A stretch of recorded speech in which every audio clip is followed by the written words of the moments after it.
effective healthcare interventions, which is unparalleled by any other time in history.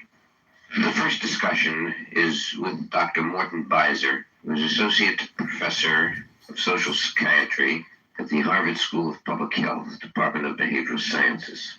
In this discussion, we attempt to delineate some of the differences in reactions to stress, which are a function of the character of the individual.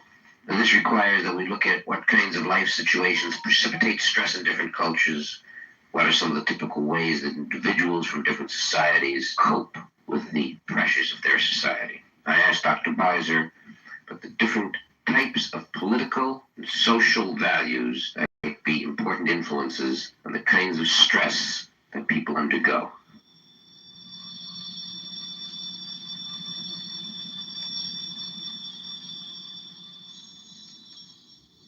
The position in a particular kind of subsystem within a larger system may be stressful in one cultural context and not in another cultural context.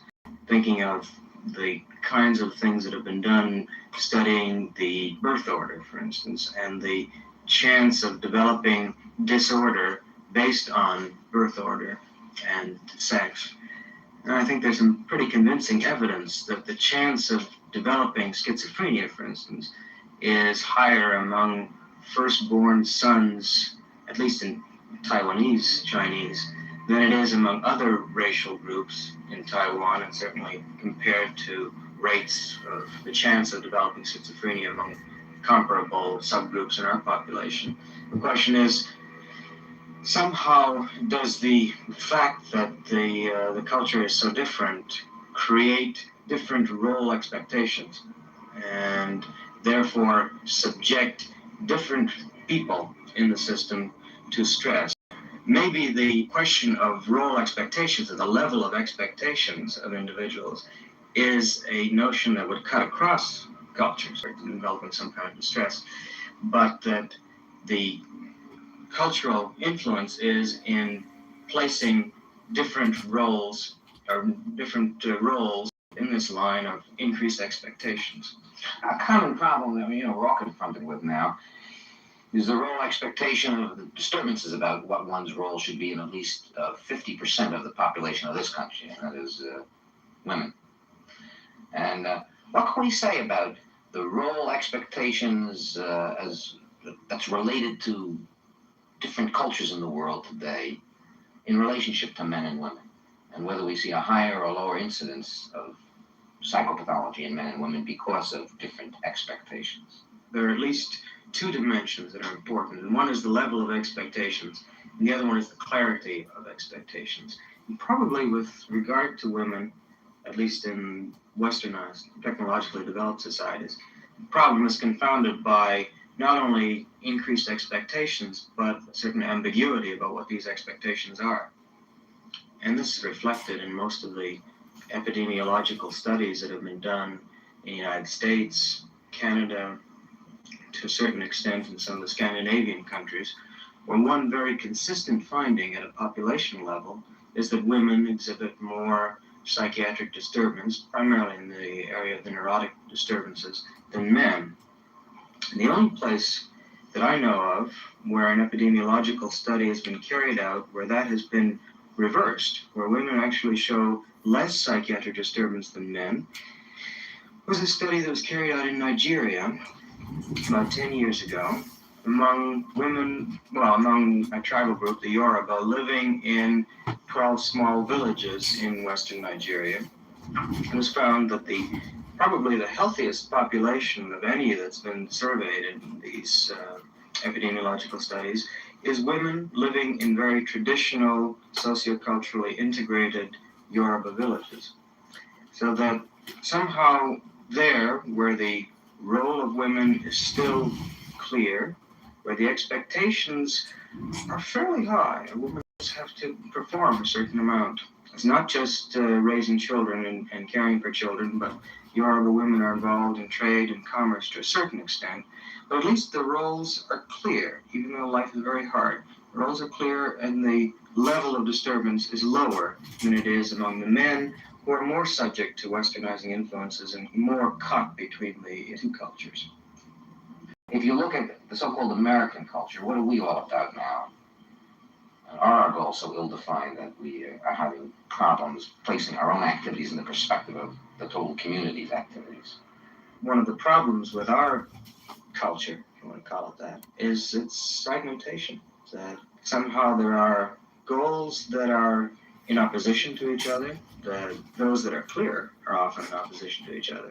And then there are very vague and ambiguous kinds of goals. There isn't the kind of communality that one finds in some of these so-called primitive societies.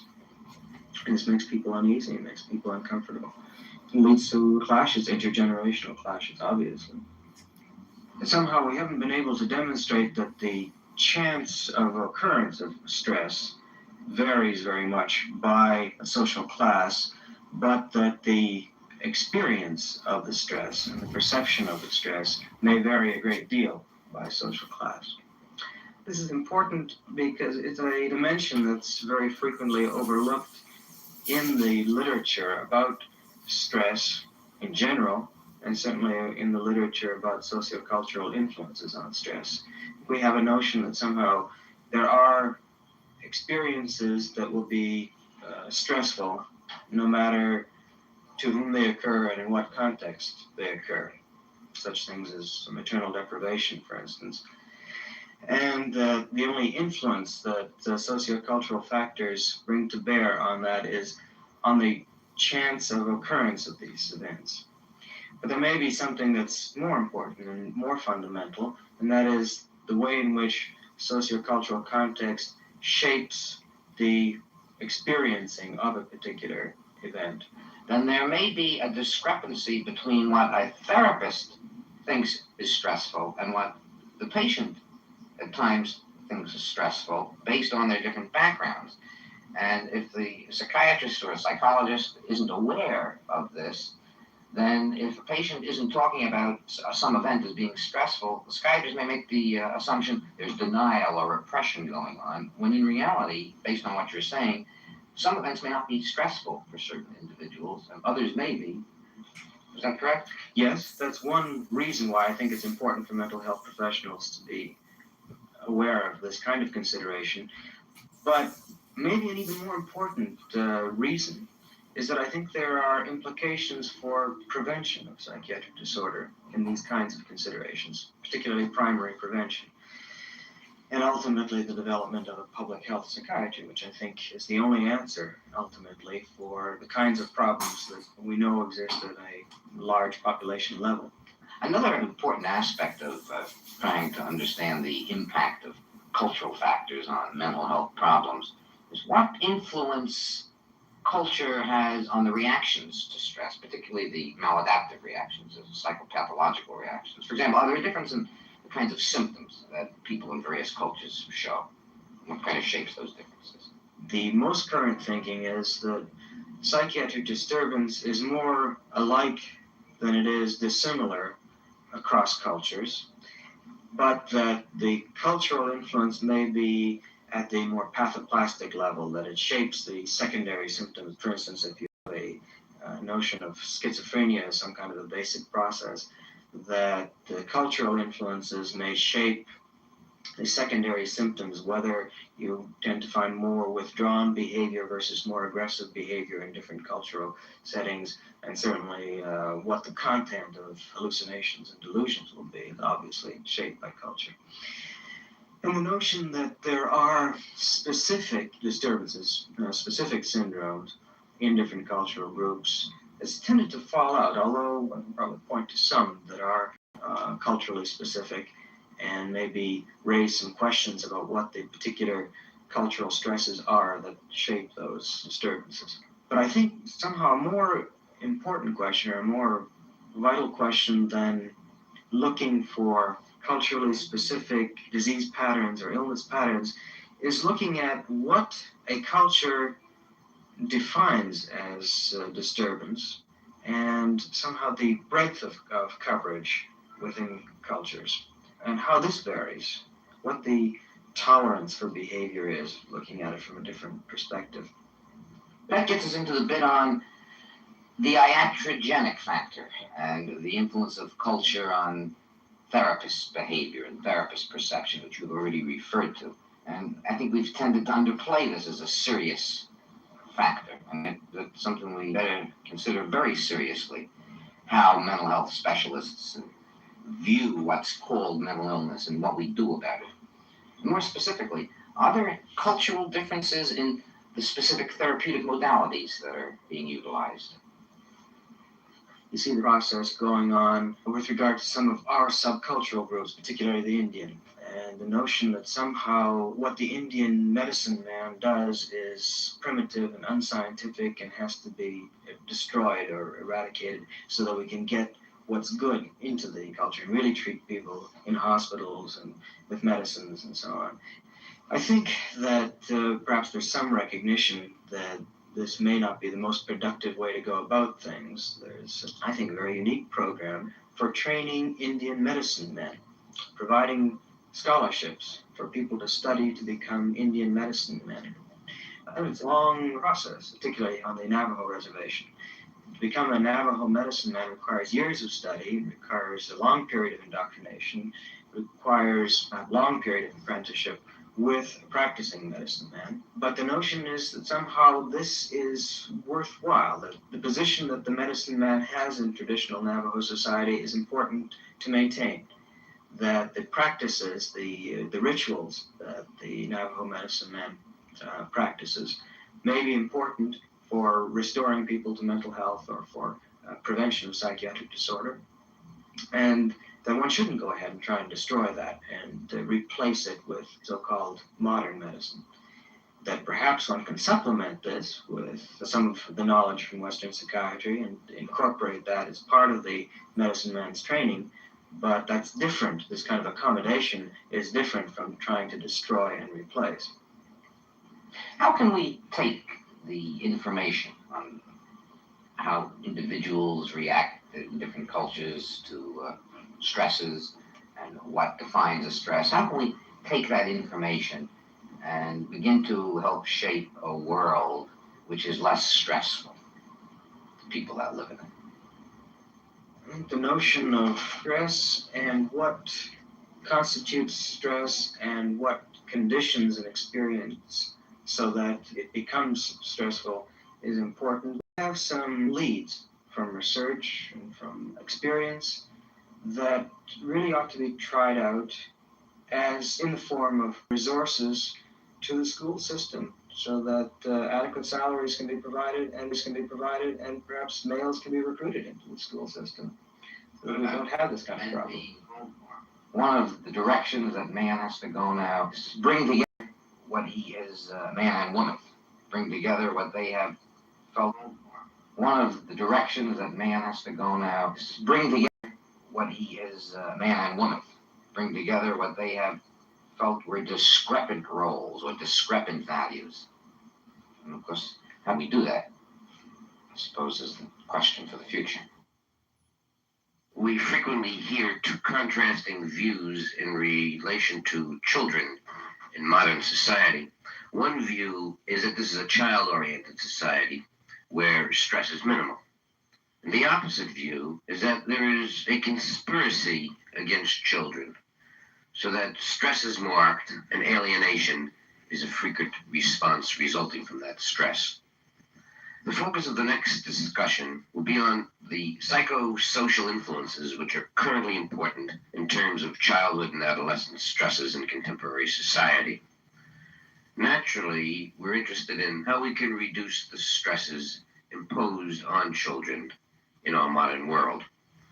The discussants are Dr. Gerald Steckler, who is acting chairman of the Department of Child Psychiatry in the Division of Psychiatry at Boston University, and Dr. Leon Eisenberg, who is chairman of the Department of Psychiatry at Massachusetts General Hospital in Boston.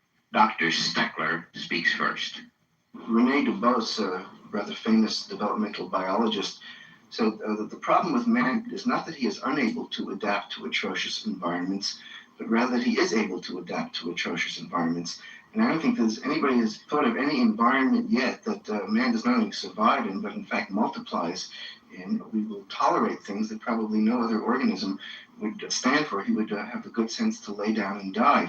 I think one of the questions looked at from the point of view of ego psychology, which is more than just adaptation to existing environment. It's a question: to what extent do we control our environment? To what extent do we determine who makes those decisions? And the system seems to operate that nobody makes those decisions. The changes just occur, and then we're caught up in it and have to do something about it. So I think that the educational process or the acculturation process has to have two components in it. One is you do have to give each individual who is dropped into this rapidly changing situation the capabilities, the equipment, the cognitive skills that he requires to deal with the situation as it is. But he also has to get some kind of historic perspective on the world. And as part of the educational process, not only to live in the world as we know it, but to really start facing the questions from the very beginning of life: what kind of a world do you want?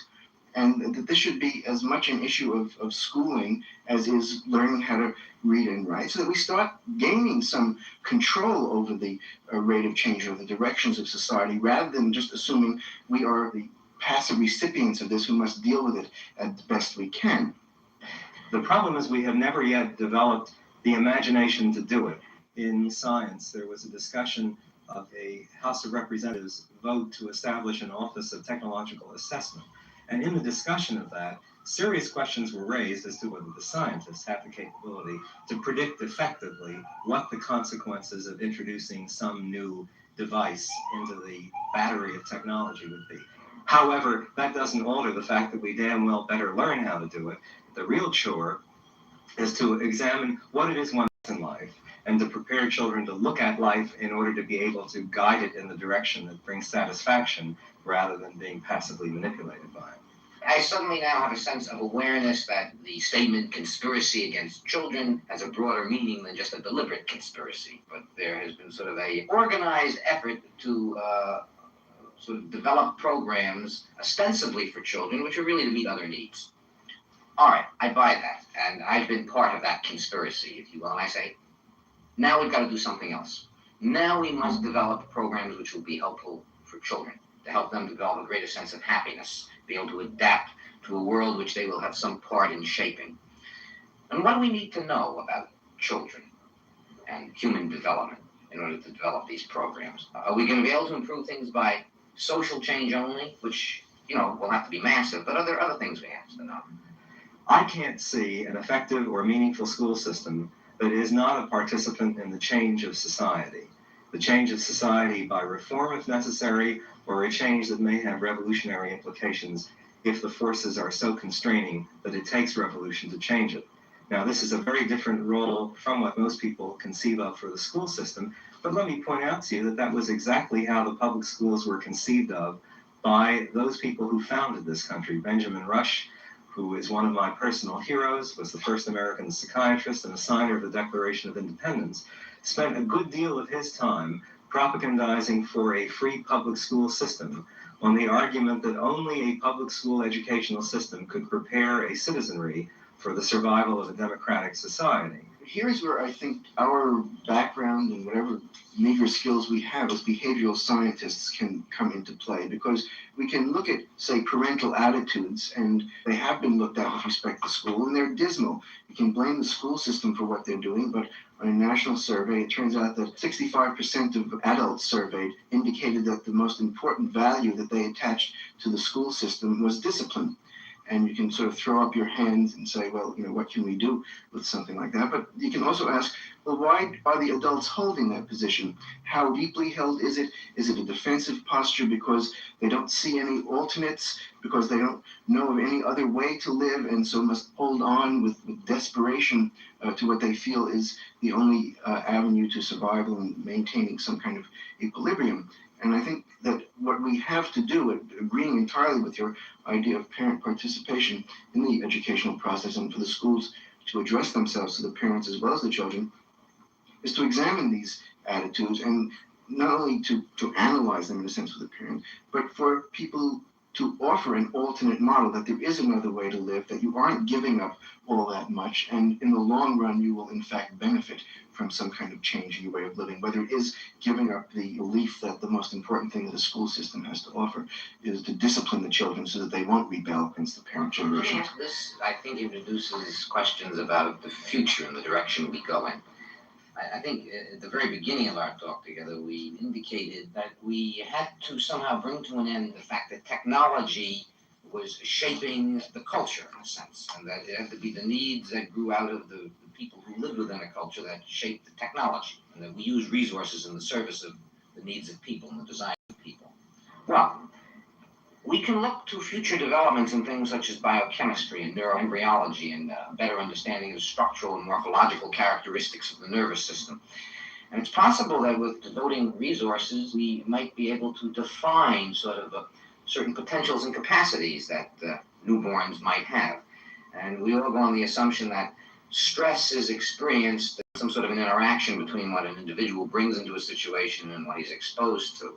Now, the question which comes up is, with the current inequities with which groups within our culture are confronted, with the terrible moral and ethical problems which need to be altered and modified, should we be devoting our resources to expanding knowledge, to clarify sort of the biological development so that we can better predict how people will respond to stresses and how we can better train them and educate them? I would say that one needs more information even as one acts on the information currently available, that the support of research is part of what I would see as the activities of a moral society when it's finally created. That is, if one assumed that want no longer existed. Surely one of the glories of human life is study, is the search for new knowledge, the confrontation of the problems of the universe, asking of philosophic questions, painting, whatever you like.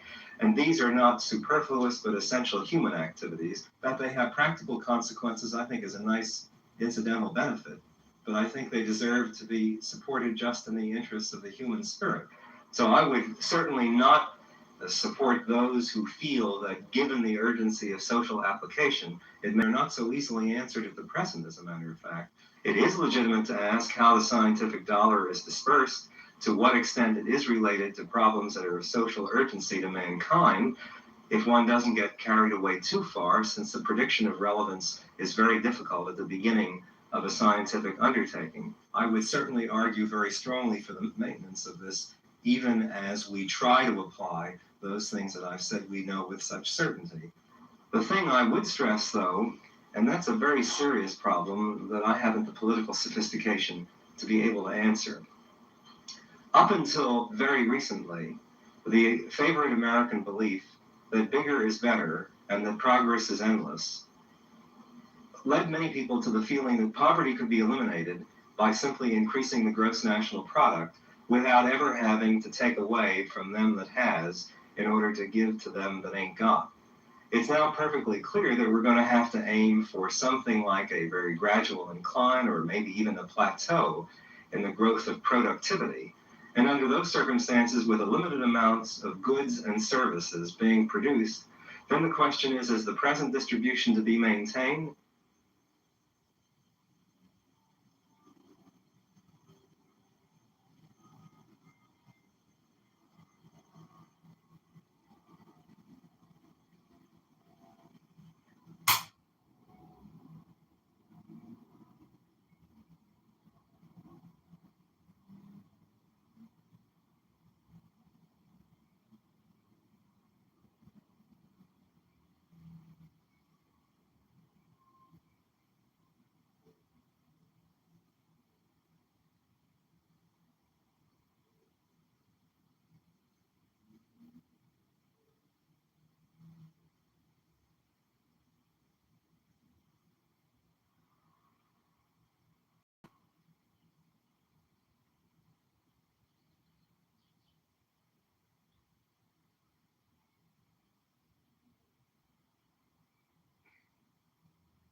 are tearing at the very base of our culture.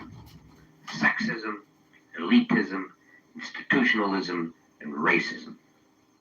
These are probably the most significant social stresses with which the American society, if not world society, is confronted.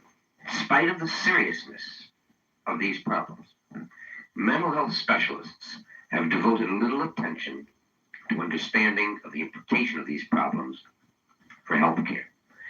In this discussion, we will focus on the effects of racism as a stress acting on human development and as a stress influencing the adult behavior of the aggressor and the aggressed against.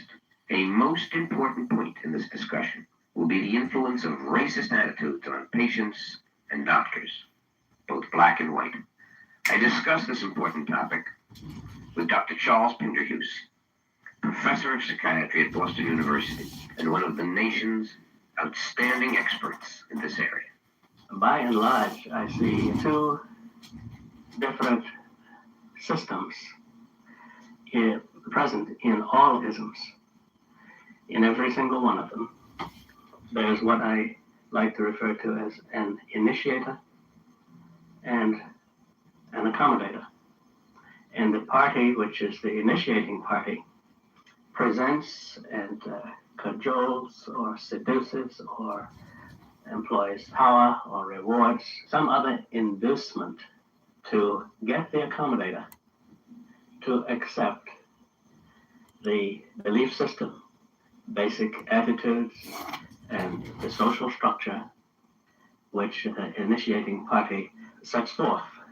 And this seems to be true whether the parties be men and women, whites and blacks, teachers and students, management and labor, developed countries and underdeveloped countries, whatever paired parties interacting in this kind of way where there's an initiating party and accommodating party.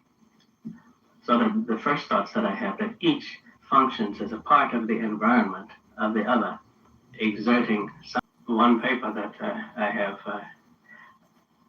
on racism and psychotherapy, I express my belief that the relationship of the therapist to patient usually is basically racist in nature.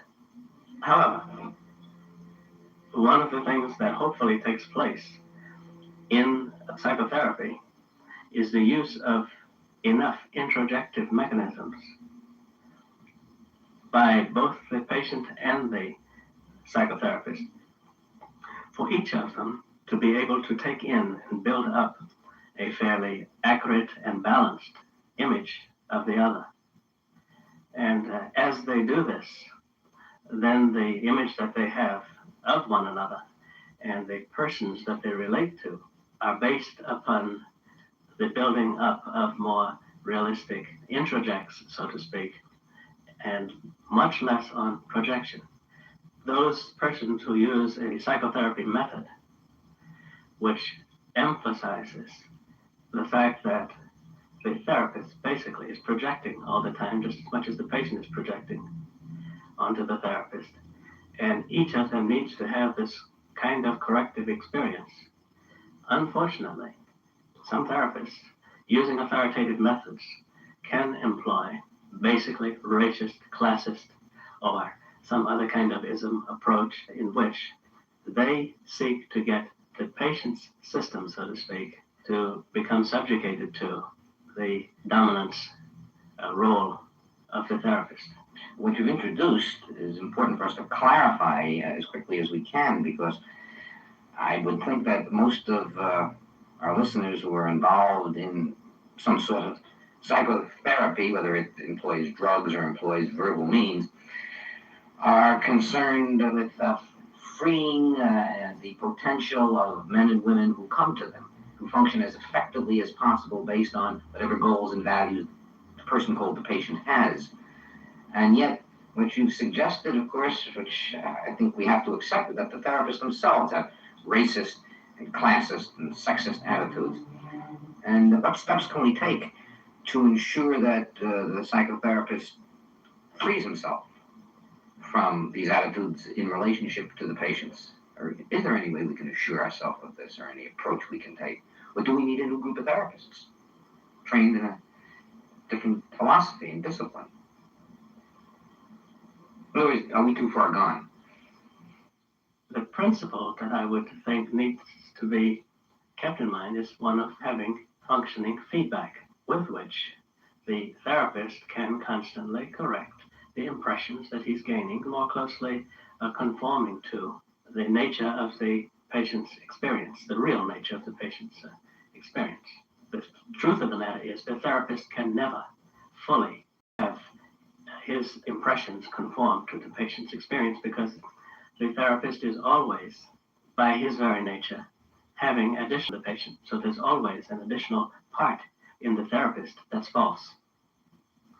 But now I would say too that the use of forums, presentation of material in psychiatric forums is one way to do it. The standardization of medical rationales and medical methods, all of these are part of what we call the professional development, the professionalism that goes into our work is important as a way of correcting and managing the defects that exist within us, and which we will introduce into our practices if we don't have methods for managing it. Some people have suggested that if we want to bring mental health care, let's say, to Black people, and we want to make the situation as meaningful as possible with as minimal stress to the therapist and patient, maybe we would have Black therapists for Black people and white therapists for white people and work for social change in the future, and then maybe we can get the mix. But it hasn't worked very well up till now, the mix, that white therapists have not been able to shake off their backgrounds. I wonder if you're more optimistic about whether we can continue to have a mix. I'm fairly optimistic. I've never seen anyone who was able to live with only the white part of themselves or with only the Black part of themselves, which leaves me in the position of assuming that all of what we call white people have both white and Black parts, and all of what we call Black people have both white and Black parts. Now, what about the problem that we might potentially be confronted with in the Black population, where perhaps large groups of people who, of course, object severely to the subservient position they've been placed in, but on the other hand, there may be some psychic benefit to having been as the group that is not as bound by the same morality and conscience as the white, but this gives them a sense of freedom, and the conscience can now be whitey, and one has more license. Although at a conscious level, I would anticipate most Black people would reject that. From a psychodynamic point of view, do you think that this is a problem in terms of racism as a stress and what one would want to deal with psychotherapeutically? That's one way of looking at it. And if we have that exclusive view, we might fail to recognize the kind of group formation that's needed in order to control those things and the supports that each individual needs in the way of family, in the way of cultural supports. For instance, the lack of organization at low levels in society as compared with upper levels. As fast as leaders are produced, it's fascinating how rapidly they then become co-opted into the white society rather than useful in the further organization of Black. And having successfully destroyed the Black cultural patterns, as opposed to, for instance, Jewish group, when they were in slavery, they had the family and cultural patterns maintained. Their ghettos became something of a sanctuary, so to speak, as compared with the more disorganized ghetto situations of Blacks whose group structure was very greatly interfered with. As an internationally known clinical psychiatrist and psychoanalyst who has investments in sort of current treatment modalities as well as investments in the future, do you think that our currently popular approaches to the treatment of what we call psychopathology or mental problems is going to help individuals develop the kind of orientation necessary to live in a society with what deals with shared values and community responsibilities? It seems to me that most of our treatment modalities are aimed at a number of things. One is to help the person adapt to society as it is. Two, to help the person be more successful with his achievement orientation in a competitive society, and to express himself more individually and his individual potential more. Will we have to develop new approaches to what we consider psychopathology in order to move towards community-oriented or communal living almost? I think that the only way to do that, unfortunately, is through confrontation processes. Actually, the non-negotiable position of the therapist of yesterday was based on his belief that that was the way it had to be done. And it was only when the therapist encountered non-negotiable positions taken by patients and assumed by our new professionals that they began to take a look at other possibilities. And these confrontation processes which occur, basically, the only kinds of processes that work where there is an irrational belief system, and every group has its irrational belief systems. And I perceive the opportunity for confrontation to occur in the present day society at a level at which it never was. And this is why the high level of anxiety, high level of conflict, and the high rate of change. I think that the kind of crisis state that shifts in location, the civil rights movement moved from black people to other lower classes to poor to women, and one finds it shifting from urban settings in 1 year to colleges in another year and to prisons in another, always in relation to some previously oppressed group, but same processes and always the same methods and always the same interactions taking place, with confrontation processes being the principal tool for producing change. Eldridge Cleaver put it in graphic terms and related it also to this discussion we've had about the renunciation of one part of oneself and projection of it on another party, an outside party. As he put it, in the slave relationship, the white man lost his body and the black man lost his mind, gave up his mind. And in the integration process, and in the processes going on today, the white man is recovering his body and the black man is recovering his mind. And this has to do with initiative as well as with other things. In this discussion, the focus will be on how life stresses acting through the brain, nervous system, and endocrine systems may affect physiologic functions and possibly be the direct precipitants of a variety of physiologic disorders. The importance of ameliorating the influence of life stress in the treatment of a variety of somatic diseases is also of importance. The need to assist patients in developing better adaptive and coping mechanisms for life stress in the treatment of and the overall management of medical problems needs to be reviewed. I discussed this whole topic with Dr. Peter Knapp, who's professor of psychiatry at Boston University, associate chairman of the division, as well as an outstanding expert in psychosomatic diseases. I asked Dr. Knapp how he perceived the relationship of life stress to physical disease. You begin to see that specific kinds of reaction to specific kinds of conflict can influence disease at various ways. It can contribute to chronic overactivity of autonomic and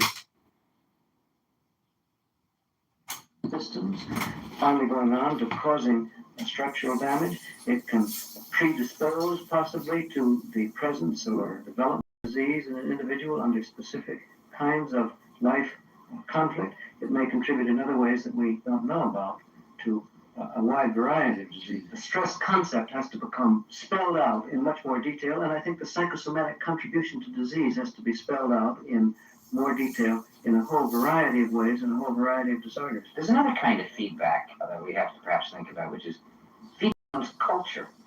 And that may be of some importance, particularly in looking at psychosomatic type illnesses or illnesses that somehow are related to activity in the brain, in that, it's been reported that certain kinds of illnesses are absent in one culture and present in another. In your experience, how important is this cultural factor, what kind of subculture a person comes from, and the kinds of physiologic disorders that can develop? It's a fascinating question. It's wide open. There's the old story that the African Negro didn't get hypertension in Africa, and then when he comes to the United States, does develop it. Again, that's almost part of the early mythology of psychosomatic medicine, because no really good studies have worked that out. It's a whole transcultural investigation in psychosomatic medicine that is crying out to be done. You have to disentangle the possible genetic contribution from our own experience many years now with asthma. I'm utterly convinced that asthma occurs in a genetically loaded individual. A baby doesn't come into the world and develop infantile eczema within a week or 2 weeks of birth without having some kind of genetic loading. And the family histories that one gets from people in the cardiovascular area, in the allergic area, and in the schizophrenic area, for that matter, if one studies it very, very carefully, look as though there is some kind of general predisposition that is passed on in some way. I don't think we have the foggiest idea what the nature of that is. Is there any relationship, perhaps an inverse relationship, between the development of psychopathology as it's expressed in behavior and affective disturbance or in cognitive problems and the development of certain psychophysiologic syndromes under conditions, for example, like overcrowding or condition of loss? I think one of the early formulations, again, almost belonging to the mythology of psychosomatic medicine, or mythology of psychopathology in a broader sense, is that nice entities exist and they substitute back and forth for each other. If a person has a psychosomatic disease, it's a masked psychosis, and he may break out of his psychosomatic disease and become psychotic. Or if he has psychosis, he won't develop the psychosomatic disease. And then a third great avenue of expression, namely action, also gets drawn into the theory. It's a marvelous dream, in the future we will be able to get a predictive handle on a whole host of diseases. And finally it comes down to the dream, some people would call it a nightmare, of genetic manipulation. But I think man is complex. He has difficulty in studying an organism as complex as himself, and it's going to be some time before we really have the right kind of predictive handle. And there are a number of difficulties in the way, because you've got not only to have the prediction inside your head, you've got to instill the predictive conviction inside the head of the subject. The fact that stress emanates from the current requirements of the environment which are imposed on man does not necessarily mean that man is trapped. It is conceivable that the environment can be changed to meet the needs of man and the capabilities of man. In the next discussion, we focus on the possibility of developing means to more adequately program the environment, which may in the future help individuals living in that environment. This topic is discussed with Dr. George Ruff, who is a professor of psychiatry at the University of Pennsylvania. Dr. Ruff is an outstanding educator who has had considerable experience in the development of our current aerospace program. I spoke to him by telephone about the stresses with which we may be confronted as a result of our current technological developments and the goals towards which man seems to be moving. People are still going to have the same things inside of them that have always bothered them in the past. In fact, I suppose in the long run, the things that will be stressful for people 100 years from now will be pretty much like the ones that have been stressful before. But there will be new ones, and that's what we're focusing on now.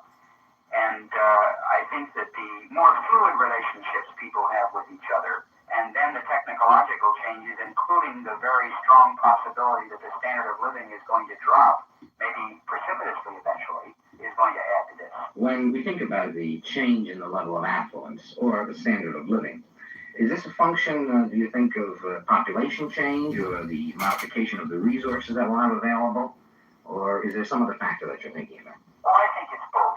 Again, I think the other factors are a disenchantment, if I can use that phrase, with the results that our technological society have brought us. And it's not so much that a change in the standard of living per se would be disruptive, but the optimism that people have had may well change. We've always had this rather odd view of the world as going to improve in every way. There's going to be more peace, less poverty, everything is going to be better. And now I think people are going to have to cope with the idea that not everything will be better. And I think if the kids get this idea from the beginning, it probably isn't going to be so much of a problem. The problem, as you stated before, is more for us.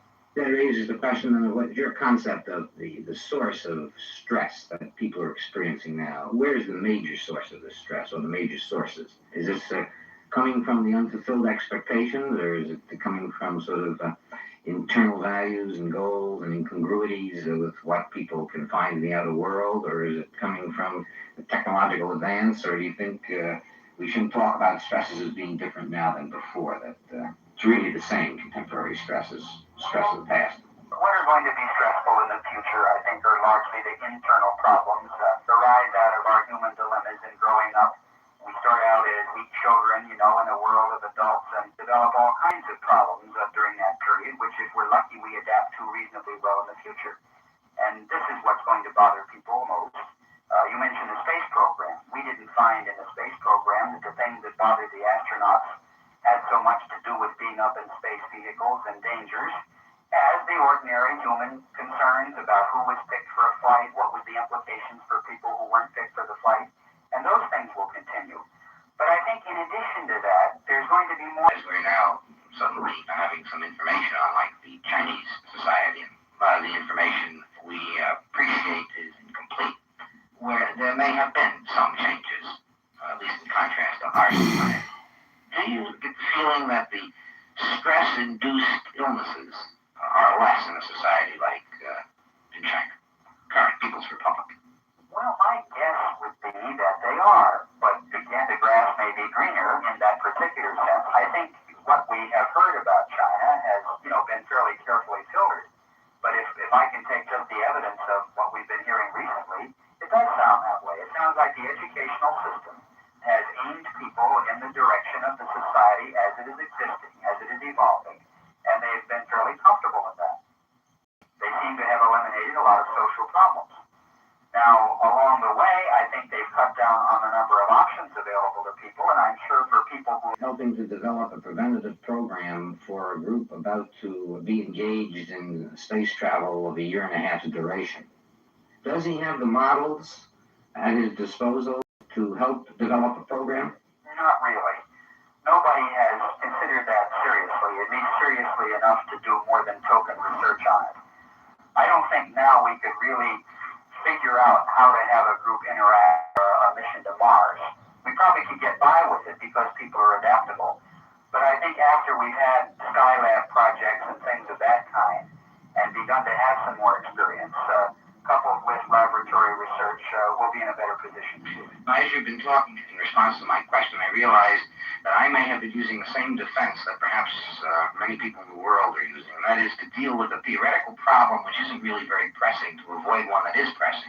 For example, rather than having asked you about a trip to Mars or Jupiter, maybe what I should have asked you is, what kind of things do we need to prepare for if man must go in glass-enclosed cities because he's polluted the air so much that he can no longer exist? That's much more of a real possibility that we're confronted with. And does man have, currently, do we have the adaptive capacity to move into the glass-enclosed cities? Or as John Kennedy suggested, maybe we ought to build cities under the ocean. And that was 10 years ago. I believe we have that capacity, especially because they don't come about tomorrow. First people begin to talk about them and somebody says that's way out. Then people they view as responsible spokesmen begin to talk about them and they think, well, maybe there's something to it, And so step by step you move in that direction. I think people are prepared for major changes like that. And it's not to say that everyone's going to be comfortable with it, but I think it can be done. Well, I'm glad to hear you're optimistic and encouraging. My big problem is not can people adapt to it, but is it going to work?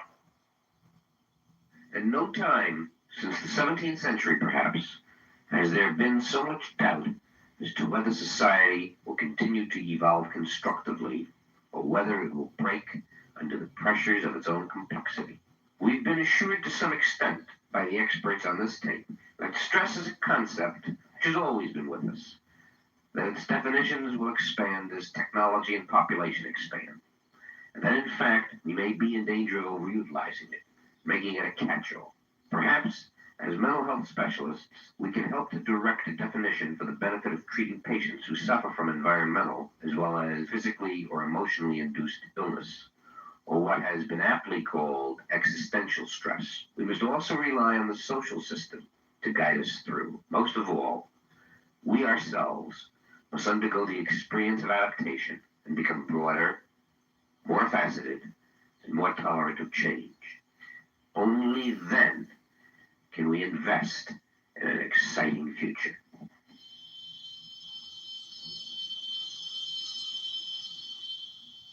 Produced by the Council for Interdisciplinary Communication in Medicine Limited, under a grant from Smith, Kline and French Laboratories.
StruggleraVote.com.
Hey girls, hey Regal, hey Rabbi.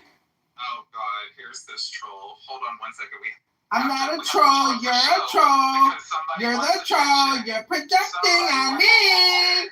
You're projecting on me. Stop projecting on me. Stop projecting on me. Okay, there you go.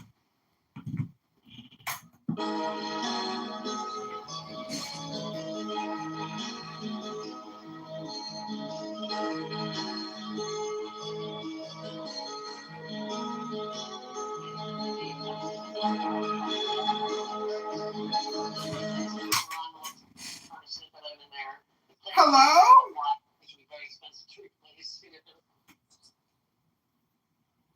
Do you believe in humans?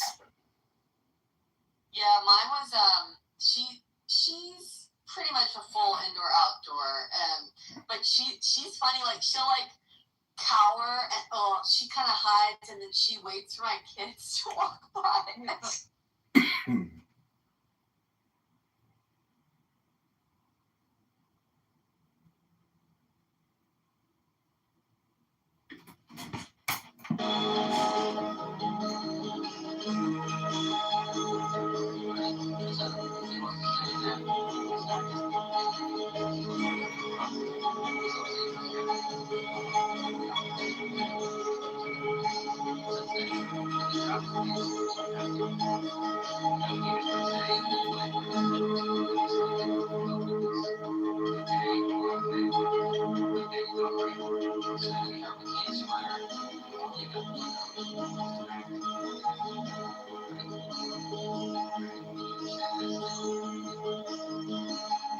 Yes, because the choice isn't to the options.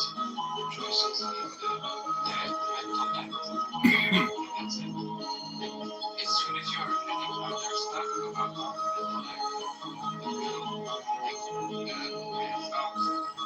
behavior and whether that's possible or not, that's exactly what probably working out is there's a partners with, and if they don't work they like specify, no, actually I'm gonna say, I'm gonna only put the very act, like the way of making the choice, that's where, the Frankfurt guy, his chip in your brain, like, it's okay. And yeah, if that's the thing that you're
to see someone. Right, your psychobility shouldn't be.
Future course, and that's like, it's rolling out other options basically, right?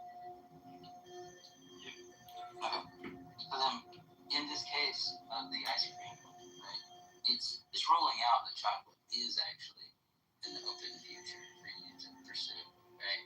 Yeah, as I said, on the very zoomed in, strictly precise.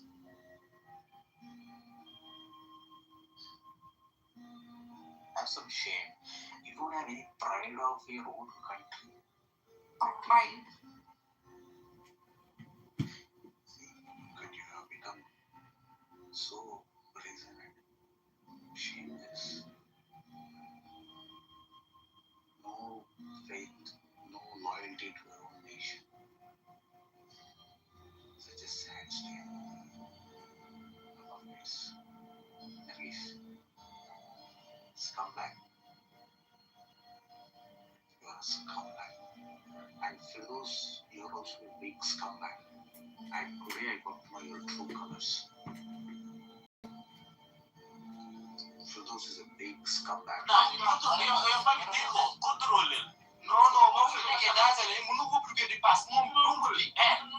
Room title you did not change. Scumbag.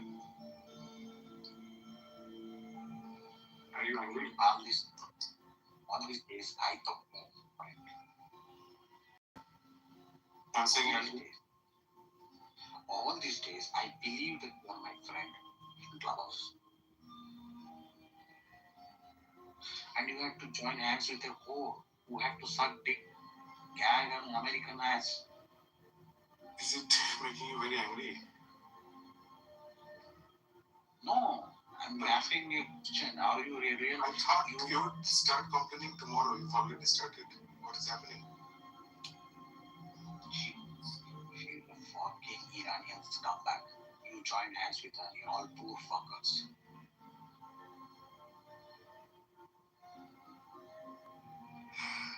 Do you not sleep? It's like 6 a.m. in India.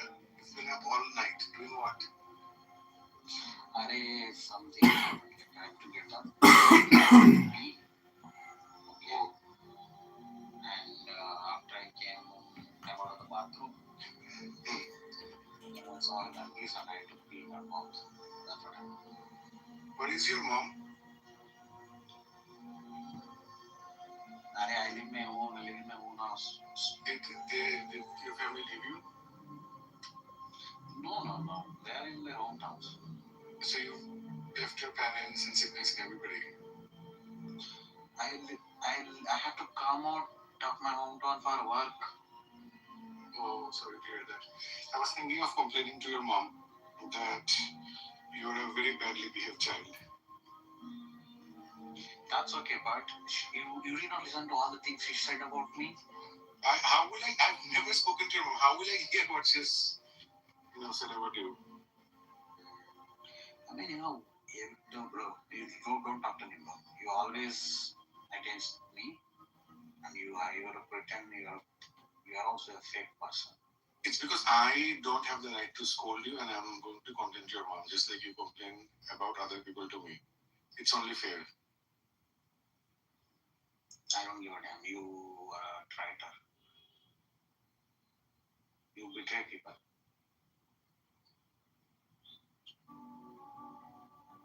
And you are the moderator, and there is a shitty title on me. You are the moderator. This is chill.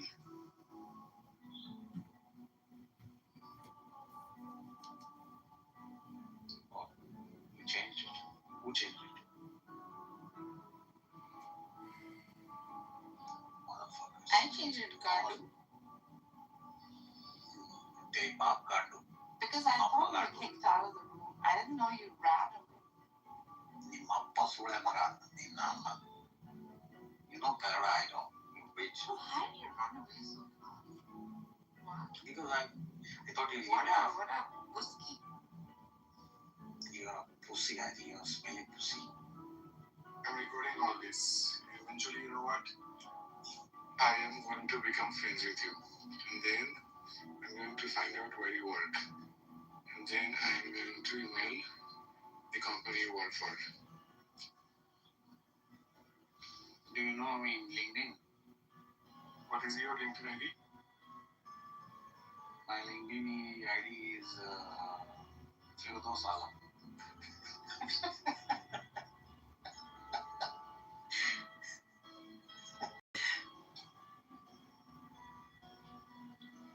I have a recording. I mean, I have a proof that there is a shitty title. You are the moderator. I'll show it to everyone.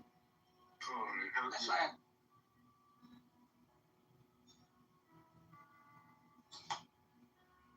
I'll show that to everyone, and I'll prove that you are a scumbag also with those.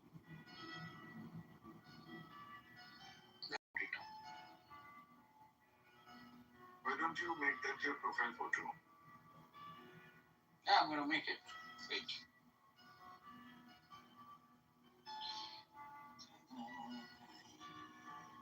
I think I should put it back on. So, liberated as a counter literature. Okay, let me make it back. Nargis is you can have it for like 5-6 hours. This is Iranian prostitute. I'll start a room. Prostitute. Who is going to join your room? You have no friends. No one likes you on the top. You don't have rapport. You don't have. You're so disliked. Everywhere you go, people laugh at you. They think you're a joke.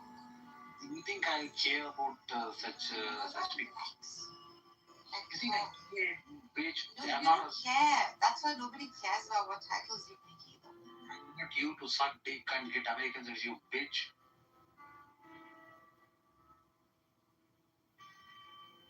You'll do anything. You have no self-respect, you bitch.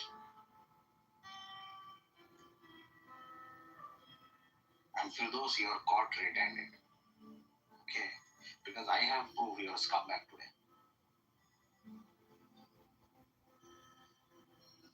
I've caught you red-handed. I will prove that you're a hypocrite. Hypocrite. Hey, now what you mucho? Sula munda. Muda baca muda. Dia mucho tika ke purtin sula munda ni nama. Muda kada puta. Hey, nama tika mucho ni kita seri badmash. Oh, you know the word Iranian word. It's a badmash. It's an Iranian word. Assalamu alaikum. Muslims, how are you happy? I am happy.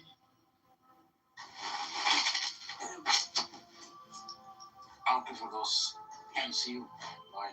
Yeah, bye. Bye. Bye.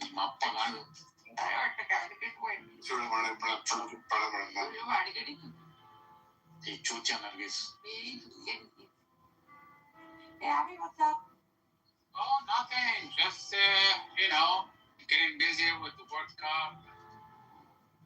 Yeah, we had the fan zone here in Orlando, Florida. Nargis is a certified professional prostitute. Where did you? What's that? Professional what? Prostitute. Yeah. He's Well, secure. He's from like South America. He thinks he's so rich, because everyone in America, in Iran, everyone's so poor. People who talk would say they are rich, usually they are poor. Yeah. Yeah. Anyway, yeah. So, they've been following this stuff going on with Iran. Iran is going to go down in history that actually saved Earth. Sacrifice themselves for Earth, for the globe, And actually, Iran needs to be, the American needs to say, if they kept on going that route, they would have been bankrupt because they cannot sustain badness, you know what I mean? Hopefully now, people will chill. So what's with the Bible and the Quran? Chill.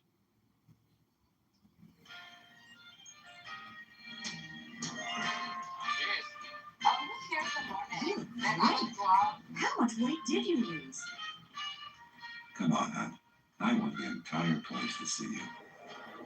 Swimwear? Certainly, ma'am. Our newest line is right over here. No, it's not. You'll keep them off without having to padlock the refrigerator. Hello, and welcome to Losing Weight the Natural Way, a mind-body healing tape from Prevention Magazine. Notice we have yet to say the word diet.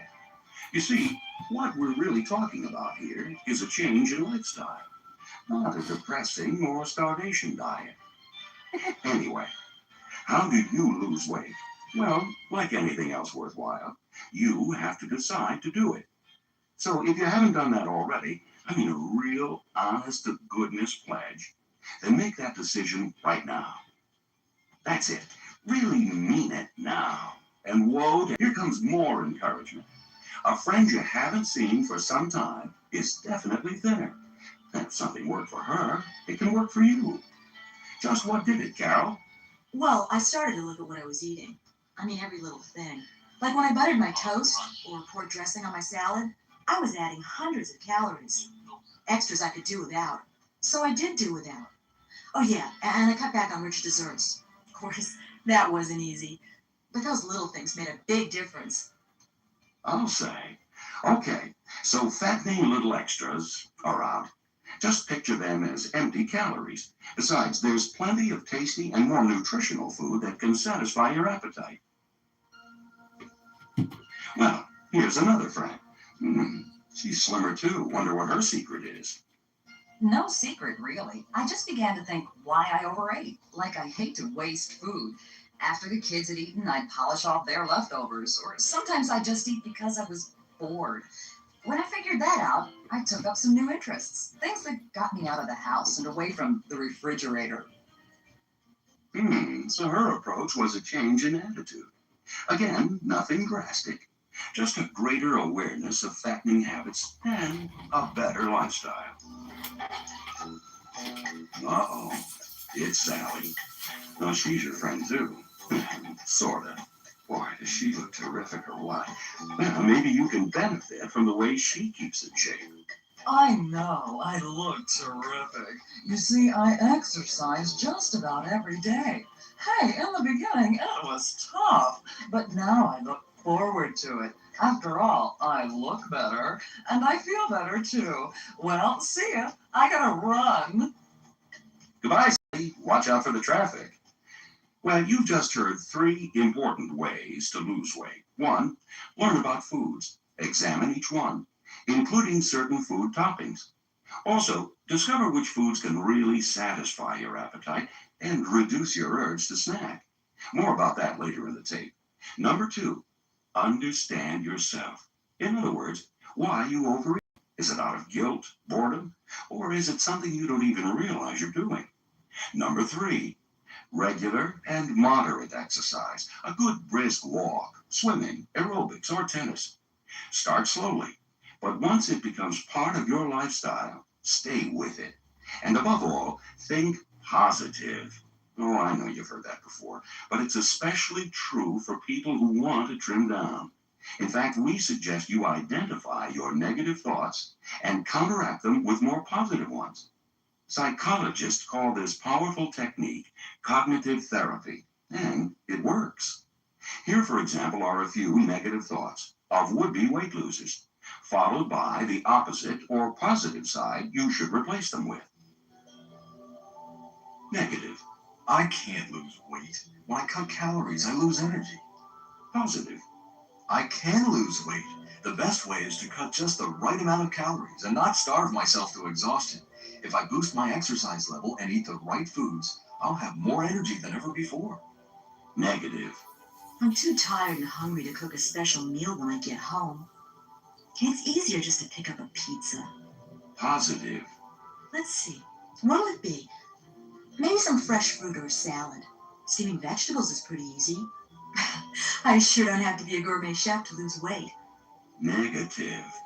I have no willpower. You need lots of willpower to lose weight. Positive. I have the desire, the right facts, and the skills to lose weight, and I've got enough willpower to do it too. Negative. I've got to lose 5 pounds a week for 6 whole weeks? Positive. I've got a modest and reasonable goal. It'll be slower, but the loss is more likely to last. Negative. If I don't look like the models I see, I failed. Positive. I'm going to look the way that's best for me, not some photographer's idea of beauty or thinness. For most people, that's unachievable, maybe unhealthy. I want to trim down, and any progress I make is success. Negative. Look, I just can't do it all by myself. Positive. The person that'll do it is me. After all, it's my body. Besides, most people who lose weight don't do it by joining a group. They simply learn how to do it, then they do it. And so can I. And so can you. Right now, it's time to play Calorie Quiz. Know the right answers and you lose. Question number 1. To lose weight, you have to take in fewer calories than you burn, right? Right. Correct. You'd lose. Then a really low-calorie plan, say under 1,200 calories a day, would be very productive, right? Right. Wrong. Oh, you'd lose weight, all right, but mostly water and muscle. See, if your calories dip too low, your body thinks it's starving. So to protect itself, it slows down its metabolic rate, which reduces your ability to burn off fat. Eventually, you'll keep eating the same number of calories, but the pounds stick around or creep back. Boy, was I wrong. True or worse, it gets worse. With a sudden or crash calorie plan, willpower gives up. Some people go on a real binge. That puts back all the weight and more. One study on the eating habits of medical students showed that extreme food denial led to extreme. The result is something like a yo-yo effect. Weight that goes down too fast must come back up. Each time the ups get higher. You're better off not going on a diet at all than taking the crash course, which is hard on your health as well. Again, moderate calorie reduction and slow but steady weight loss. What should my intake of calories be? I mean, the daily total. Women who are cutting back can total about 1,500 calories. Hey, how about us guys? Men should cut back to about 2,000 calories. Of course, if you play for the Chicago Bears, it's a whole new ballgame. The counts vary depending upon your size and activity. Enjoying yourself, Ralph? Uh-huh. But I doubt. Okay, you're gonna slip once in a while. So here's what you do. If you eat too many calories in one day, give yourself the next 7 days to make up for it. If, for example, you eat an extra 200 calories on Tuesday and you wanted to cut back 200 calories that day, you have the rest or find substitutes. Used to a bacon and cheese omelet in the morning? Replace it with a poached egg and a piece of whole wheat toast. The really bad guys, the ones you need to avoid completely, the ones high in calories, of course. We're talking gobs of butter and tartar sauce on your fish. A tablespoon of butter has over 100 calories. Tartar sauce close to that. But lemon juice adds almost no calories, and it's just as good on fish. No chocolates, ever. Well, maybe once in a while. You deserve an occasional treat. Just be sure that when you do eat chocolate or some other goodie, you compensate for it. And don't make it a daily event. Okay, here's some other tidbits to think about. A mental snack, you might say. Spread your calorie intake out during the day, rather than eating it all at one time. Also, eating heavier in the morning and light at night is better than scrimping beforehand so you can eat a big dinner. In one study, people who ate their calories mostly at breakfast all shed pounds. Yet when they ate the same total at the evening meal, they lost less weight. In fact, some even gained.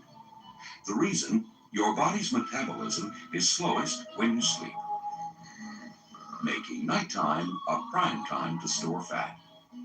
And now a word about the 4 F's: fat, fiber, fresh produce, and fluids. Fat, fiber, fresh produce, and fluids?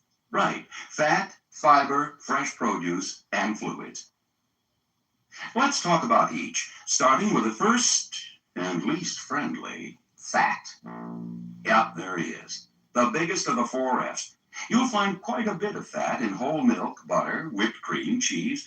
Actually, his full name is saturated fat. He comes from land animals. Fat's not bad in the tummy, but lousy on it. He may even cause heart disease and other problems. To top it off, fat is highly concentrated in calories. Dinner. Well, what can I put on my baked potato? Try low-fat yogurt. Skim milk, of course, replace whole milk. Try mixing the two together, gradually increasing the skim. As for cheese, the problem with the regular kind is that it really concentrates the calories, especially hard cheeses like cheddar.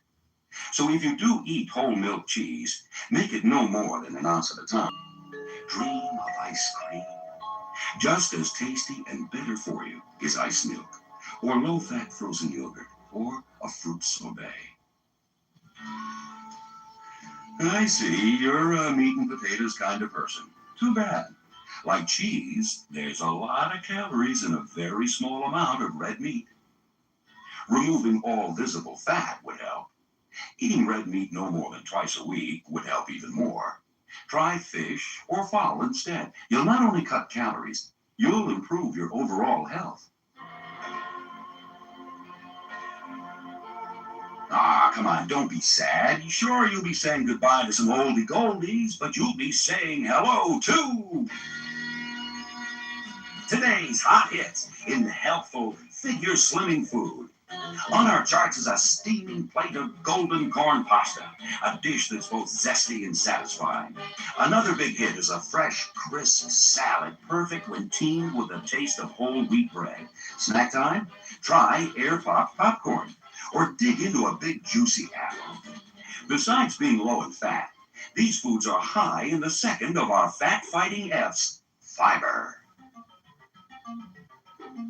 The thing about fiber is that it almost works like magic. In fact, in some studies, people lost weight simply by adding fiber to their diet. Why? Because of fiber's stomach-filling traits. Fiber also aids food passage through the system, which in turn aids weight loss.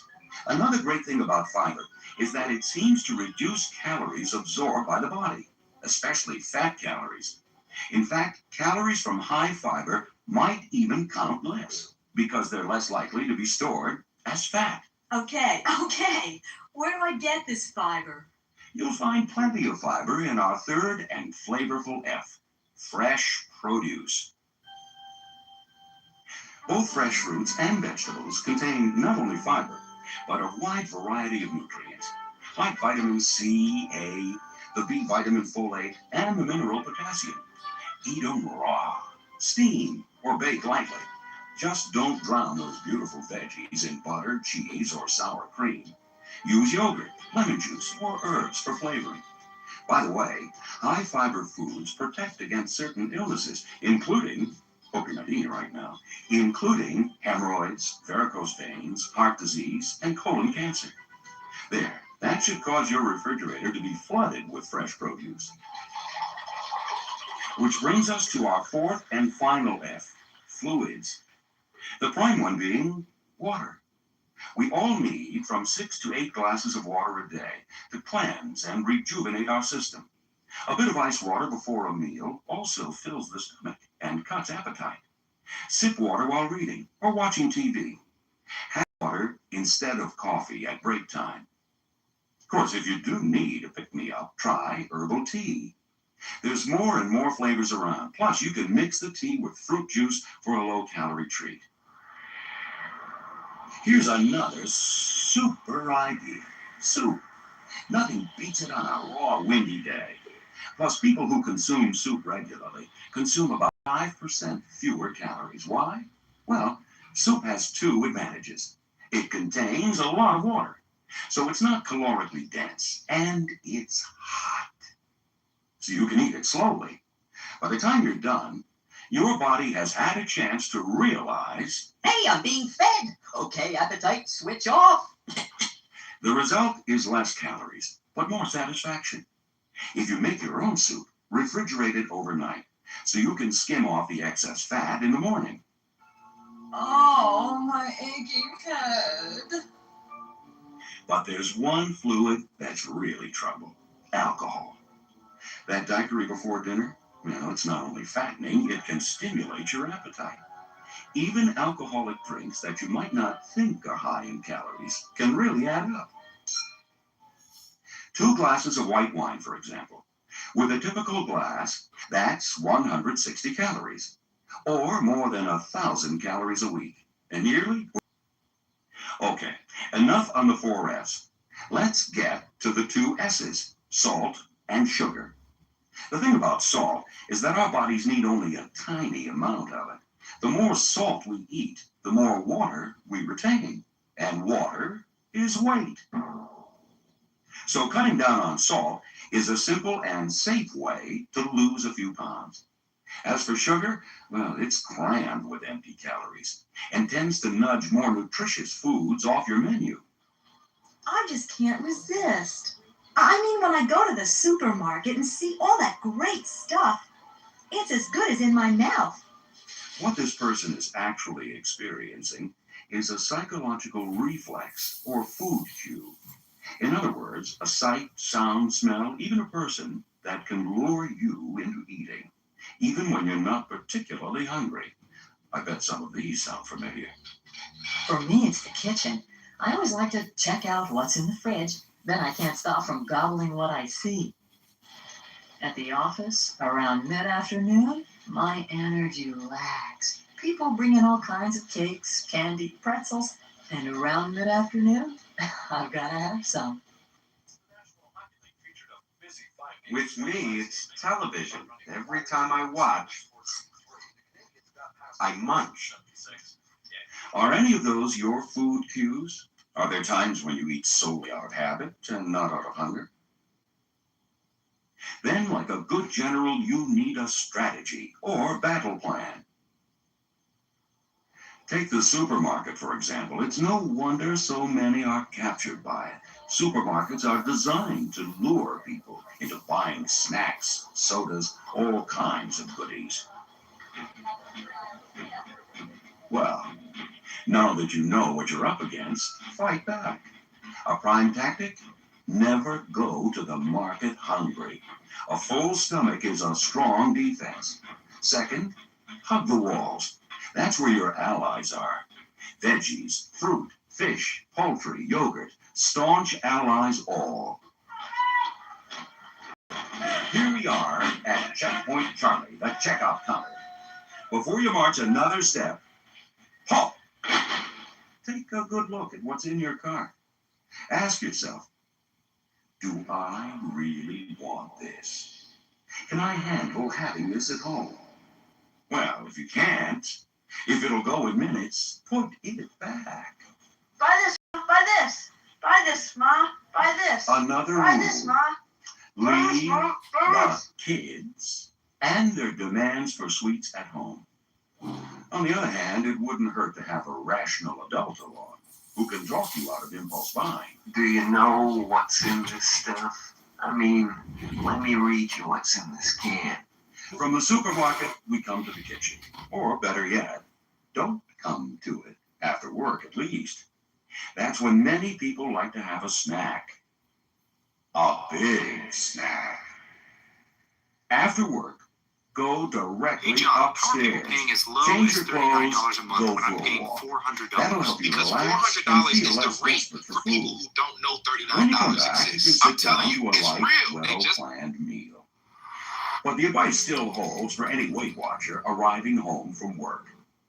And try to keep busy. Grab a hammer, a saw, paintbrush, take out ceramics, anything to keep your hands active, or dirty even, so you don't get bored and reach for food. Of course, eventually you will do that. So make it easy on yourself and rearrange your fridge. Store anything that's too tempting where you won't see it every time you open up the door. Load the front shelves of your refrigerator with fresh fruit and raw vegetables. Make sure the vegetables have been cut and washed. In the freezer section, store grapes, melon balls, strawberries, and peeled banana slices. They're all sweet, delicious, and low in calories. Plus, they melt slowly in the mouth, making you feel more satisfied. Oh, is there a popcorn popper in your kitchen? I mean, the hot air kind? It'll let you pop up a quick, low-calorie snack. Another great gadget is a blender. Use it to make shakes from skim milk and fruit. Adding ice will make those shakes extra frosty. As for our woman at the office, the one who needs the snack, Around mid-afternoon? well, this frankly isn't unusual. The first thing to do is to figure out if you're really hungry. You just might be bored or feeling sluggish after a large lunch, or you may need to move the bod a bit.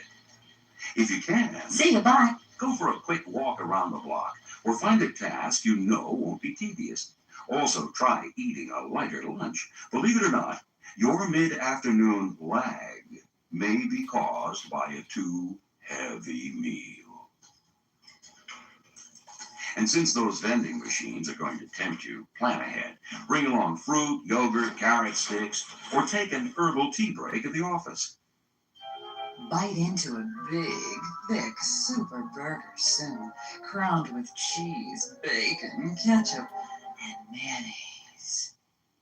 Ah, yes. TV commercials. Oh, they make munching in front of the screen as common as watching it. Better reaffirm your pledge to always eat in one spot. No, not in front of the set. As far away from it as possible. Or better yet, Purl 1, knit 2, purl 1, knit 2. find a hobby that keeps your hands busy while viewing, like knitting or needlework. Again, the key to overcoming a cue to chew is careful planning. A shopping list for the supermarket, fruit for the office, needlework for the TV. That's easy enough. How many meals should I skip? Not one. Skipping meals makes you famished. So when chow time does roll around, you're ready to... Oh, that was close. Never get in the way of somebody who's missed a meal. Food, after all, keeps us alive. Well, what do you think is the most important part of a weight loss program? Even more vital, in fact, than eating right. 1, 2, 3. 1, 2, 3. 1, 2, 3. That's right. Exercise. An element so powerful that if your eating habits are up to snuff and you start to exercise, well, you may be able to lose weight without having to diet. In fact, that's what happened in a major study. A group of women checked into a weight loss clinic, victims of the so-called yo-yo syndrome. Their weight went up and down, something you might be familiar with. Each woman's job, by the way, wasn't very physical. They were teachers, students, receptionists, and so on. Clinic doctors gave them only one prescription. Exercise. Be active for 30 minutes a day. The unanimous choice for activity? Walking! And the more they walked, the more weight they lost, from 10 to 39 pounds each in the first year. Most important, the women who continued their regimen never regained their weight. Again, all that weight loss with no change in eating habits. Cutting calories, therefore, is not the only way to slim down. In fact, exercise is so effective, we'd like to do a commercial for it. All the incredible claims in this hypothetical ad are true. Now you can tone up, trim down, and have more wow than ever before. Just be sure to exercise. It burns calories while you're doing it and keeps right on burning them after you're done. That's exercise. It makes and tones muscles for that lean and trim look. And muscle needs more calories than fat. Want to eat a little more without showing a little more? Then exercise. It'll calm you down, pick you up, and help you think straight. It means more fat-burning enzymes and less stress. Plus, it does not build appetite. So, exercise! Today, start walking, swimming, or take up a sport. In no time, you'll look and feel better. And you'll owe it all to exercise! Use only as directed. Void where prohibited. Whatever method you choose, do at least 30 minutes of exercise 3 times a week. And it should be aerobic, a vigorous, heart-pumping workout that burns calories. No time to exercise what you've heard. Then flip the cassette over to side number 2. It'll give you a technique you should listen to often for effective weight loss.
Welcome to Side 2 of Losing Weight the Natural Way, a Prevention Magazine audio cassette. On Side 1 of this tape, you've learned several techniques that will help you to lose weight. However, weight loss experts know that no matter how good the techniques may be, they will not work if you don't use them. They will only work if you are motivated to use them. To help you reach your goal, we're going to learn a special and very effective technique called visualization. This technique is a tool that you can use whenever you like, a tool that will revitalize your motivation and reinvigorate your desire to stick to your weight loss program. The visualization exercise is presented in 2 stages. The first stage helps you to reach a state of deep relaxation, where your body is at rest and your mind is clear.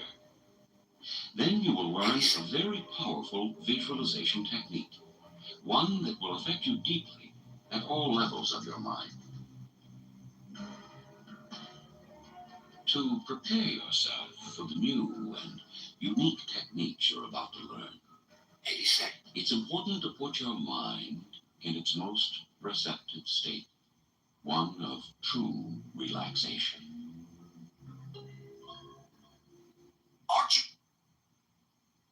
Close your eyes if you like. In fact, it's better if you do shut your eyes. Shoes off, nice and relaxed. Good. The important thing is to settle back and listen as we give you a special relaxation technique. Use this technique to rid your body of tension. Called autogenic training, it prepares you physically as well as mentally. Listen to the words and repeat them to yourself.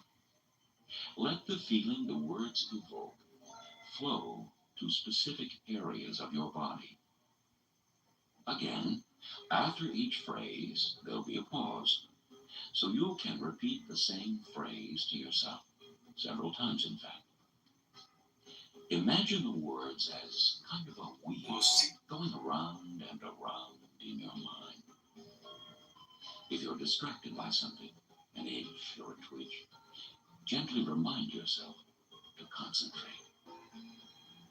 The very next thing is to make your body as fully relaxed as possible.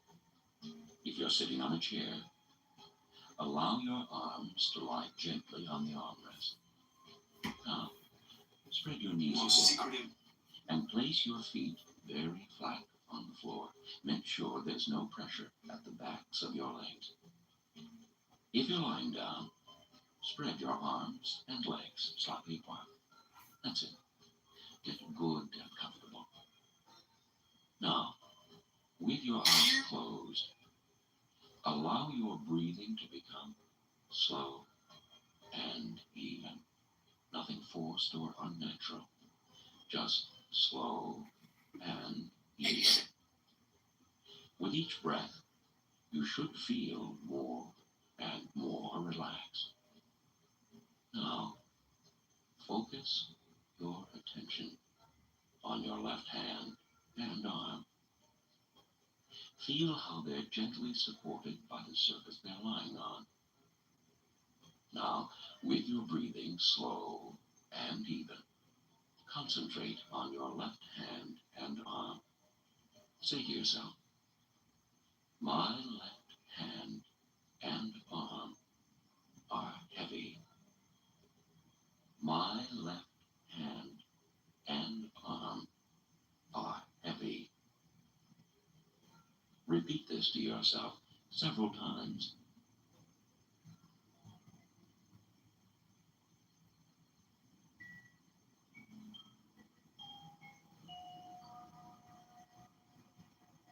Note the sensations. Does your arm and hand feel heavy? Sort of tingly, perhaps, and relaxed? Don't worry if that's not the case just now. The feeling will come with practice.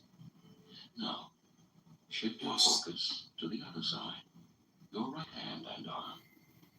Again, sensing the support from below. With your eyes closed, As you breathe slow and even, repeat to yourself, my right hand and arm are heavy. My right hand and arm are heavy. As you did before, say this to yourself repeatedly.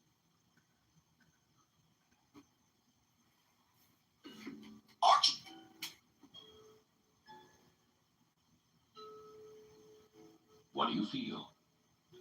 Is your right hand and arm heavier than before? Is there a peculiar flow or tingling? Now, focus on both sets of hands and arms and become acutely aware of how they feel. If it's difficult sensing both sides at the same time, shift your focus back and forth from one side to the other, from right to left evenly. Repeat to yourself, my hands and arms are heavy. My hands and arms are heavy. My hands and arms are heavy. Repeat the phrase several times to yourself. Do you sense a certain heaviness? Does one side feel different than the other? Make a mental note of what's happened. Now, as you continue to breathe slowly and evenly, imagine that the relaxation in your arms is spreading throughout your body. In fact, to all parts of it. Each time you breathe out, the relaxing flow increases. Now, keeping your eyes closed, focus your attention on your left leg. Be aware of your left thigh, knee, lower leg, foot, and toes. Now, as you breathe deeply and evenly, say to yourself, my left leg is heavy. My left leg is heavy. Continue saying this several times.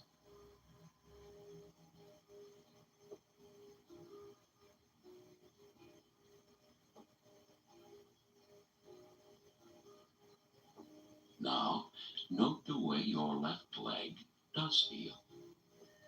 Be aware of each sensation. As you continue your relaxed and even breathing.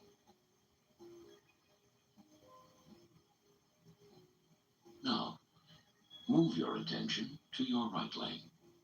Again, repeat to yourself, my right leg is heavy. My right leg is heavy. Say this again and again.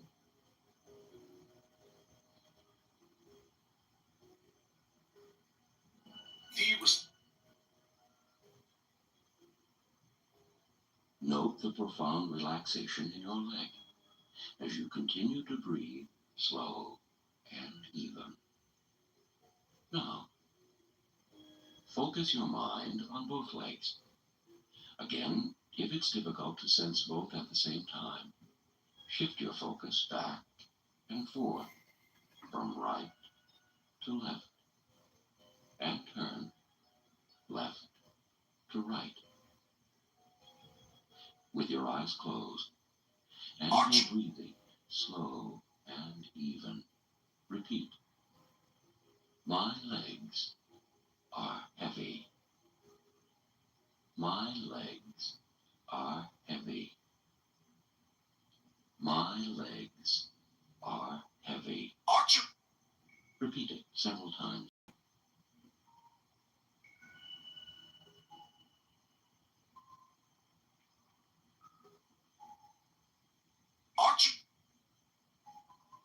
How do your legs actually feel? Is one more relaxed or heavier than the other? Be aware of each sensation. Now, focus on your arms and legs as a group. If this is difficult, shift your focus from one to the other as before.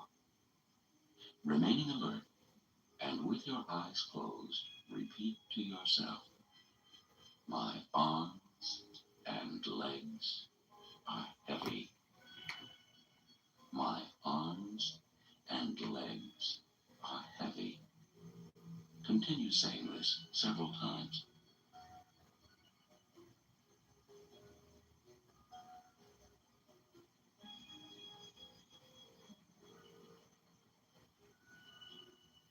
Letting your arms go completely limp. Be aware of how they feel. Now, let the relaxation flow throughout your body. As you continue to breathe, slowly and evenly. To deepen the feeling, imagine a sense of warmth and heaviness. Feel it flow to different areas of your body. With your mind focusing on your arms, say to yourself, my arms are heavy and warm. My arms are heavy and warm. My arms are heavy and warm. Breathing evenly and letting the warmth flow and spread. Repeat the phrase several times.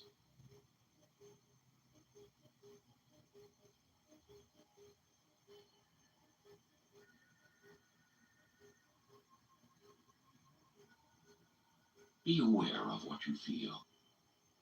Do you sense warmth flowing through your arms, hands, fingertips? A kind of heaviness. Do you feel that as well? Let the sensations deepen. As you become more aware of how well and relaxed you feel. Now, focus your attention on your legs. Note how your thighs, knees, calves, and feet are feeling. Say to yourself, my legs are heavy and warm. My legs are heavy and warm. My legs are heavy and warm. Continue saying this as you breathe evenly, allowing warmth and heaviness to flow throughout your legs.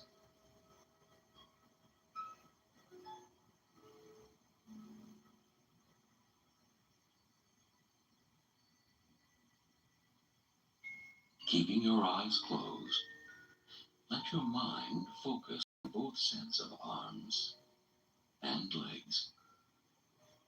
Let them become heavier and more relaxed. A warm, pleasant feeling of warmth. Repeat to yourself, my arms and legs are heavy and warm. My arms and legs are heavy and warm.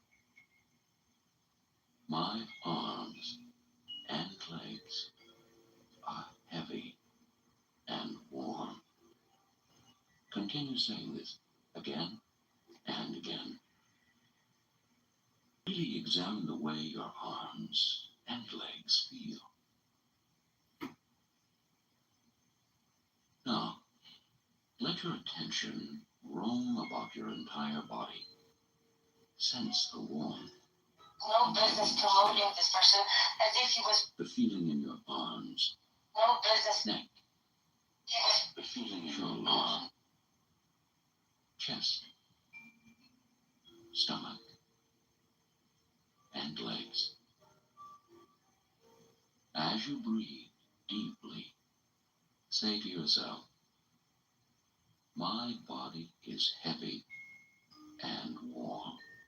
If I have so Warm. Repeat the phrase again and again.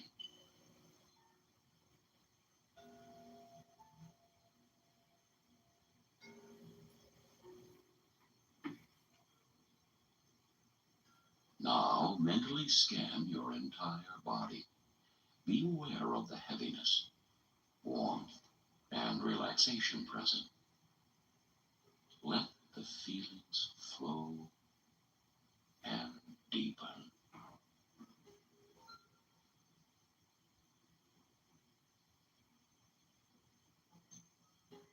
Now, as you gently enter an even deeper state of relaxation, sense the regular beat of your heart. Allow yourself to become very still and aware of your beating heart. Breathing evenly. Say to yourself, my heart is calm and regular. My heart is calm and regular. My heart is calm and regular. Repeat the phrase again and again.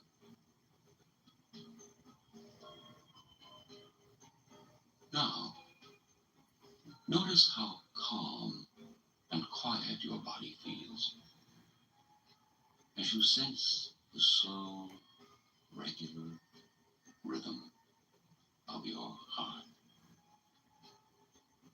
Feel the same relaxation flow through every cell of your being. If any tense areas remain, send a soothing warmth and heaviness sensation to spread. Now, gently prepare for the visualization sequence. Close your eyes if they're not already closed. And imagine yourself at an ideal weight. Picture yourself toned and slender and wearing a beautiful outfit.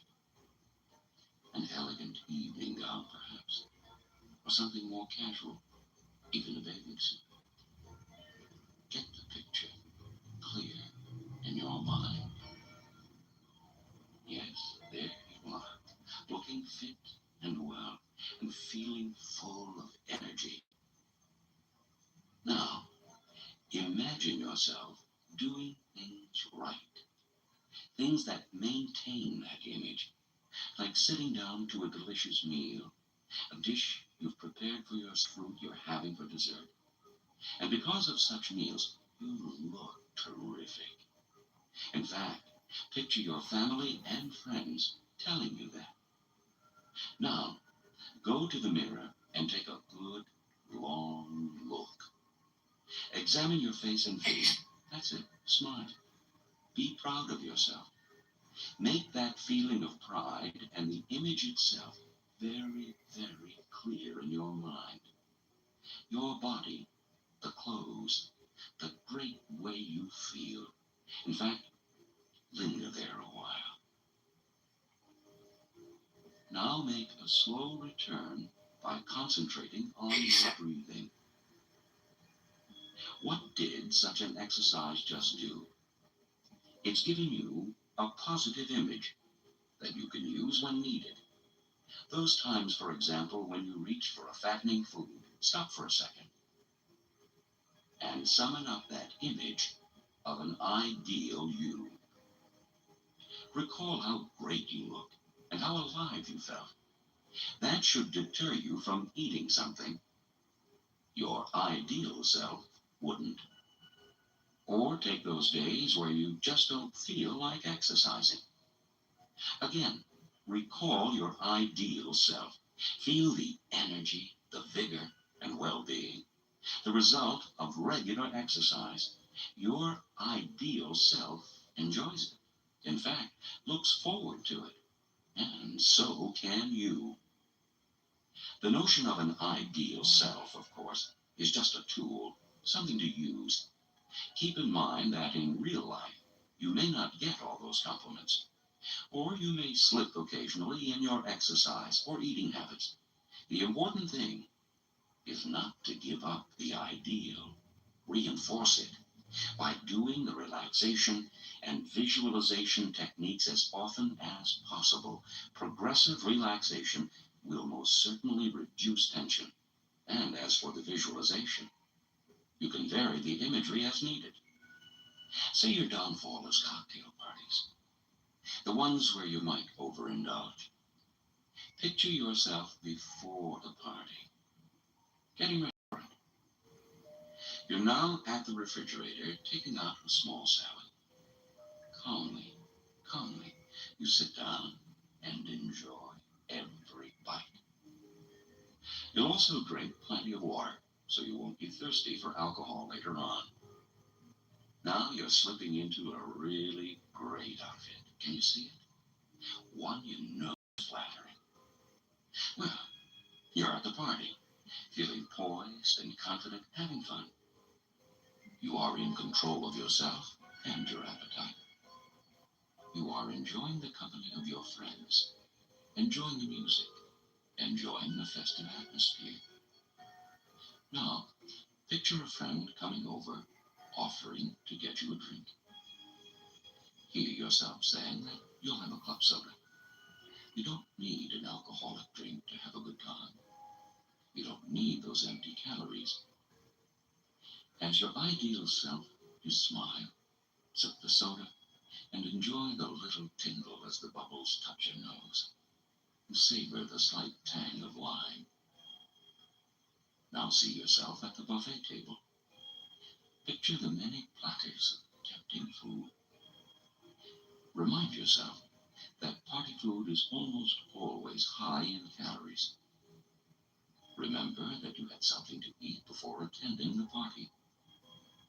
Consciously realize that you are not actually hungry. Picture yourself gracefully moving past the cheese tray, the sour cream dip, the sliced ham, the chocolate cake. See yourself reaching for the least fattening food on the table. Take a small amount. You can apply the imagery technique to any food situation that might be troublesome. A breakfast, a luncheon, even dinner at your mother's house. Rehearse any potentially troublesome situation several times after progressive relaxation.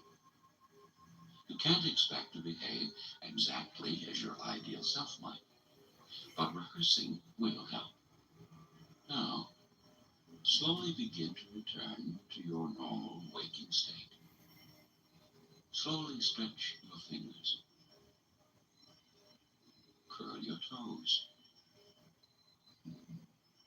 Move your shoulders easily up and down.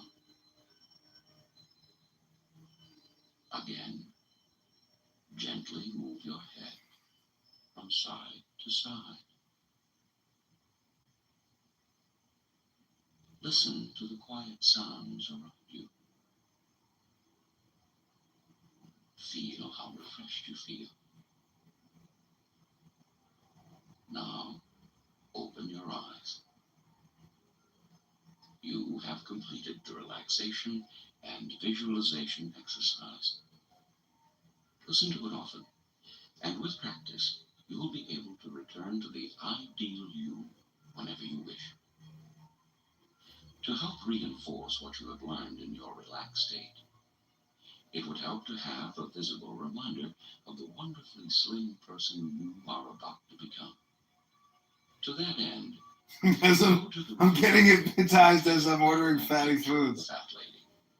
Replace it with one of you at your best weight, or of someone you'd like to look like. What you need by the fridge, you see, is not a negative, but a positive image.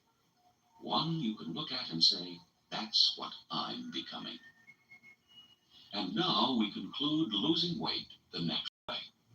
One of the series of mind-body healing tapes from Prevention Magazine.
Are you getting a lot of pressure at work? Or how about, now, excuse me for asking, your personal life? Are there any fireworks there at all? Now here's a question. Do you smoke? I mean, the missus is getting after me all the time for these cigars. How about alcohol? How often do you take a nip to unwind? How about your sleeping habits? Now me, I'm sleeping like a log most all the time. Some people don't take sleeping pills. Do you take any of those at night? Now stop me if I'm getting too personal. But how about your meals? Have you been dieting lately? I mean, you look fine, believe me. But here's another one. Exercise. Now, I'm usually running around all day chasing the dog or something. But how about you? Do you hit the gym or at least go for a walk every once in a while? Last question. Do you take any prescription or over-the-counter drugs? Now that's real important. So think about it. Well, that's about it. Thank you, sir. I appreciate the time. Thank you, Fatigue Finder, and good luck on the case. Are you surprised that all those factors have something to do with fatigue? Well, don't be. One more thing, sir. Yes? How about chemicals or pesticides? Has the party been around those lately? Excuse me, sir, I didn't mean to interrupt. That's okay. You asked some excellent questions. I'll be leaving you now. Sir, again, I appreciate the time. And again, good luck on the case. Excuse me, ma'am. Is that the vacuum cleaner you were using? As I was saying, most doctors diagnose fatigue as being psychological, environmental, or biological. Let's look at these possibilities one by one. Feeling tired? It's all in your head. Well, maybe not all in your head. Certain emotional problems can cause a real lack of energy. If you're depressed, for example, chances are you're feeling tired as well. Depression, such as that caused by divorce, death of a loved one, or any major life change, can interfere with sleep. Oh, what time is it? 3:30. I thought it was morning. Maybe you're waking up during the night, or rousing too early, only to find you're now up for the day. Or the reverse might be true. The time right now is 10:55. Here with a late morning news report is Kevin Price. Some depressed people sleep more than usual. What they're really doing, of course, is trying to escape from whatever it is that's getting them down. Still, another energy thief is stress. Whether it's in your personal life or on the job, constant pressure can make you tired. The reason for that is the fight or flight syndrome, a kind of inner safety valve that goes back to the days of the caveman. Faced with a wild predator, our forebears could either fight or flee, a choice that remains in today's concrete jungles. Attacked by stress or fear, the body responds with a burst of adrenaline. plus a rise in blood pressure, heart rate, and muscle tension. Without some kind of release that is either a fight or flight, the pressure mounts and the body gets tired. Other emotions that bring on fatigue? Why do you look where you're going, you? Anger. Or in some cases, just plain boredom. A good way to ease coiled up tension is exercise. There's nothing like a good workout to relieve the fight or flight syndrome. Sometimes, though, fatigue doesn't come from within, but from without. In other words, the environment around us. Take weather, for example. It's a nice, bright, clear summer day. The temperature's in the 90s. Great day for the beach, right? Just don't be surprised if you can't muster enough pep to drive there. Why? Because weather can sap temperature effects on the body. Any extreme, he says, whether that's too hot or too cold, can rob the body of ambition. And drop in barometric pressure can also be tiring, particularly if you're sensitive to it. A remedy? Acclimatization. This simply calls for a gradual exposure to any extreme weather condition. If it turns very cold, for example, begin by spending a short time outdoors. Then spend longer and longer periods in the cold, and you'll soon be able to handle the chilly temperatures. Since our metabolic rate tends to rise when the mercury falls, adjusting your body to the cold can also be an energizing experience. Now, for hot weather. Says another summer-like day today, high about 94, humidity 72%. Be sure to drink plenty of water on hot days to keep your body temperature down, and wear loose-fitting and lightweight clothing. Above all, don't be at odds with the environment. Live in harmony with it. A cold shower on a hot day, for example, will just tire you out. Choose a lukewarm spray instead. Make it close to room temperature, so there's no drastic change or contrast. The same notion applies to air conditioning. Going from a hot street into a cold building may seem inviting. So large that it will become a moderation problem, but we'll see.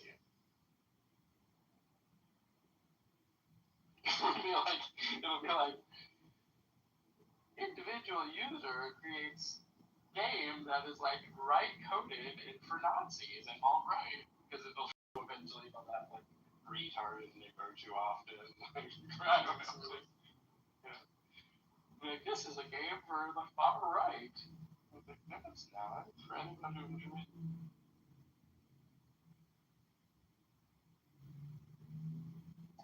Of not being worthy because he thinks he deserves, the praise that Christ gives. And, eventually he was kicked out of heaven because his way of life led to like extreme violence in heaven, to the point where they like, look, enough is enough, we have to kick you out. Got kicked out, and now he's the rest of the universe, they have to listen to him because they're like, well, what you did in heaven was not done here, so we have to give you.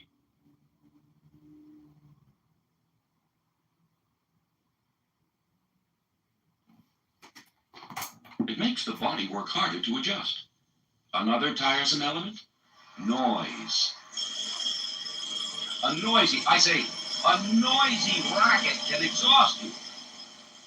And so can poor ventilation. If you have to work in a stuffy place, be sure to take a fresh air break. It'll do wonders for your mood and productivity.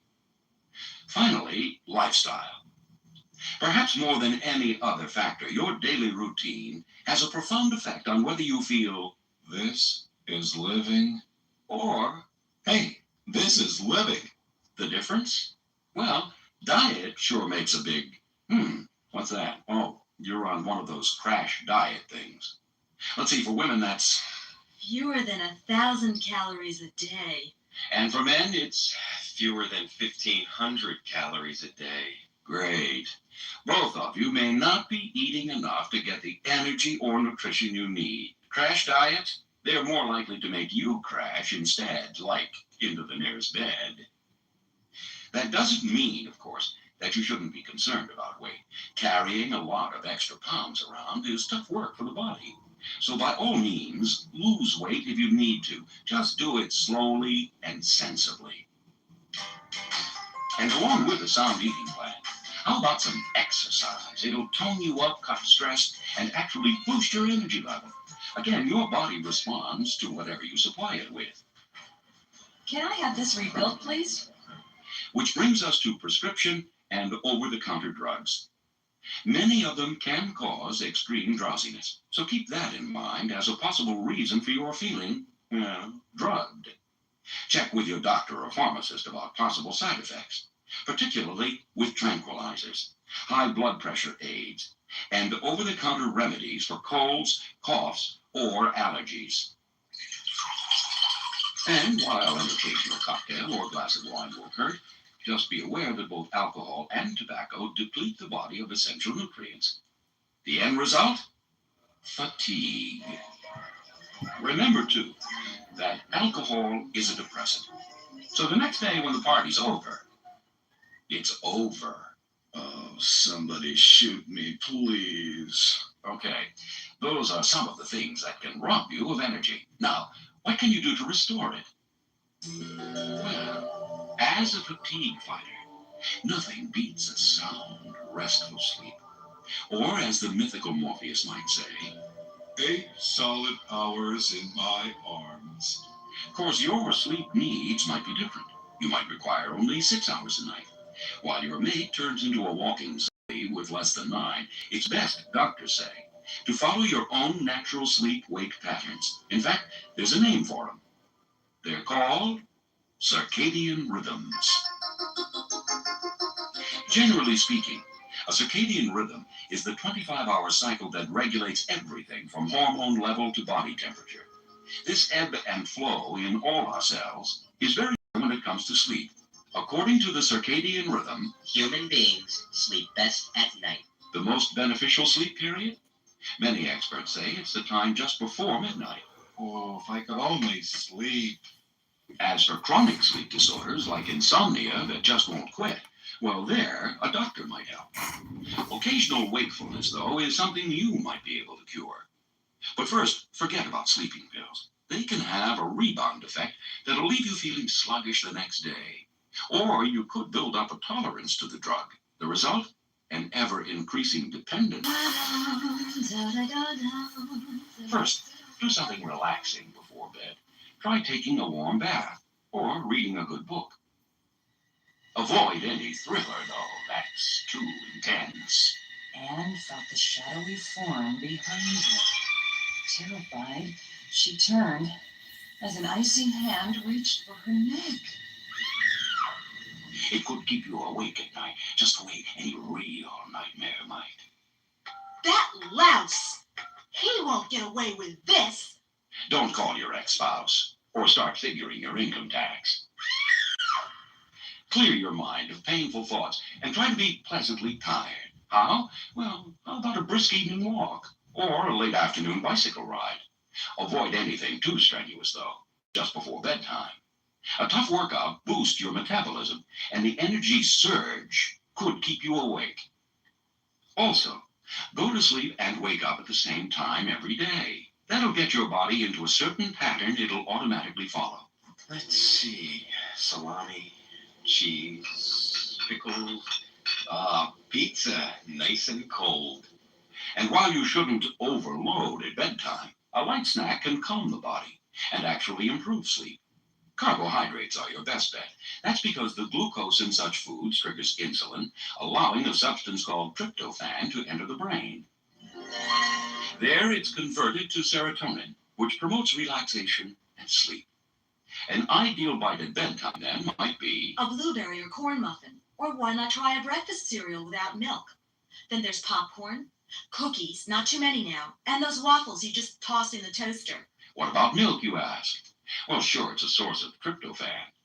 But milk's fat content slows the switch to serotonin. Okay, a good night's sleep is important. But if you still need an energy lift, listen to the words of a former chief executive, Harry Truman.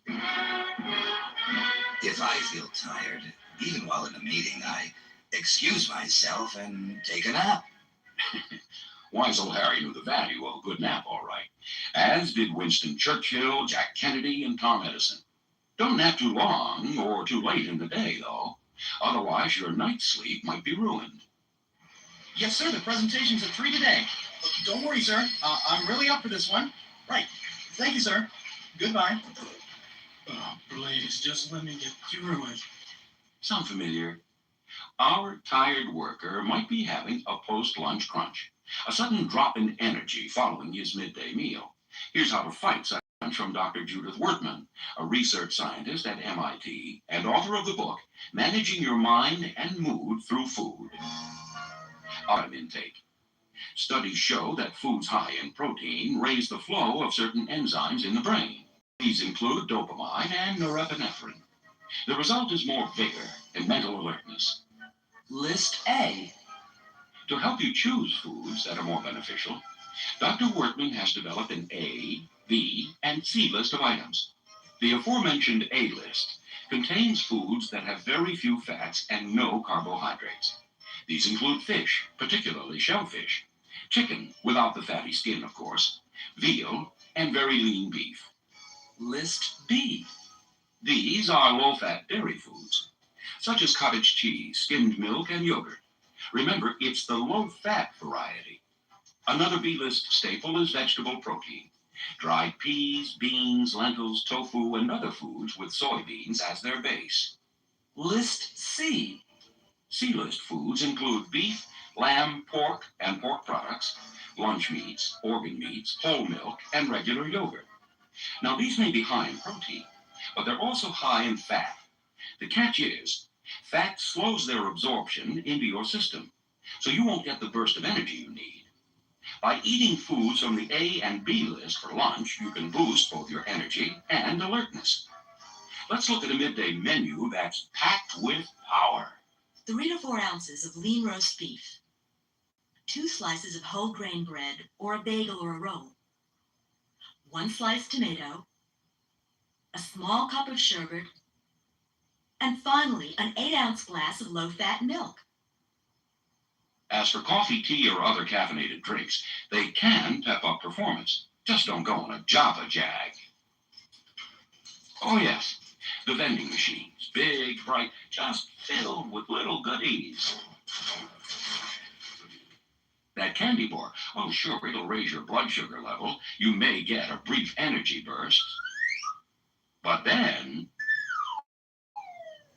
as we've learned, carbohydrates tend to promote feelings of fatigue. A better and more enduring pick-me-up is a brisk 10-minute stroll. In a study done at California State University, subjects rated their energy level after eating a typical-sized candy bar, and then after walking for 10 minutes. The results? While the candy provided an overall lift of about 20 minutes, that was nothing compared to the walk. Stretching their legs invigorated the walkers for a much longer period of time. Okay, forget sweets, you say. What you need are vitamins, lots of them. Well, first of all, there's no magic pill that can cure chronic fatigue. And that includes even a megavitamin tablet. Too many, in fact, can be harmful. As one nutritionist points out, vitamins are called supplements for good reason. They're meant to, well, supplement a sensible diet, not to replace a variety. And for the coup de grace, give fatigue the boot with a brisk walk. Now, turn this cassette over to side 2 for a mental technique that'll give you even more vitality. Are you sure this was the vacuum cleaner you were using at the time?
certified doctor of internal medicine and gastroenterology.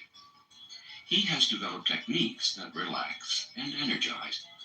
These exercises should be repeated often to help you develop a deep reserve of energy.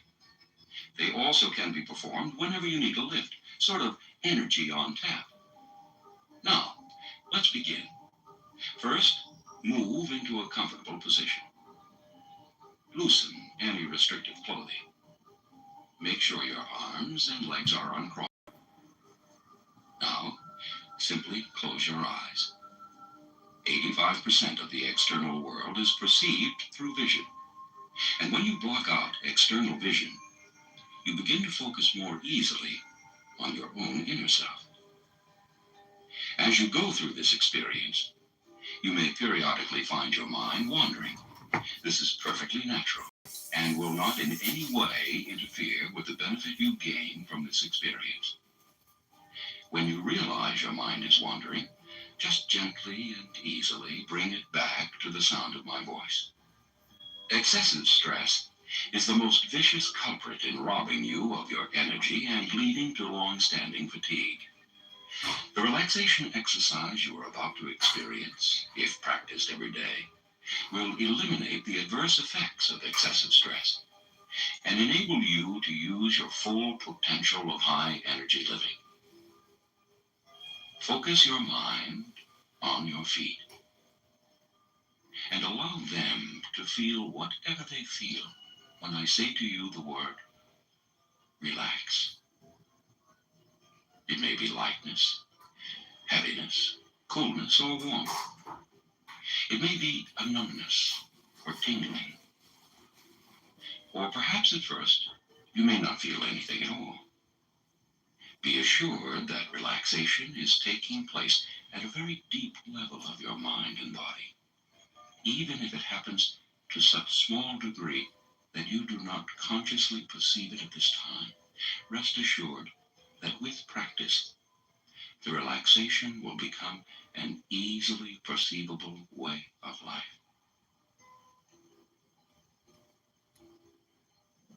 Now, allow the relaxation to travel up into the lower part of your legs. Feel how comfortable your legs can feel as they relax. Permit the relaxation to move into the upper part of your legs and allow this area to relax.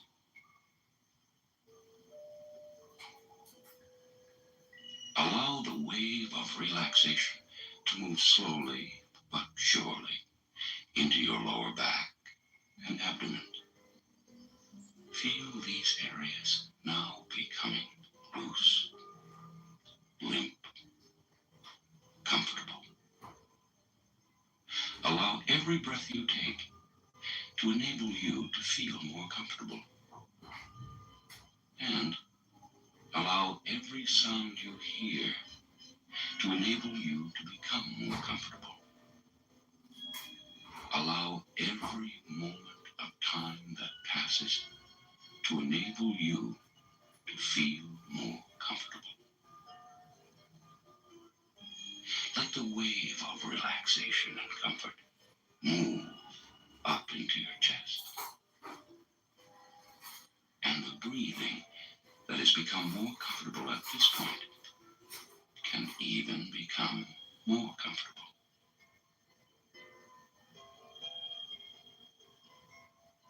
Now, allow the relaxation to spread into your shoulders.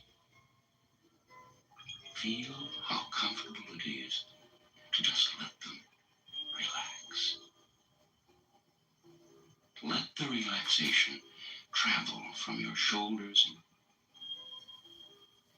down through your arms, into your hands and fingers, so your arms are loose and limp, just like a rag doll. Now, let the relaxation spread into an area in which we all hold a great deal of tension. The neck. Allow your neck to become completely relaxed. You may want to slowly, very slowly, move your head around on your neck so your neck relaxes even more.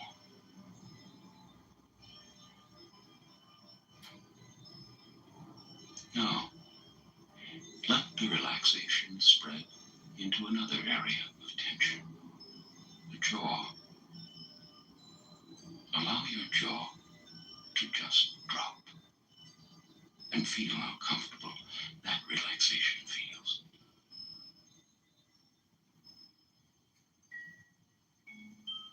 Now, let the relaxation spread to the rest of your face, allowing every part of your face to become loose, limp, and relaxed. Allow every breath you take to continue to relax you even more. Allow every moment that passes to relax you even more. Every sound you hear to enable you to relax even more. When you enter this state of relaxation every day, you change the way your body works, that is, its physiology, to a state exactly the opposite of stress. This state of relaxation helps eliminate the adverse effects of stress and lets you experience the high energy potential that is your true heritage. Now, while you are in this relaxed state, I would like you to learn a few skills and techniques that will be useful to you even during your usual waking state. These skills and techniques, when practiced in this state of relaxation, become indelibly intertwined with relaxation at the deepest levels of your subconscious mind. Then, during your usual waking state, by just repeating these techniques, without even going through a deep relaxation, relaxation indeed will take place. As with any skills, the more you use them and the more you practice them, the more effective they will be. You can rid yourself of excessive stress, feel safe from unwanted events, and develop a place to literally pull yourself together by imagining a place of safety. Great athletes use this device to develop what they call a cocoon around themselves, to protect them and give them strength and energy during their performances. You can use a similar technique: safety, comfort, and happiness. Peace, safety, comfort, happiness. Think of a place that means as many of those characteristics as possible to you. It may be a place that you visited often, or one that you visited only in the distant past, or it may be one that is totally imaginary. Allow the first place that comes to your mind to be that place. Put yourself in this place as vividly as you can. Use all of your senses. See or visualize in your mind's eye everything there is to see. Look up, down, left, right, in front of you. Turn around and look behind you. Look at things, in things, through things. Appreciate the sounds, the natural sounds emitted by this place, as well as the sound you make as you move around in this place. Touch and feel. Touch objects and things in your surroundings. If you are outside, feel the wind, if there is any. Feel textures and temperatures. If there are any aromas, appreciate these. If there is anything to taste, do so. Put yourself as completely into this place as possible. Scientific studies have shown that when you vividly image something, your mind and body interpret it as being real and act accordingly. The more vividly you imagine yourself in this place, the more your mind will believe it is real and will associate this place with peace, safety, comfort, happiness, and relaxation. Now, spend a few more moments fully appreciating this place.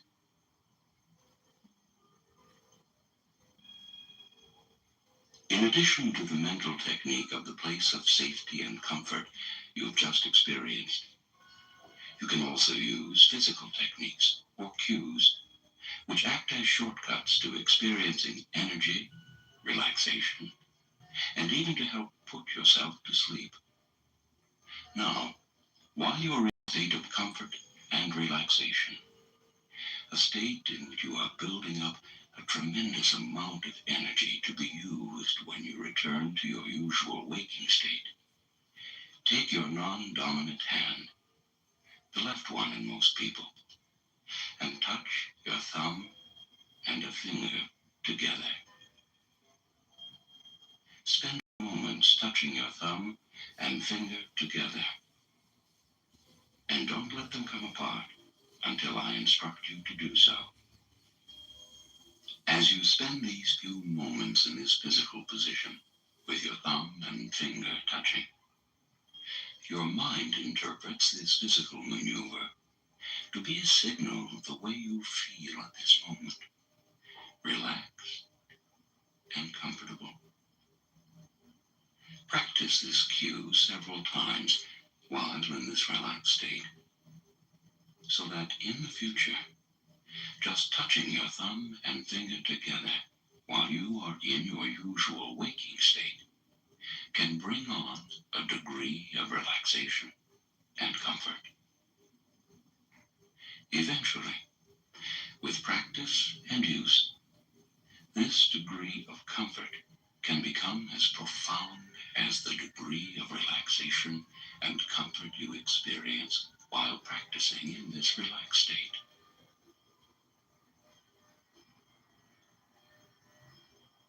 Continue to allow every breath you take to enable you to feel more comfortable. Allow every moment that passes to enable you to become more comfortable. Now, relax the hand in which you had your thumb and finger touching.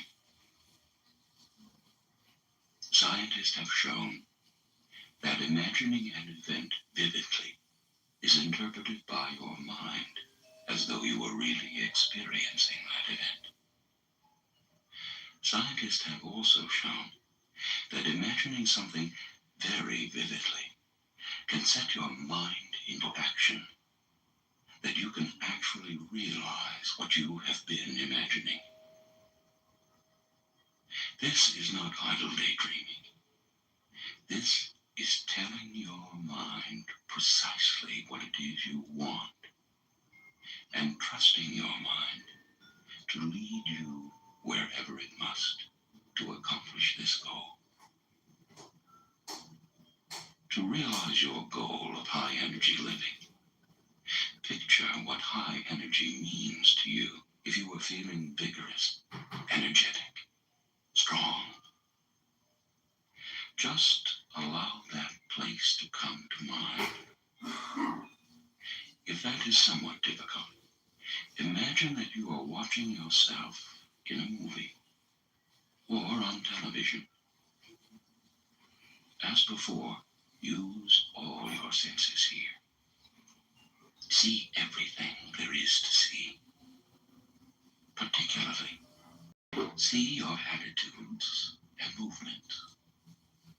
Also, hear the sounds, feel the temperatures, textures, and movement. Smell the aromas. Taste anything there is to taste. Actually feel your own consciousness merge and become that person you are looking at. When you accomplish this, you are experiencing the high energy scene.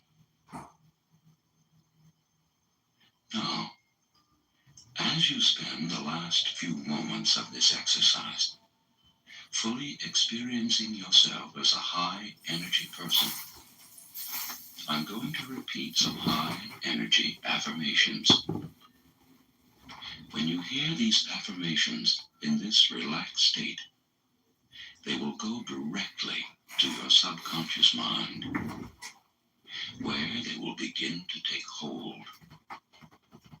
and magnify and grow, and eventually become your way of being.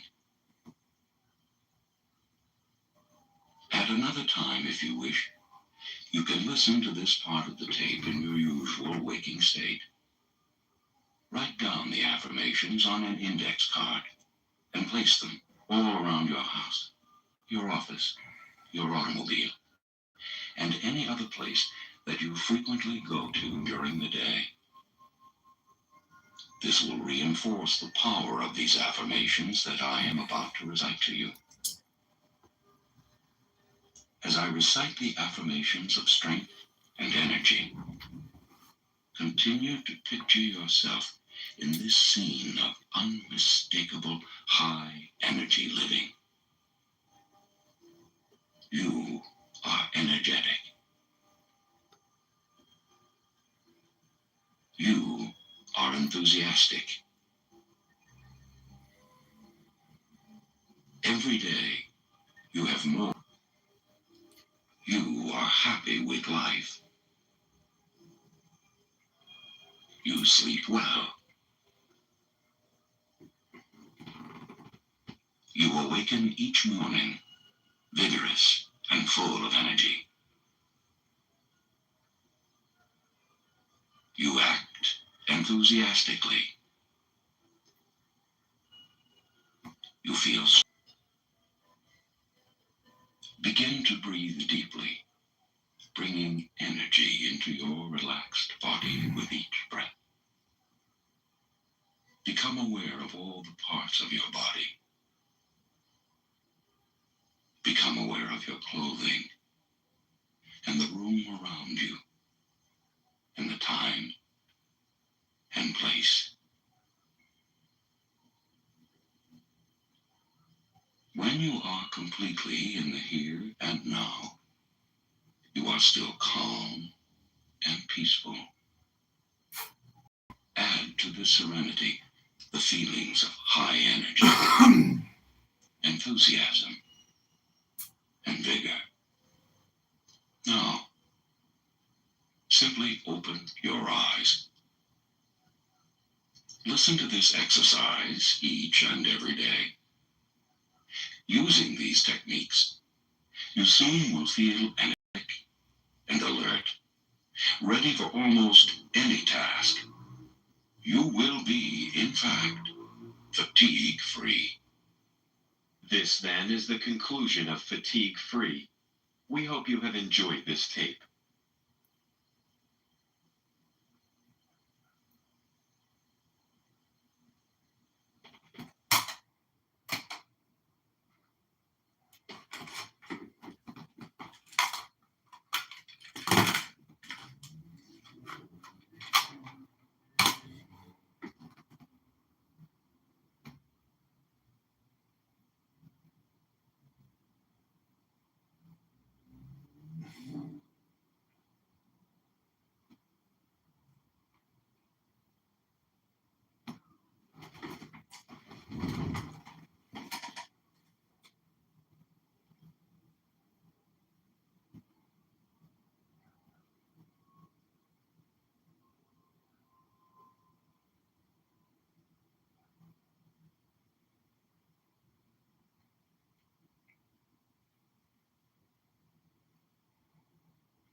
Crept its way into the power centers of the West. It has not materially improved our life. In fact, it's done the exact opposite. And I encourage everyone in the audience, have the courage to call out what you know to be true. It's not like Islamophobic to say. The online hate campaign to silence this point of view. Like, you are not allowed, at least as a conservative or a right winger or somebody who's perceived to be on the right side of the aisle, to be in any way soft on Muslims. My God, it's like, you know what? Fuck off. I'll be whatever I want to be. And if I want to reevaluate any POVs at 55, I'll do it. Too bad. Yeah, look what's happening in London. You don't have to go far to find out what's happening. Do you feel like there is Okay, so this was that. This was. I'm gonna post this. This is from. This is amazing. This. I mean, listen, I have a ton of people I've gone to work with and know that are Muslim. I've never had a single issue, not a single one. But what I do have a problem with is what I'm seeing happening with the takeover on the red and green alliance on the left, and candidate. And what percent of the country do you think is completely oblivious to all of this taking place in the first place? Well, the last one will be pretty big, but I don't really know the percentages, my friend. I do think that we're. Science of Great Awakening is you can only inspire people with guilt for so long. You know, earlier what you were talking about in the name is cultural relativism. And if you turn the chessboard around, you need to promote these ideas if you want to destroy civilization. What have we been talking about? What does everything, if you can run a thread through everything we're talking about, now, first of all, it is Jewish supremacy. I think that it is a gentle euphemism just to call it Bolshevism because these people are actually wedded to no ideology whatsoever. It's just outgroup psychopathy. They wield ideas as clumsily as a monkey would wield a radio for a hammer. It just doesn't matter as long as it knocks you out.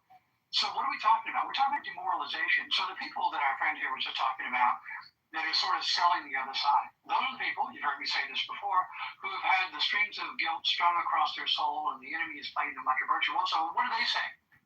I want to be a good person. I want to be liked by this power structure. Well, these people have always existed. This is called demoralization. And the whole point, of course, of establishing a tyranny or authoritarianism for all of time is to demoralize everyone. You all heard me say this because if we still have our morals, we will rise up. So I'm not really concerned with the coward. I'm not really concerned with the rightless poltroon. I'm concerned with the rest of us because we know everything they say just doesn't stand on its head.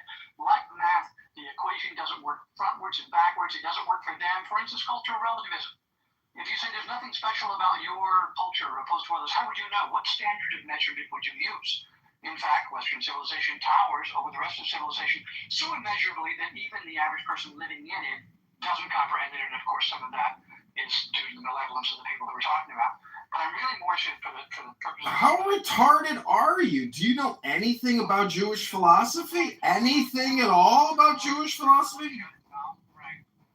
Oh, you're the supremacist. You're the Nazi. Got it. Okay. How retarded are you? Do you know anything about Jewish philosophy? We got him! We got him! We got them! We broke their hypnosis! We got them! We got them! We got them! We got them! We got them! We got them! Forget it and forgive! Let it all go! You're obsessed with Jews! No Jews, no news! Oh, that's the Catholic Church, sir. That's the Catholic Church, sir.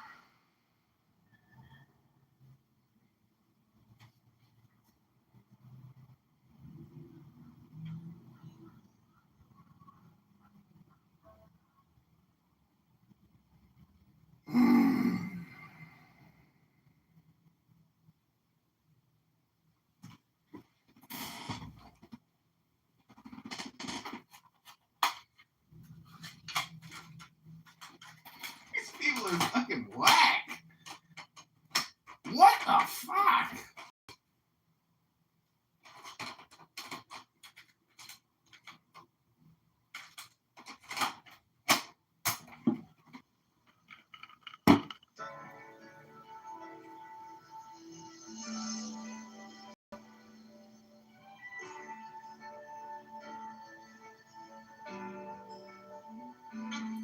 Hello, and welcome to another in a series of mind-body healing tapes from Prevention Magazine.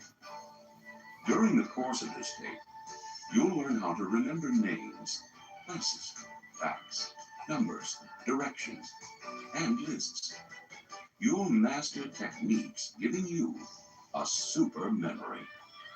So you'll no longer mislay items, wonder if you left the stove on, or even what is a skill that can actually improve with age.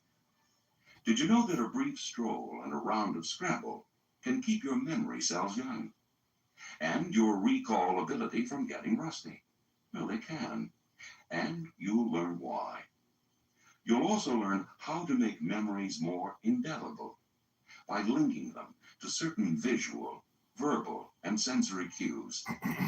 By paying attention, and with a little practice, you'll connect faces with names. Why, if it isn't Art Brandhorst and his wife Cindy, how are you? Recall lists. Yes, I'd like to rent Jaws 2, Star Trek 3, Rocky, Superman 4, and The Revenge of the Nerds. Remember phone numbers. 1-800-792-67... What you read. As Shakespeare once wrote, The West knows the beliefs. which never ceases to enlarge itself. Where you put things.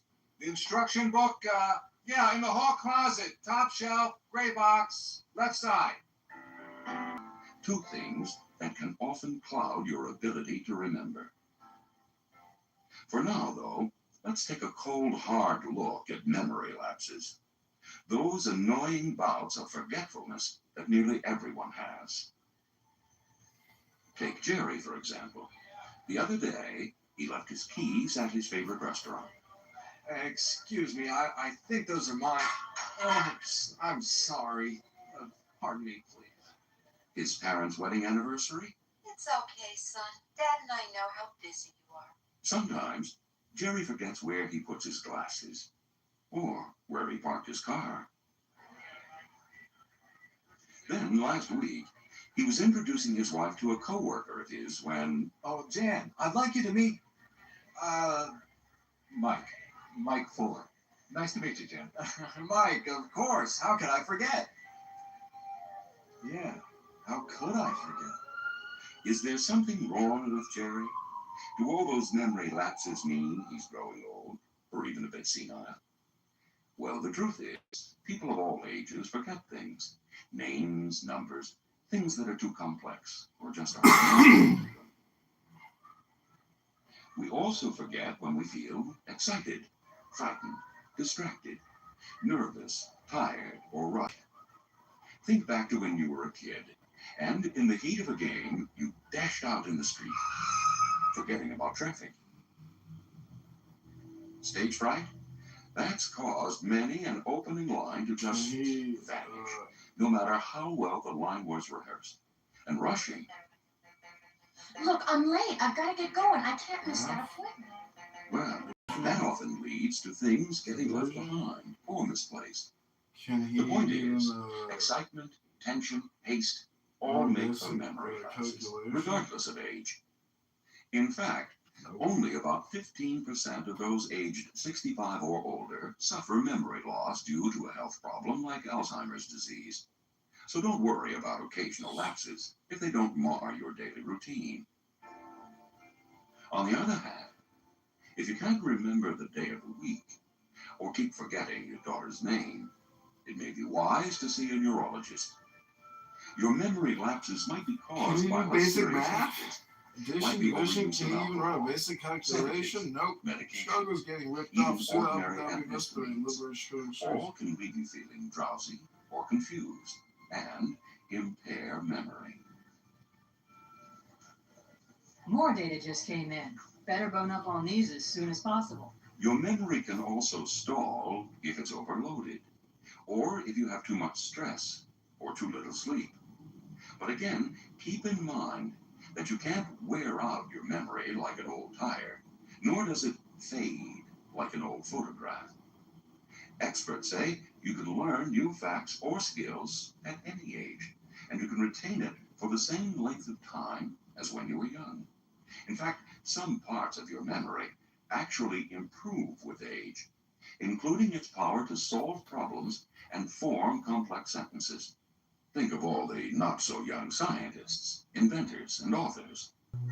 It's on the tip of my tongue. Episodes which seem to occur more as we get older.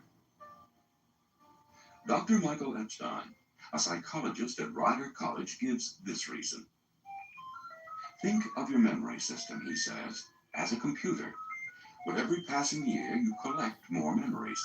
That means when you want to recall something, it takes a bit longer to scan what's on file and transmit it to your consciousness.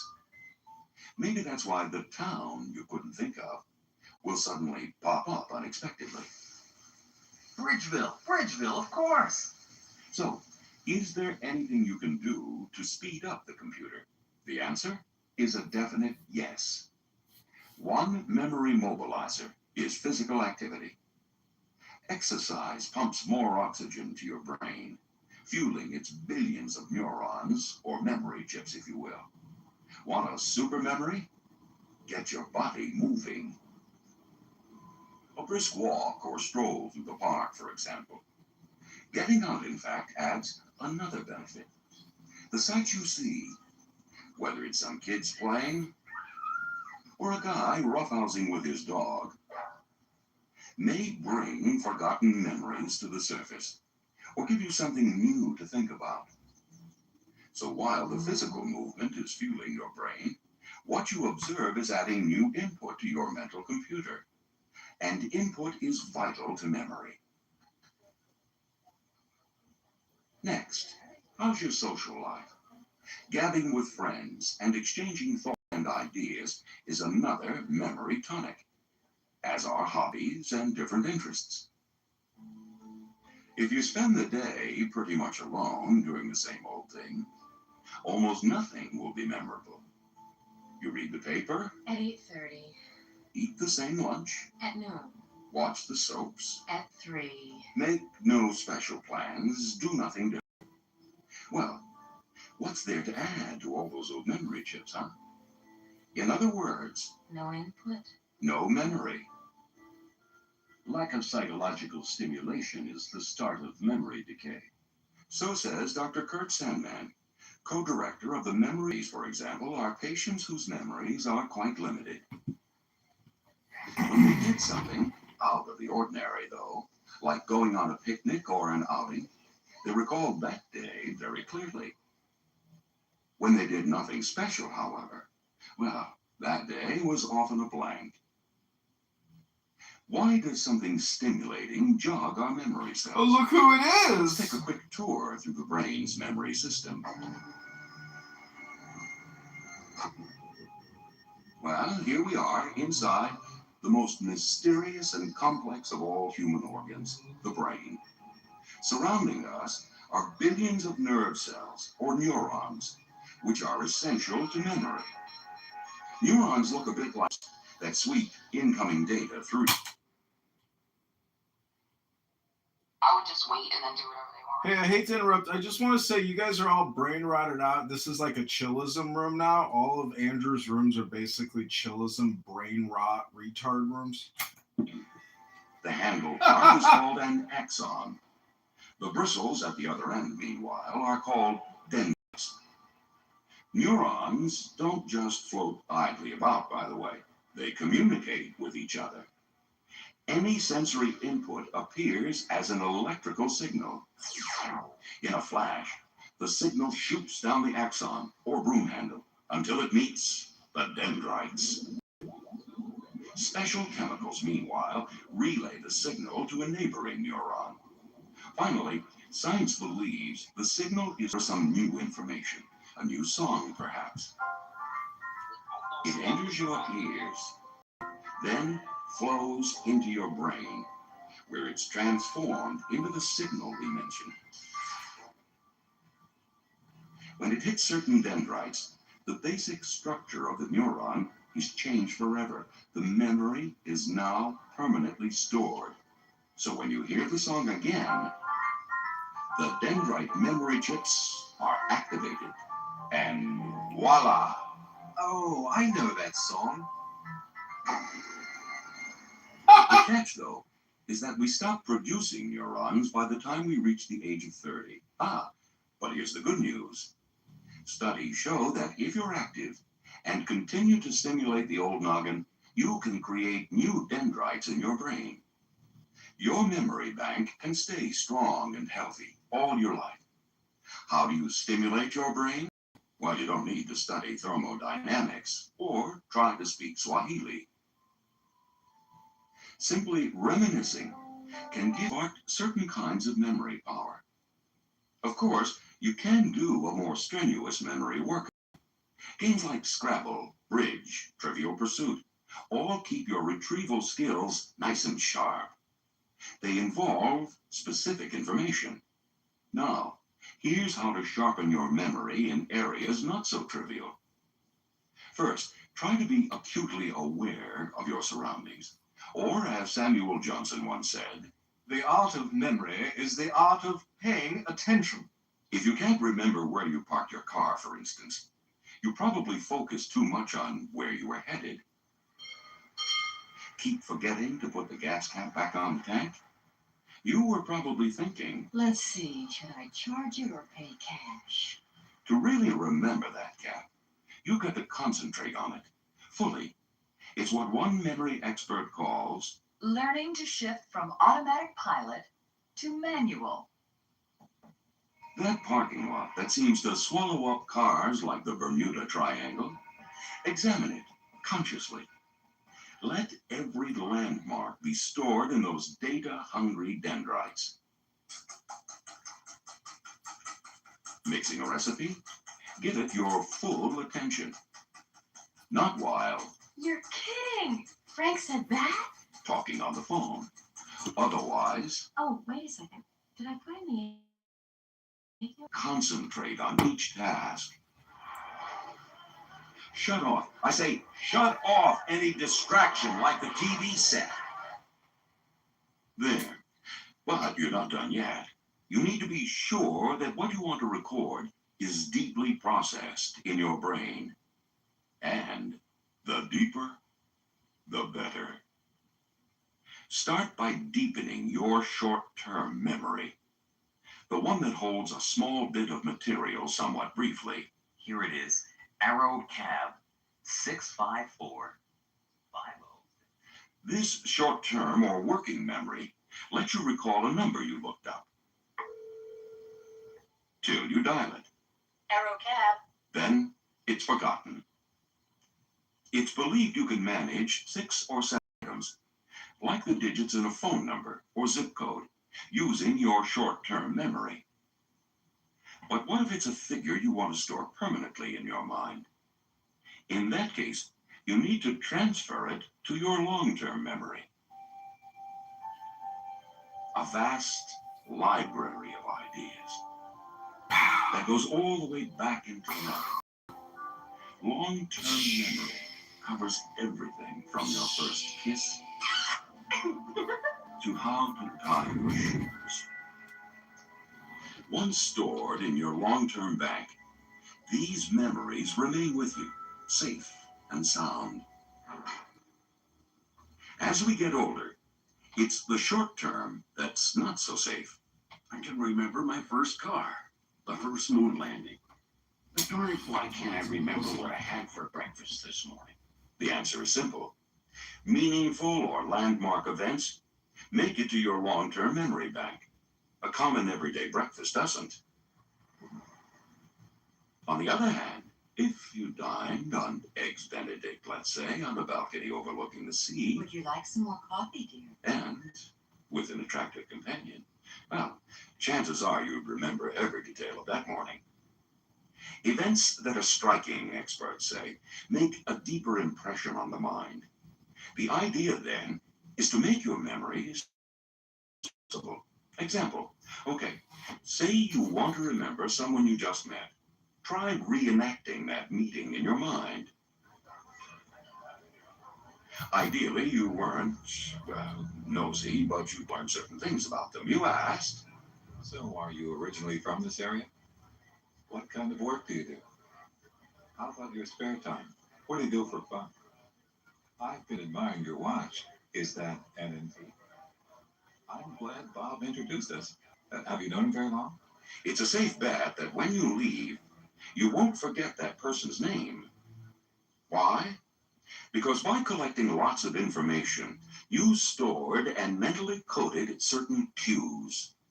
Data that's linked to other info already filed in your memory bank. Later, just thinking of the cues, a city, occupation, friends you have in common, will bring a more vivid memory of the person you met. There's some evidence, in fact, that association may change the neurochemical structure of the brain. Of course, remembering this way is not a new idea. The ancient Greeks used association to help them recall long speeches and stories. The association techniques were called mnemonics, after Mnemosyne, the Greek goddess of memory, and the idea is still valid today. One version of mnemonics uses the fact that nearly half of us are predominantly verbal. That is, we're attuned not only to words, but also to rhythms and rhyme. That's why we remember catchy little jingles like, Clock, this, oh, what a relief it is. and who can forget, 30 days have September, April, June, and November. All the rest have 30. For recalling the number of days in a month. Do names give you a tough time? Try remembering them with a rhyme. Barbara Ann Porter, her boyfriend's shorter. E.J. Stocker, half off his rocker. Doesn't make any difference how silly they are, as long as they make sense to you. Ever take piano lessons? Then you're likely to recall, every good boy does fine, or deserves fudge. The first letter of each word are the notes in the musical scale. You can use this same method to recall names. Say those in your aerobics class. Let's see. There's Martha, Kathy, Ellen, Diane, Geraldine, and Sandy. How about most cats eat dinner generally at 7? No? Well, I think you get the idea at least. Okay, now for numbers. Try placing them in smaller units, or what's called chunking. 400,78990. Wow. How about 478,990? Or you could try to visualize a number. Mental imagery is one of the most powerful of memory tools. Research shows that when something is shown in a visually distinctive way, it stays in the mind longer. Try using your mind as a camera. Need to recall 33F? Maybe it's your seat at a ball game. Imagine a seat with 33 frogs sitting on it, all wearing jerseys with the number 33 on them. Again, the more bizarre an image is, the more someone new, for example, be sure and look right at them. Search the face for a prominent feature, heavy eyebrows, a mustache, or some other physical trademark. Next, listen. Really focus on the name. Does it remind you of something? Or sound like something else to you? Hi, the name's Howard Bryson. Jack's told me a lot about you. Bryson. Sounds a bit like bright sun. Okay, now the third part. Associate. Connect the outstanding feature with what the name reminds you of. How about a bright sun with a mustache or heavy eyebrows? That's okay, let your thoughts run wild. Create an unforgettable image. And besides your visual sense, don't forget sound, touch, smell, and taste. When French author Marcel Proust bit into a certain cookie, for instance, it triggered enough memories to fill 4 volumes. Even if one lives under the equivalent of a bell jar, associations of ideas, memories, continue to act upon us. A classic work. In fact, aptly called Remembrance of things past. The point is, the more senses you use to record a memory, the better your chances are of recalling it. Think of what happens when you smell honeysuckle, hear kids splashing in a stream, or taste a plump, juicy tomato fresh from the vine. Take you back a summer or two? Well, you're not alone. Use this aspect of your brain to build future memories. Again, employ as many senses as you can to vividly record an event. Before leaving home, see yourself locking the back door. Hear the rattle of the lock and of the light switch. Smell the dish of food you left behind with the cat. Feel the cold metal of the steam iron to be sure it's safe and untugged. Later, you're bound to remember that you did all these things. Of course, whenever you can, write something down. Making lists zeroes in your attention and uses both visual and audio cues if you repeat it. Tuesday, run errands. Be more specific. Tuesday, go to cleaners, deposit check, stop by jewelers. That's better. And be sure to stick that list where you see it. But if writing is inconvenient, use the loci or location method. What you do is associate your to-do list with familiar locations, say the rooms in your house. Now, suppose you want to remember a series of tasks that must be done before you go on vacation. At your front door, think leave the key with the neighbors. At your reading chair, think cancel the newspaper. At the back door, think call the kennel. To help you remember to perform each task on your list, just open your house. These special locations will jog your memory. All that done, now you can relax and catch up on your reading, which is another area vital to memory. How can you recall more of what you read? One way experts say is to test yourself. Okay, you've read the paper thoroughly. Now, give yourself a multiple choice quiz. The city of Gdansk is in Denmark, Poland, or Russia? Multiple choice questions can cue up the correct answer. When you hear Poland, it will sound correct, just like magic. And just like a magician, you can also use props to make vanishing memories reappear. Need to take medication at a certain hour? Place the pill bottle in the sink. Or that letter you absolutely have to mail. Lay it right on top of your purse. It appears, and presto, abracadabra. So does the connecting thought and action. Switch gears, though, when it comes to everyday items. Put keys, glasses, things you need for work, in a regular and expected spot. Simple organizing helps cut the stress that comes with, why can't I remember? Tension, as we've said, can really blot memory. To boost your memory power, you've got to stay mentally calm and physically active. You need to know how your brain and memory cells operate, and how to use all your senses to feed your memory system. You need to stop, listen, associate, and use little tricks here and there when needed. But let's get back to relaxing. To learn more about that, turn to side 2 of this tape and get set to enter an extraordinary frame of mind. It's just the edge you need in acquiring a super memory.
Hello? Hello?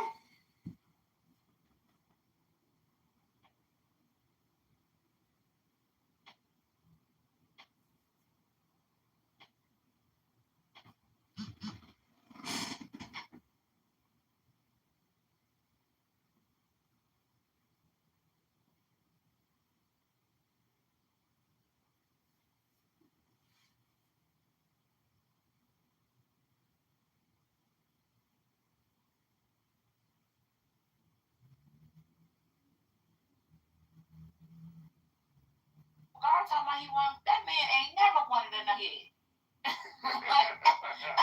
Nah, you know, that man never wanted another kid. So it genuinely caught me off guard. I wasn't trying to be messy.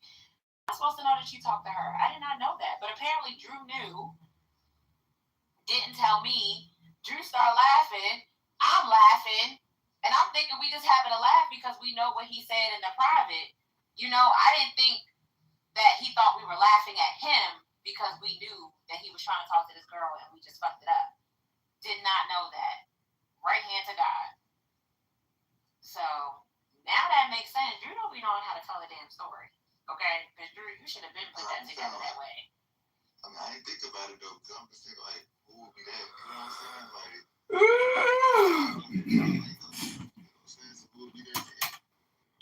But what? So my question that you understand, well, what? How does that connect with my question to Drew? So what's all the animosity towards Drew? Because he thinks that Drew had told.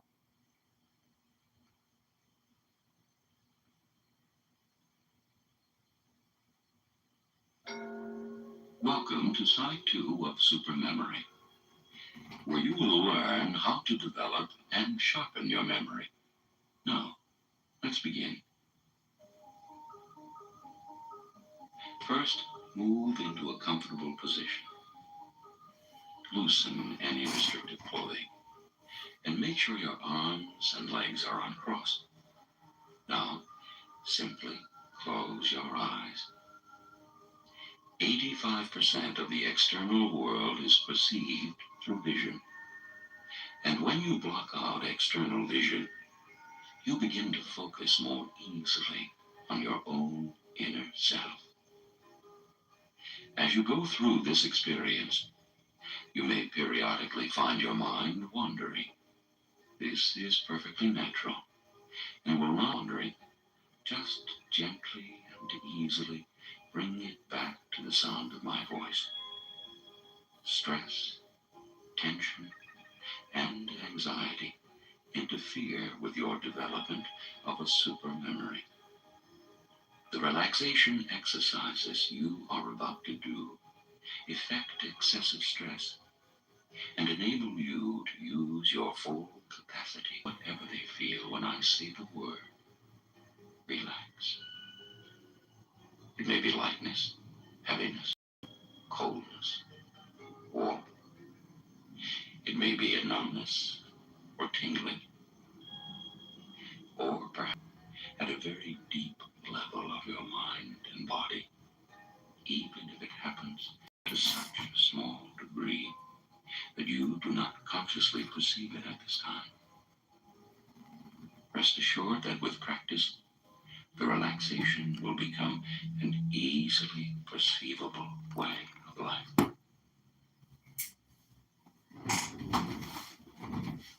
Now, allow the relaxation. Cause now, oh, yay! Part of your legs. Feel how comfortable your legs can feel as they relax.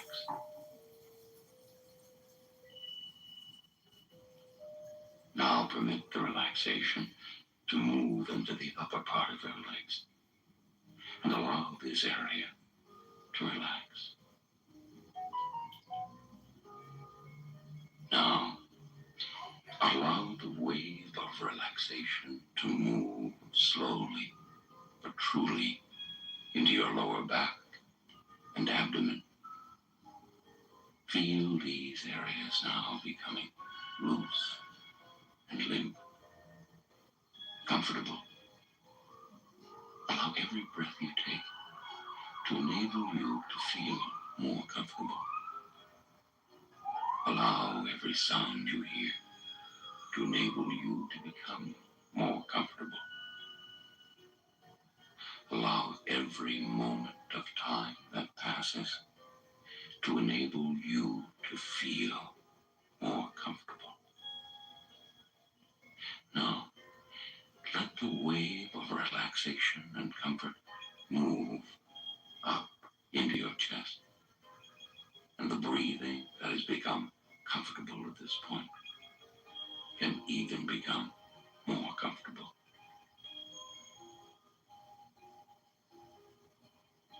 Let the relaxation spread into your shoulders. Feel how comfortable it is.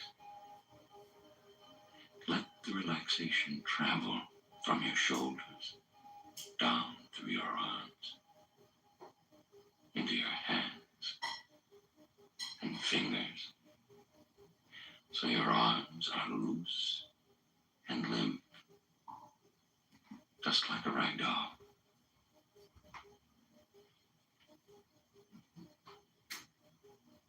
Now, let the relaxation spread into an area where you know there is a great deal of tension. The neck. Allow your neck to become completely relaxed. You may want to slowly, very slowly, move your head around so your neck relaxes even more.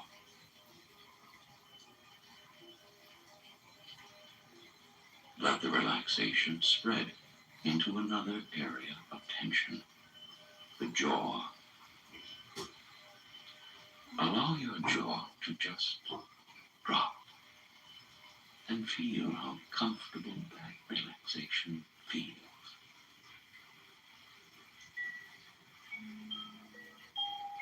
Let the relaxation spread to the rest of your face, allowing every part of your face to become loose, limp, and relaxed. Let the relaxation spread into your head and mind, so that your mind becomes receptive to retaining new experiences and developing your super memory. Allow every breath you take to continue Every to relax breath you take. and allow every moment to relax you even more. Allow every sound you hear to relax you even more. When you enter the state of relaxation every day, and allows you to develop your super memory. While you are in this relaxed state, I would like you to learn a few skills and techniques that will be useful to you in developing a super memory, even when used during your usual waking state. These skills and techniques, once practiced in the state of just mind, then, during your usual waking state, by just repeating these techniques without even going through a deep relaxation, relaxation indeed will take place. As with any skill, the more you use it and the more you practice it, the more effective it will be. In these exercises, we will use the power of imagery. Scientists have shown that imagining an event vividly is interpreted by your mind as if you were really experiencing that event. Scientists have also shown that imagining something very vividly can set your mind into action, so you can actually realize what you have just been imagining. Imagery, in part, consists of visualizations that is just as effective as vivid visual imagery. However, we also feel in our images, we touch things, and we feel the sensations and emotions associated with the image. We hear, taste, and smell things in our imagery. Use so all these senses will make the imagery much more potent and much more effective. If you have some difficulty in conjuring an image, the following practice will be helpful for you. You may want to repeat this over and over. This is just like a Happy Pride Month, Andrew. Are you going cruising at the Pride Parade this year? And don't forget, your room is like a chillism room. It's brain rot, bro. You got brain rot. Yeah, and it wasn't even, what we were discussing specifically wasn't even harmful to anything Muslim, so I don't know why they couldn't just like... basic points that weren't even contentious, like, it's just like, well, what the heck? Right, yeah, they could... Well, what was the point of contention? What was the... Hello? Before going any further, first, imagine a pet or a very, very good childhood friend. See that person or pet in a usual setting. Hey, Daddy Money, boss, bunch of saltiness ho gaya kutte. And smile. Develop an image of the home you now live in. Shut up. Or any home that you've had in the past, that you have particular fondness for. As you were instructed before, look, move around, feel, hear, smell. If there is anything in the house to taste, by all means, go ahead, taste it. Imagine some very special clothing that you have. De lámpara retention. Or would like to have in the future, or have worn in the past. Feel yourself put the clothing on, and look at yourself in a mirror wearing the clothes. Move around in them. Imagine them from all angles.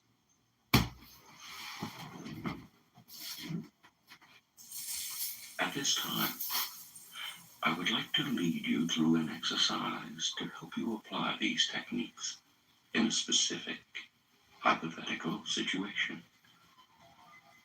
Suppose, for example, you are experiencing a typical tip-of-the-tongue episode of forgetfulness, such as introducing someone whose name slipped your mind. What usually happens in this situation is that you tense up, criticize yourself for your forgetfulness, and thereby further block your memory power. Instead of panicking and blocking your memory power, you can imagine yourself untensing and then unblocking your memory. In order to relax in your usual waking state, we are going to use the physical technique of a cue. This technique provides a shortcut to experiencing relaxation.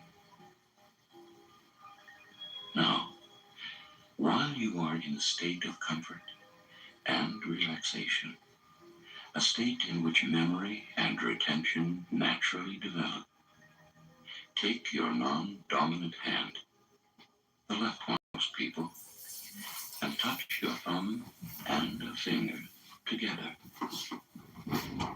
Spend a few moments touching this thumb and finger together. And don't let them come apart until I instruct you to do so. As you spend these few moments in this physical motion, with your thumb and finger touching, your mind interprets this physical maneuver as a signal of the way you feel at this time. Relaxed and comfortable. Practice this cue frequently while in this relaxed state, so that in the future, just touching your thumb and finger together while you are in your usual waking state can bring on relaxation and comfort.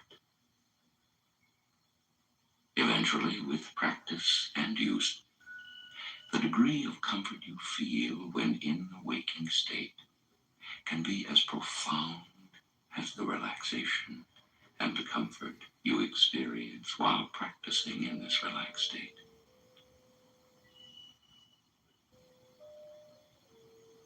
Now, while using this cue, imagine trying to introduce that person. Imagine the person's name as blocked from you by actual blocks. Now, imagine that you remove the blocks one by one. As you remove the blocks, you become even more deeply relaxed, and you begin to remember and see the person's name. You may see it on a sign, or on a television screen, or as a picture. The name Carol Baldwin may appear as a picture of people singing Christmas carols around a Baldwin piano. If you associated her name with this picture when you first met her. An alternative to this is to have the blocks with letters on them. And the more you relax, the more these blocks rearrange themselves to spell the person's name. At this point, practice either or both of these methods, so they will be useful to you at a later time in your usual waking state. Now, let your thumb and finger move apart and allow your hand to completely relax. Continue to allow each breath you take to enable you to feel more comfortable, and allow every sound you hear to enable you to become more comfortable, and allow every moment of time that passes Yes? to enable you Yes? to become Yes? more comfortable. As you learned on the other side of the tape, events that are very striking when they occur Yes? leave deeper marks in our memories and make these memories indelible. It was suggested that if you want to remember someone you've just met, you could relive or rehearse the meeting. And by reliving the event, it becomes associations are like fishing hooks. They catch buried memories below your consciousness. Yes? Let's imagine an actual fish hook, fishing for a buried memory below your consciousness. For practice, think of a meal that you had in the last week or two, one that you don't remember at the present time. Imagine the fishing hook going into the pool of memories, catching a memory, reeling up the memory. The memory is the recollection of the contents of the meal, and retrieved, it may appear as a picture or as a list of foods in the meal. Practice this technique for other memories you'd like to recall. Try to hook the answer to a question you may not have been able to retrieve. Someone's name, particular fact, or anything else that has eluded you. Remember again, by practicing these techniques while you are in this relaxed state, they will become more easily usable in your usual waking state. The more you practice, the more potent they become. Here is another imagery method to enable you to perfect your memory. Imagine yourself sitting in front of a television set. You are very comfortable, in a comfortable chair. The scene may be something completely imaginary, or it may be in a favorite room in your house. Now, think of something you would like to remember. When you first practiced this exercise, think of something that you really do know, but that you just can't remember right now. Perhaps the author of a book you've read, or the name of an old television show. Later, you will be able to use this method for things that escape your memory completely. Now, turn the television on, and a hazy image of what you wish to remember begins to appear. At this point, you may have a spontaneous memory of what you wish to remember. If the memory does not become clear right away, wait a few moments in your relaxed state, and the memory, as manifested by the picture on the television, should clear. However, if it does not become clear in a few moments, begin to use the fine-tuning of the TV set. You may wish to change channels. All of these techniques are available to you to enable you to recollect what it is you wish to remember.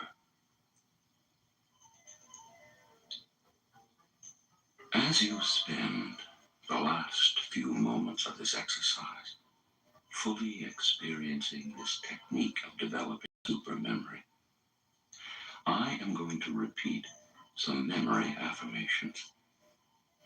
When you hear the affirmations in your relaxed state, they will go directly to your subconscious mind, where they will begin to take hold and magnify and grow and eventually become your way of being. At another time, if you wish, you can listen to this part of the tape in your waking state. Write down the affirmations on index cards. Place them all around your house, your office, your automobile, and any other place that you frequently go to during the day. These reminders will reinforce the power of the affirmations you are about to hear. I enjoy meeting and interacting with people. Archer! I enjoy learning new skills. I enjoy varying my routines from day to day.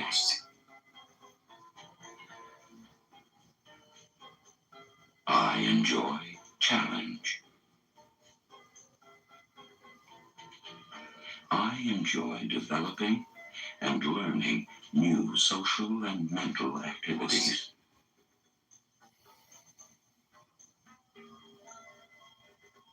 I am attentive to those things I wish to remember. I find my memory improving every day. I use the cues learned on this tape every day.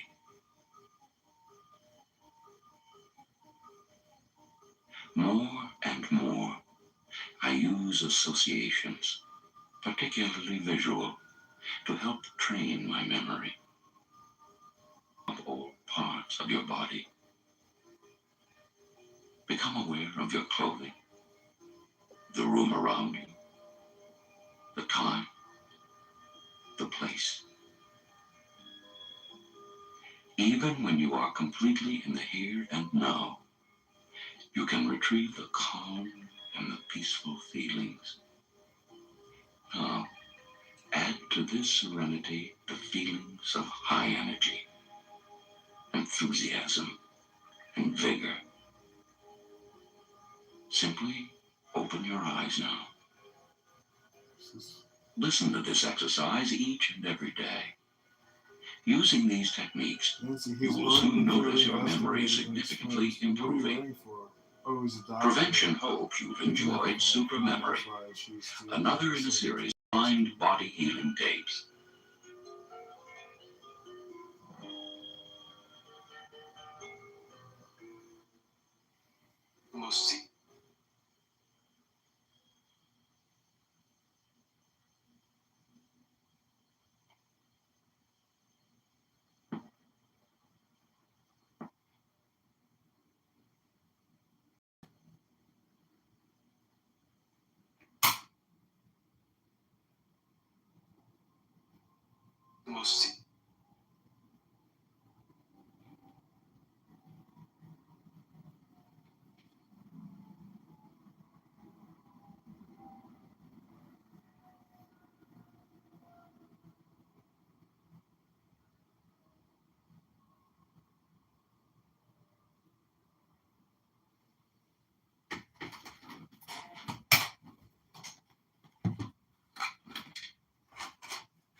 me the sign of the open eye.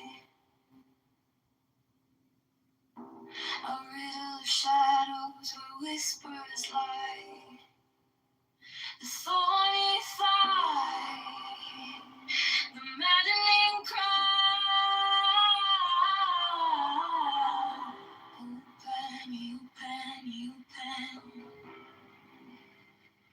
I am awake. The serpent shakes.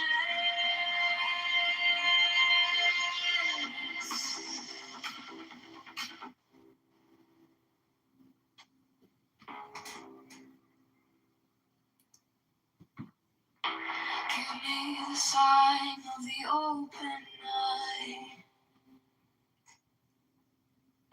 A riddle of shadows where whispers lie. The thorny thigh, the maddening cry. Open. I am awake. The serpent shakes.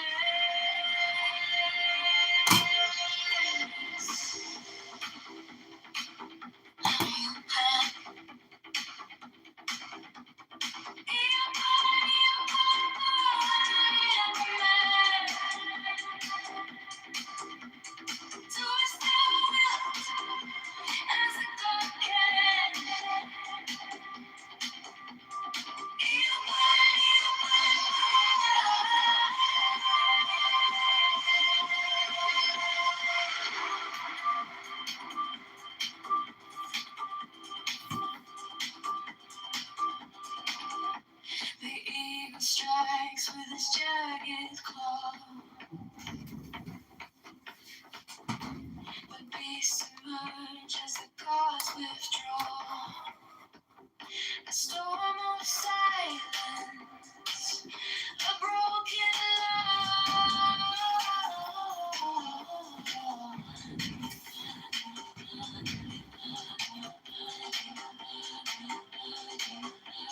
I am born to death, reborn on the hunt.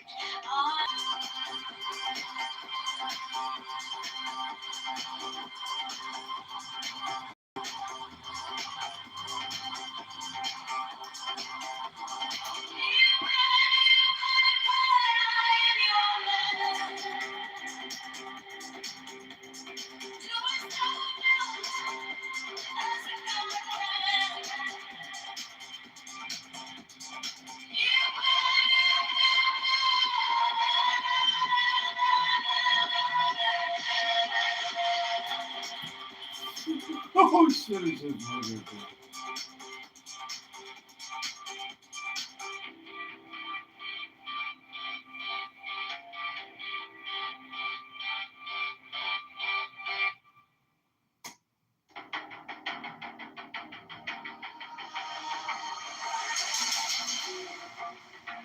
On the neon skies where the sun comes,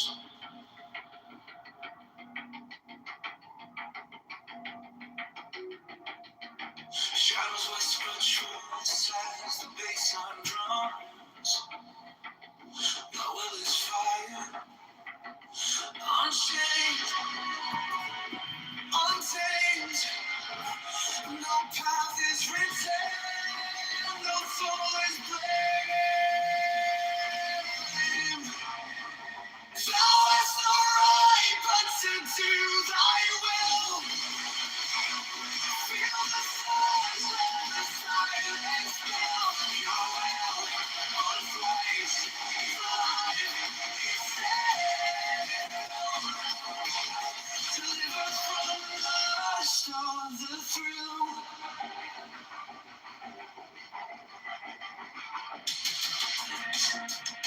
Echo shattered glass where the circuits glow. Hello?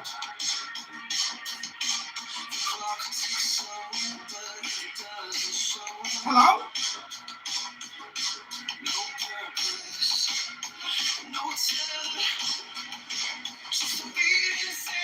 bars, just a void to fill. Every pause, every spark is the perfect way. Thou hast no right but to do thy will. Feel the surge, let the silence fill your will. On its way to life.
passion war, no losing through, like hatred piled.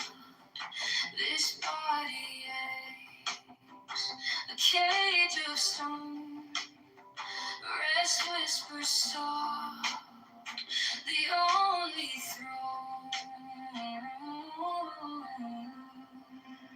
Hunger's the beast, the sharpest sting, body cries, its constant claim,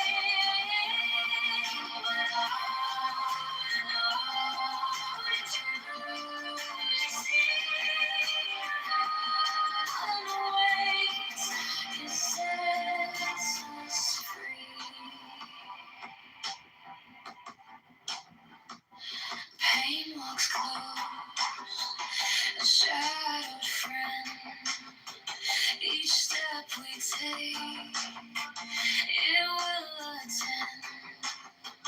But joy lies quiet, just out of view. A higher peak, a sky so blue. Feel the weight, feel it break. Every ache, every quake. Hunger's the beast, the sharpest sting.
Give me the sign of the open eye. A riddle of shadows where whispers lie. The thorny thigh, the maddening cry. Open, be open, be open. I am awake. The serpent shakes. Be open, be open,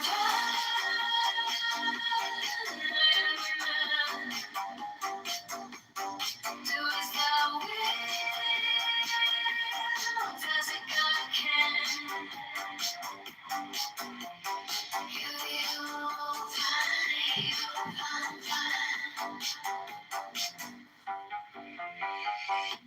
The eagle strikes with its jagged claw. The beast emerge as the gods withdraw. A storm of silence, a broken law. Open, be open, be open.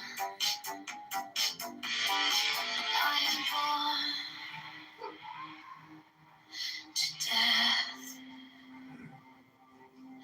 reborn on the horn of the unicorn.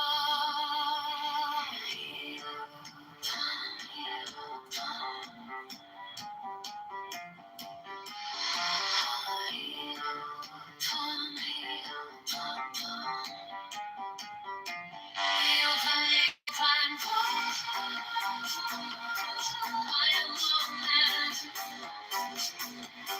Do as thou wilt, as a God can.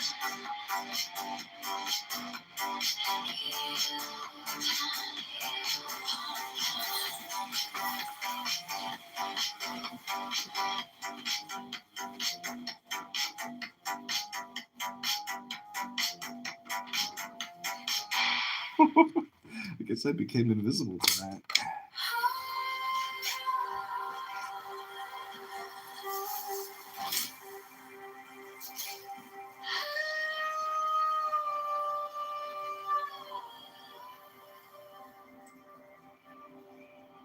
By the mystical union of fairy and fawn, a dance in the shadows from dusk until dawn. Unspoken the whispers that drift through the trees. Unbroken the vow carried soft on the breeze. Oh, fiery Valkyrie, I invoke. Through the flames and the embers, the spell is bespoke. Your arrows and slinging, the springs tender glow. A force rather brilliant, a power I know.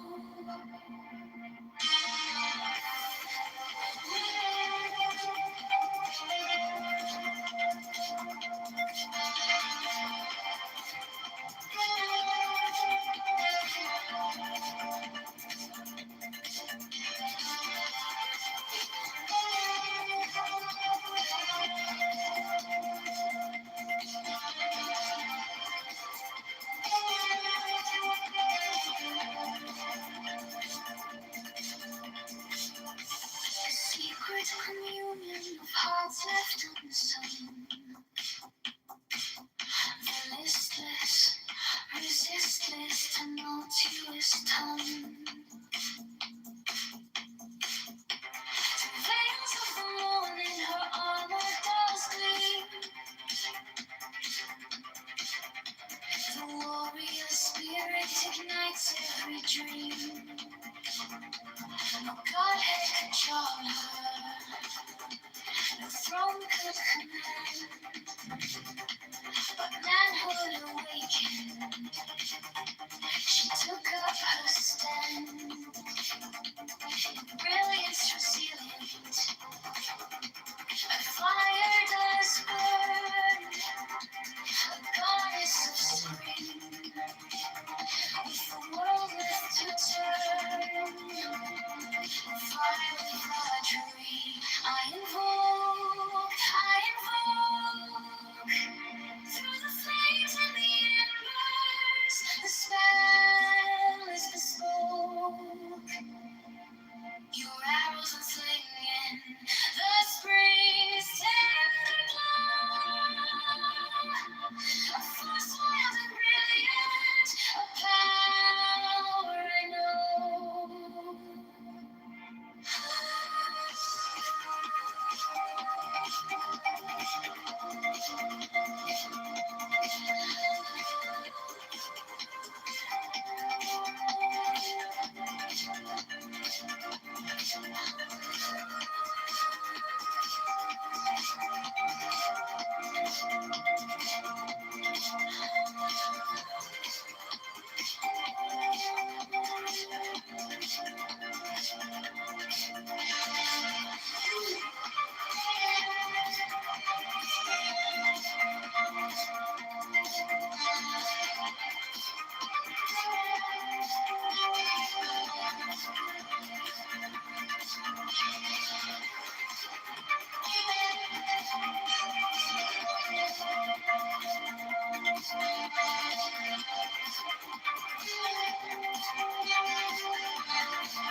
By the mystical union of fury and fall,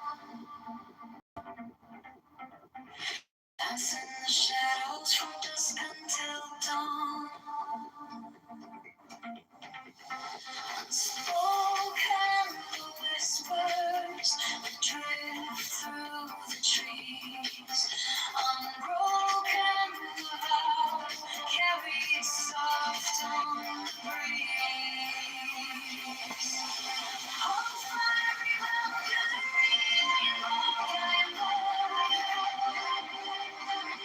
through the flames and the embers, spell is the spell.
Shadows dance, they break the light,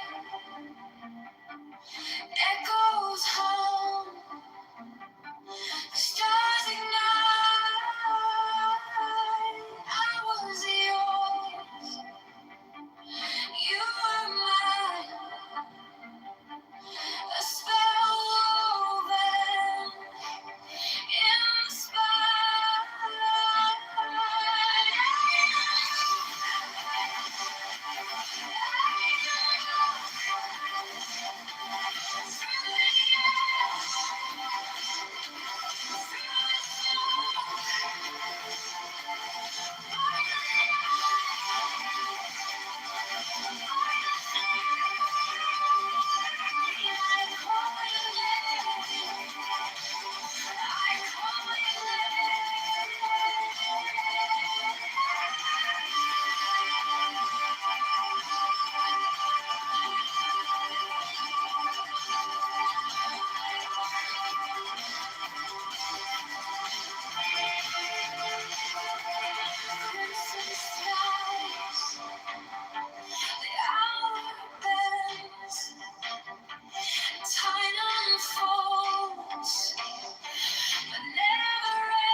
Winds will howl,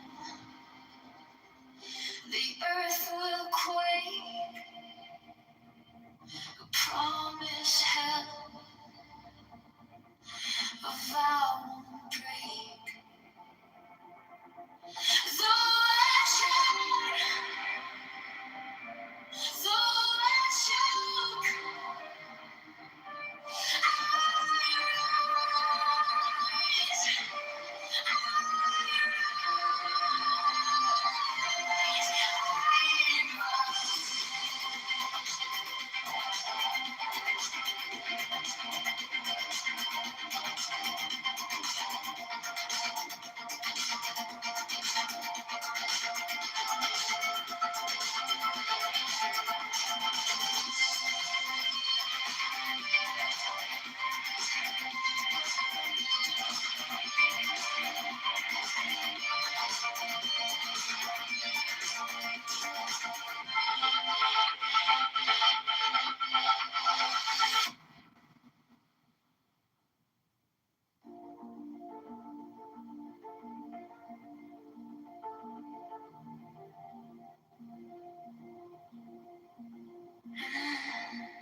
no matter when or where, I'm in this truth.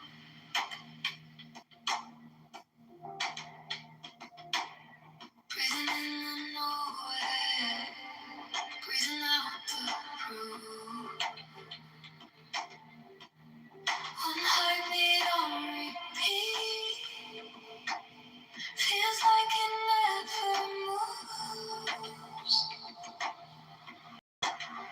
In a single thought, 10,000 years, I am right here, emptiness here, emptiness there, still the infinite universe stands always before my eyes, always before my eyes.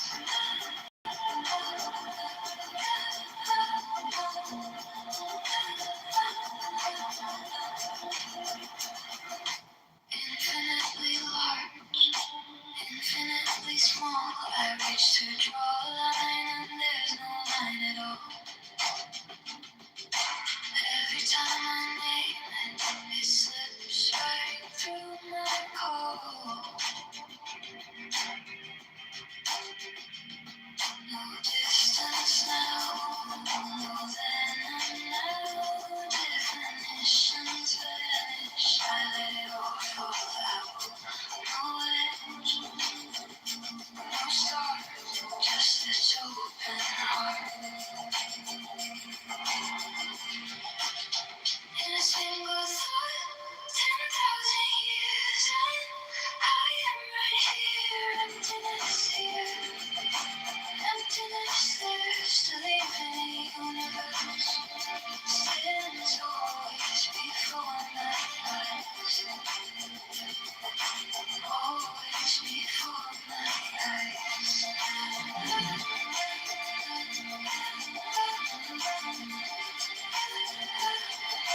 Always before my eyes.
No fleeting cracks.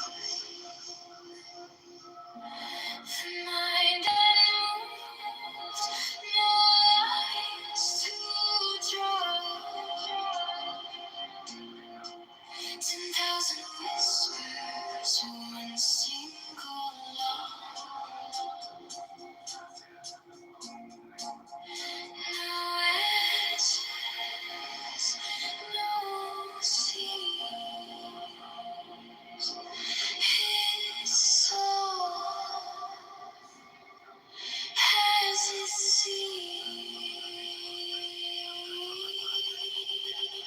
timeless essence in space. No entanglements, no waves. Stillness moves, motion stays. Oneness speaks in endless ways. The mountain flows, the river stands. Grace of time, still need to guide. Self is timeless outside my mind. No cause, no ties, no truth, no lies.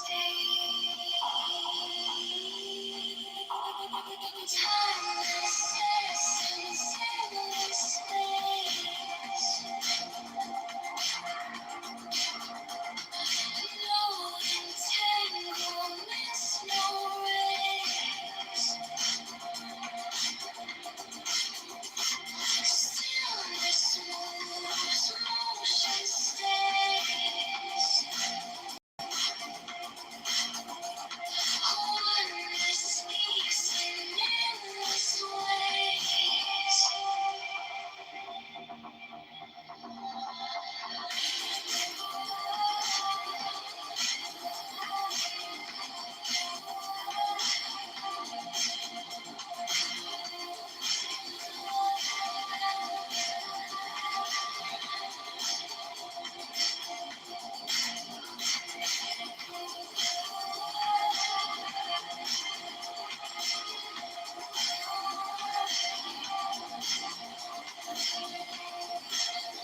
Dreams and flowers hang in the sky.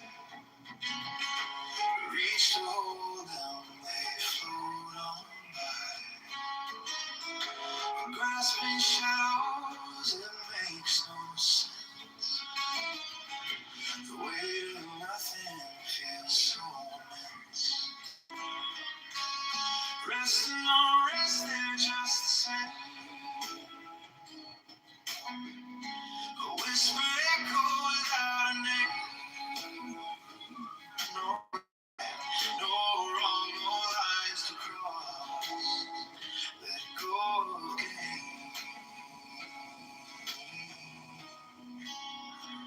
Let go of loss.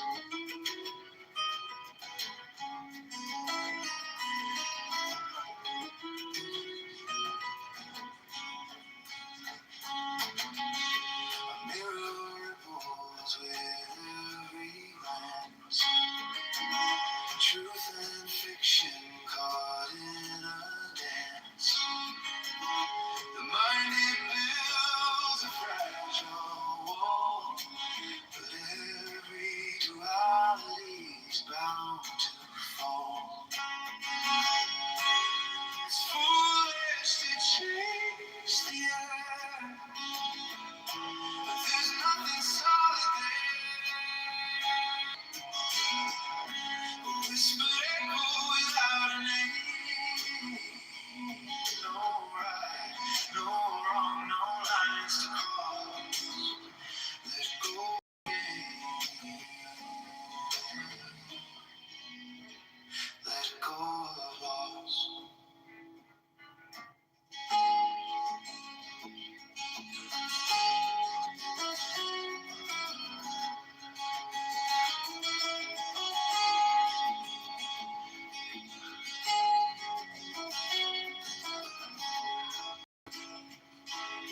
The world's a dream wrapped in disguise, a fleeting moment before it flies. No liking, no disliking here, just illusions in the air, so clear.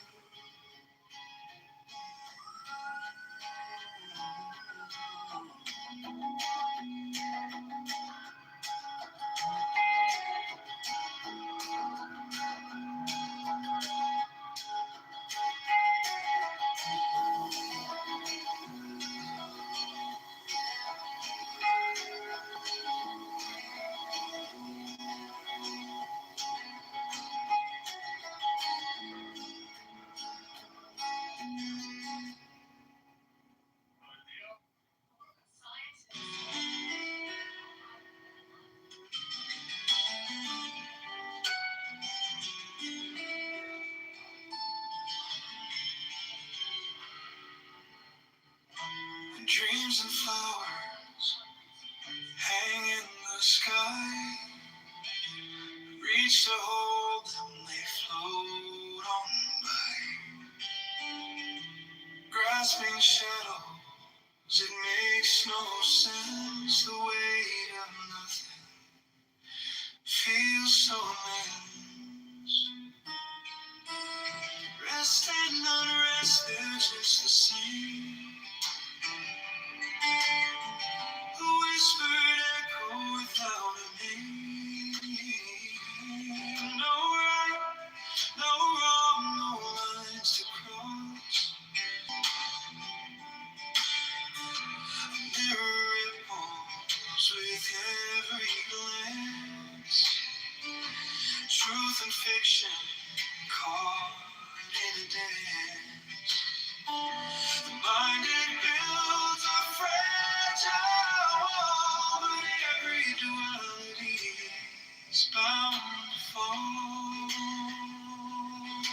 It's foolish to chase the air. There's nothing solid there.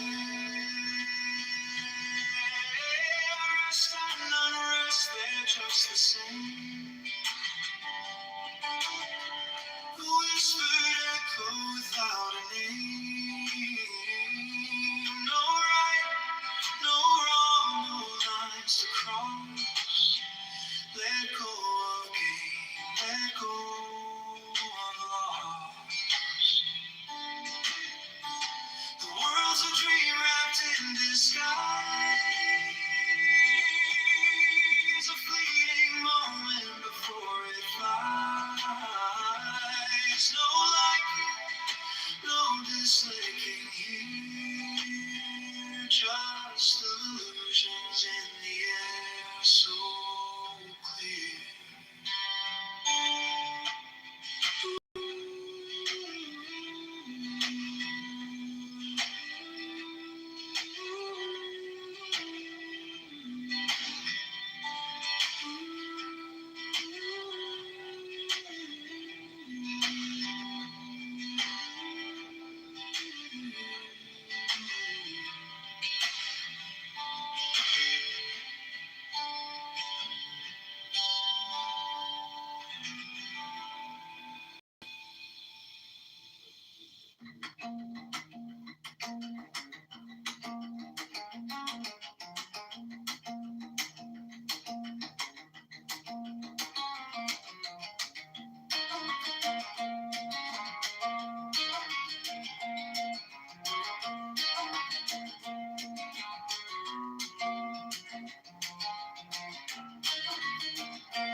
Shadows dance where the mind is tied. Truth hides deep where the compass, no guide, just a sea of fear. Chains of thought, they hold us down. In the murk we spin around. What's the gain? What's the cost? And all this judgment we're just lost. Oh,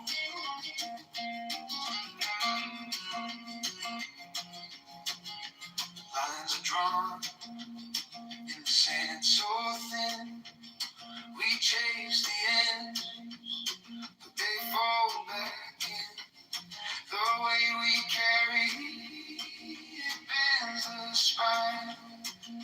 But who we build, do they protect? Did us kill?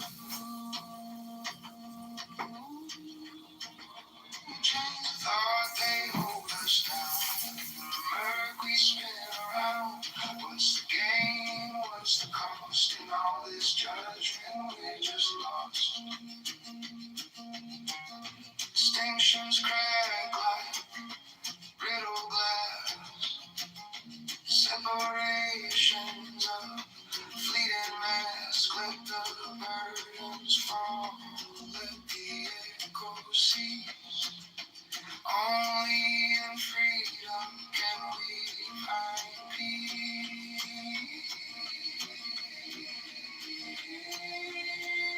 Chains of thought, they hold us down. In the murk we spin around. What's the gain? What's the cost? In all this judgment, we're just lost.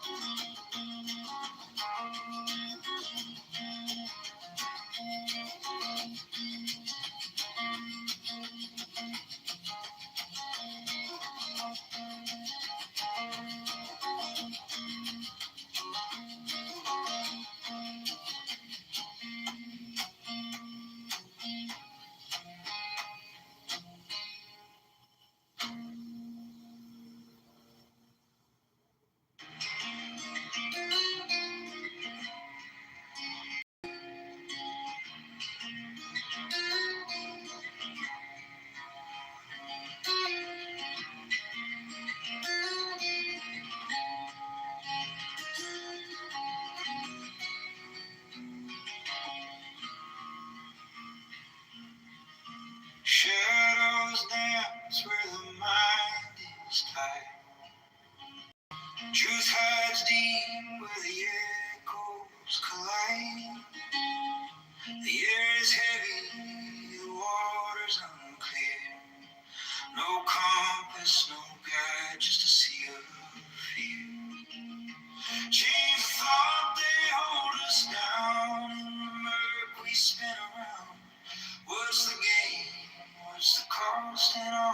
judging, we're just lost.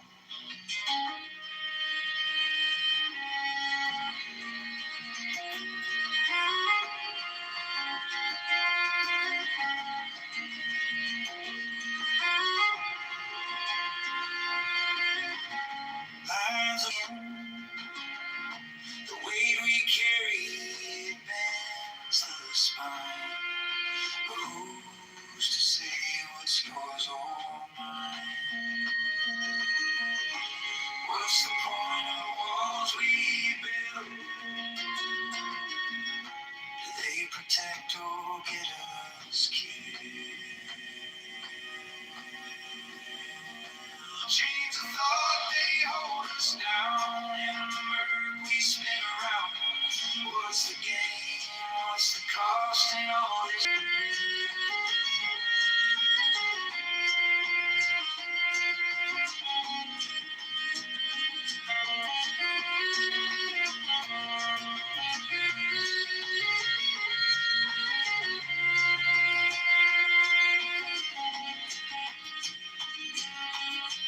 Distinctions crack like brittle glass. Separations of fleeting mass. Let the burdens fall. Let the echoes see. Only in freedom can we find peace. Can we find peace?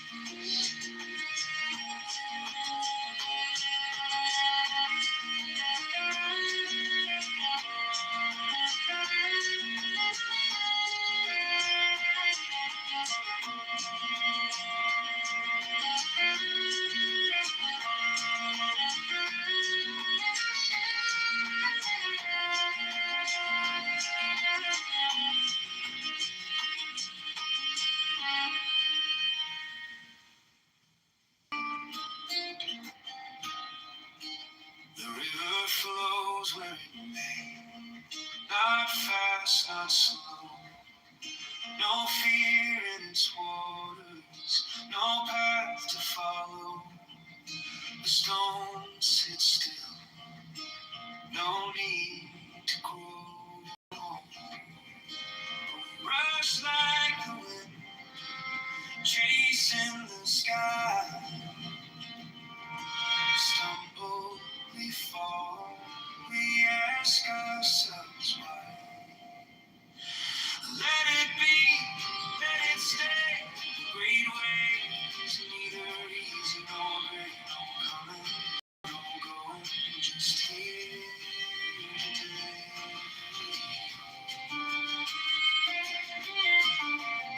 Nothing, not even the dawn. The tighter you grip, the quicker it's gone. Even the light casts a shadow long.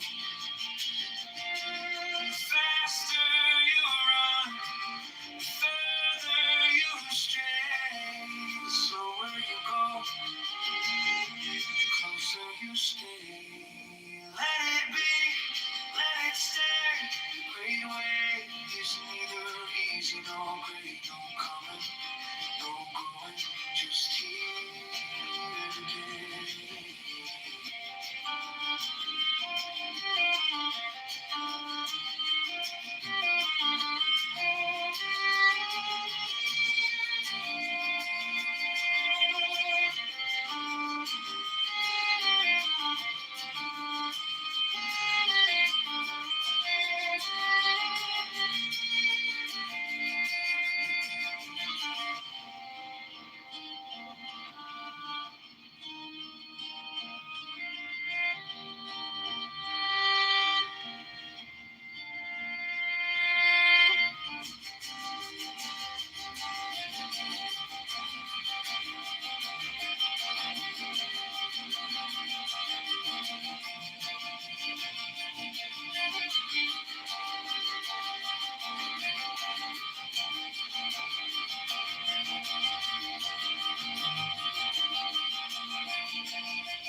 stumble, we fall, we ask ourselves why. Let it be, let it stay. The great way is neither easy nor great. No coming, no going, just here today.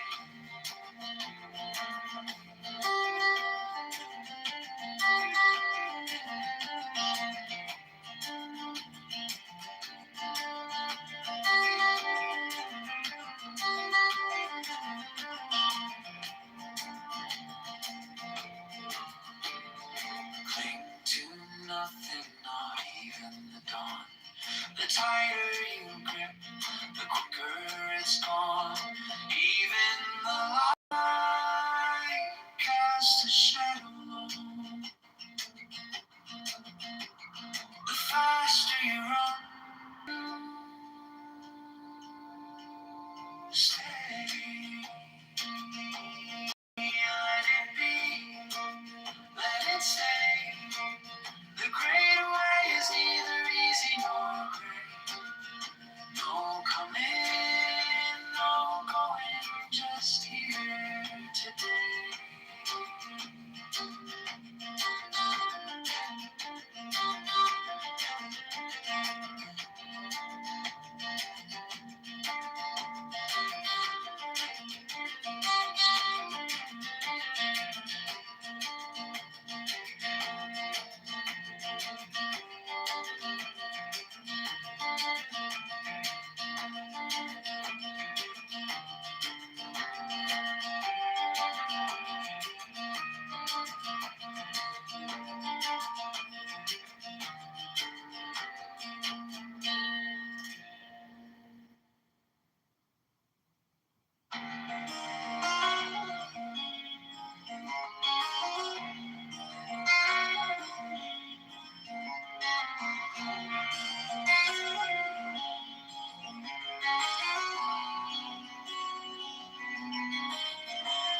The cup holds water, but the shape is air.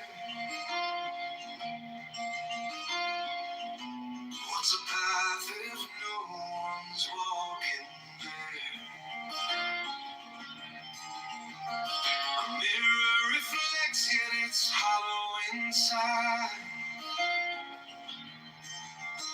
The world turns outward, but it spins from the mind. You think it's here, you think it's you, but every shadow swallows truth. Things are things 'cause we think they are. The mind's a mirror, not a star. In emptiness, they're all the same. The dance of nothing takes no name.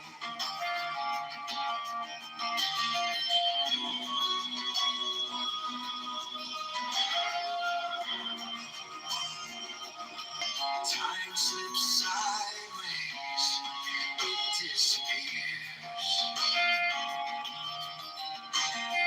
Bird in flight, a thought half formed, each one a circle where the void is born. Things are things 'cause we think they are. The mind's a mirror, not a star. In emptiness, they're all the same. The dance of nothing takes no name.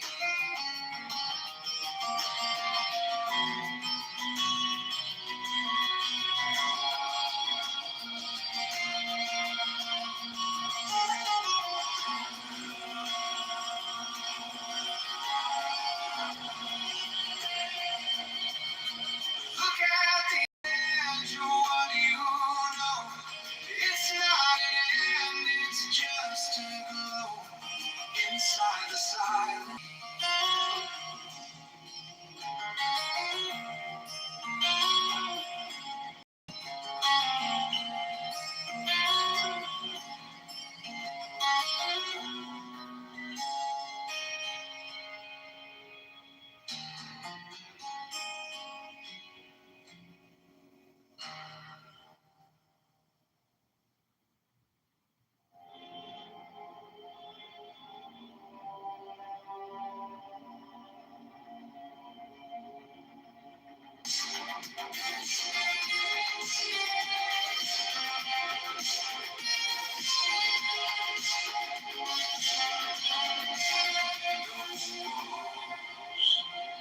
Between the here and there,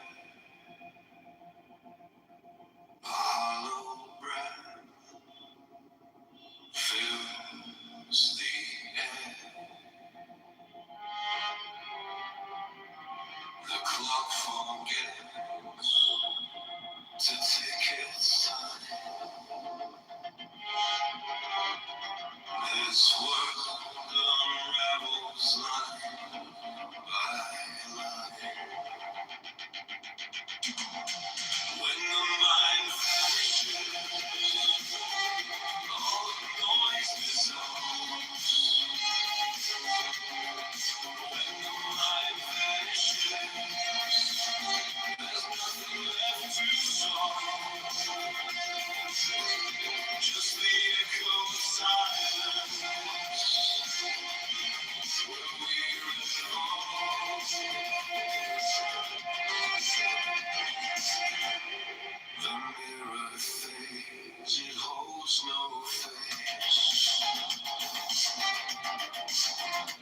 A shapeless thought, a nameless space. No before, no after, no divine. The stillness grows, it opens wide. Where does it end? Where does it start? When there's no thought, no beating heart. When the mind vanishes, all the noise dissolves. When the mind vanishes, there's nothing left to solve. Just the echo of silence where we revolve.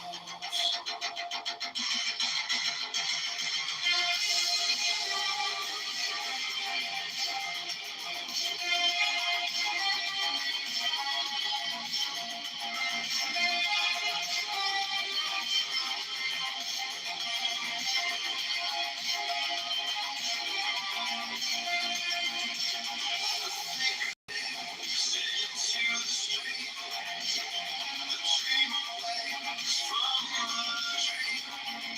Nothing to cling to, nowhere to fall, no sound, no shadow, no edge at all.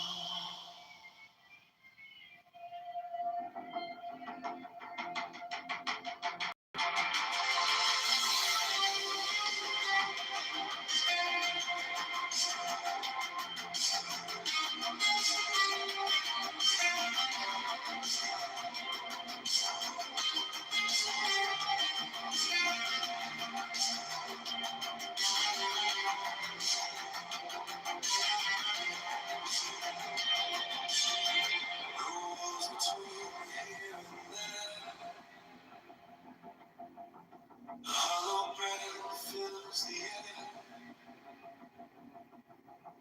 The clock forgets to take its time. This world unravels line by line. When the mind vanishes, all the noise dissolves. When the mind vanishes, there's nothing left to solve. Just the echo of silence where we revolve.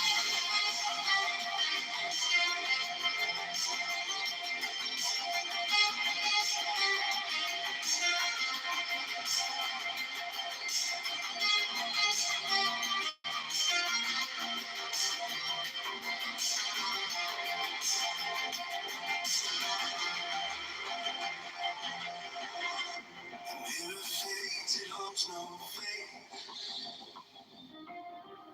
The shape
looks, you chase the light, behold the dark.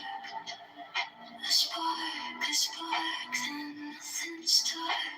Trace of this and that, right or wrong, it falls flat.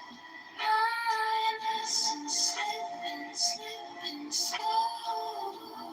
Let it go, let it go.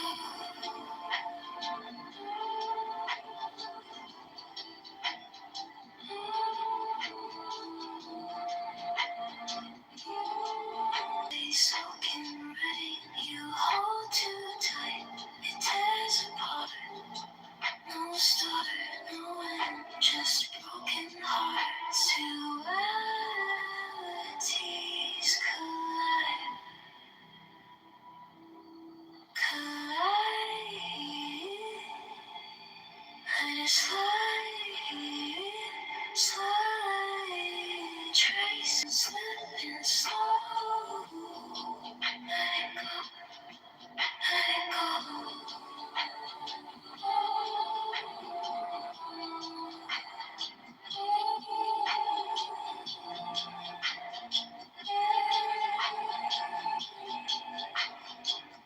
No black, no white, just shades of gray.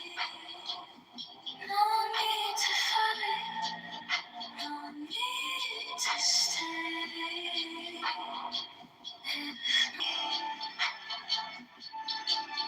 I see infinity.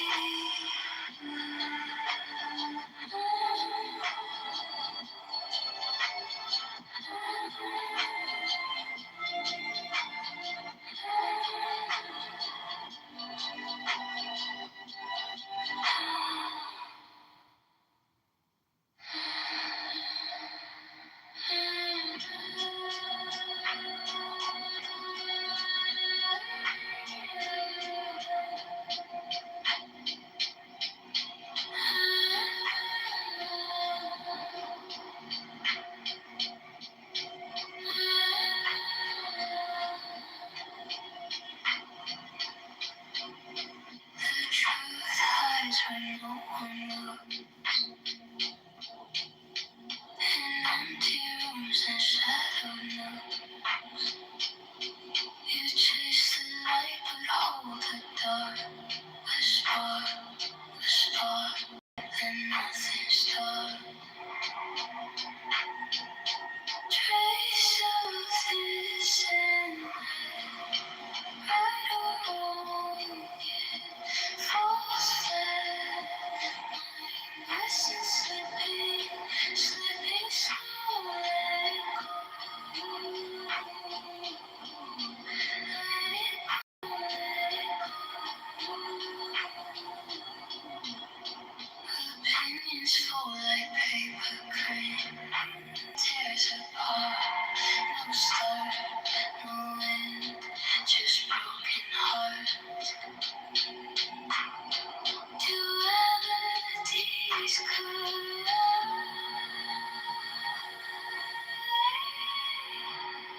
Collide. Let it slide. Right or wrong, it falls flat. Lessons slipping slow. Let it go. Let it go, let it go. No black, no white, just shades of gray. No need to fight, no need to stay. If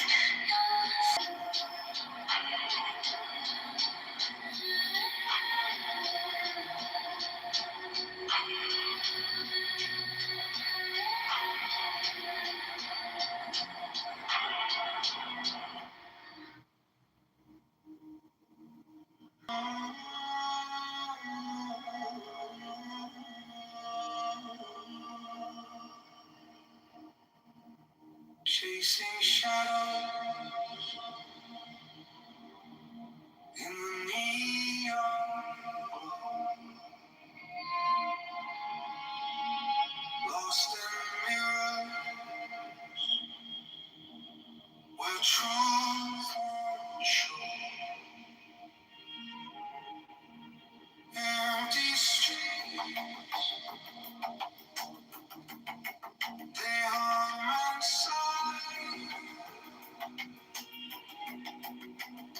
I see your surface, but I don't ask why. Beyond the river, there's a spark, a light that flickers in the dark. Not the echo, not the scream, find a room to be seen.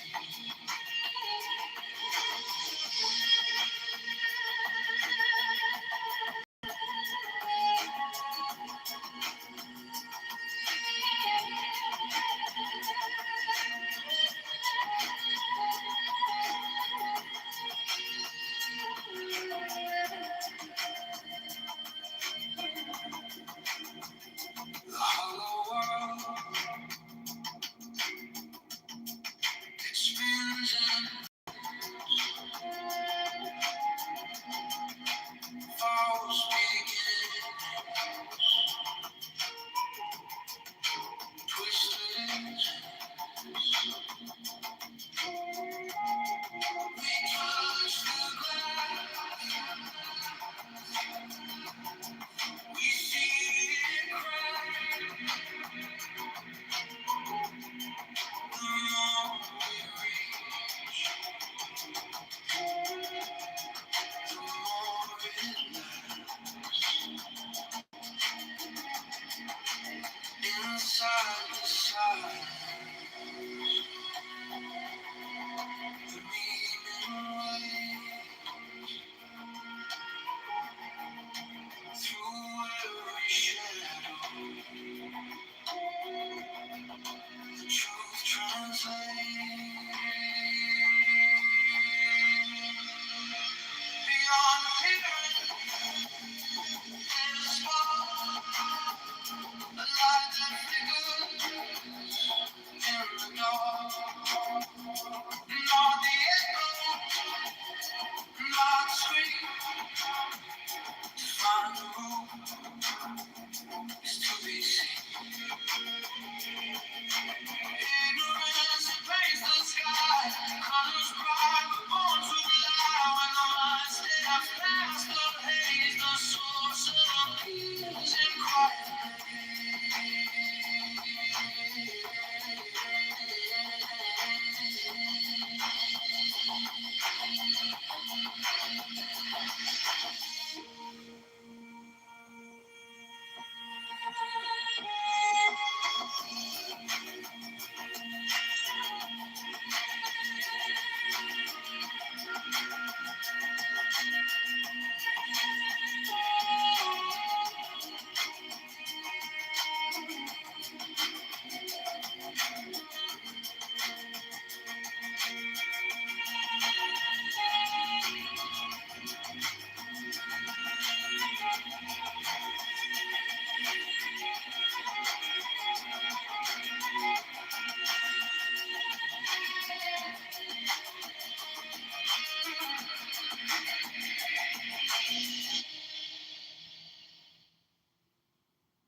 You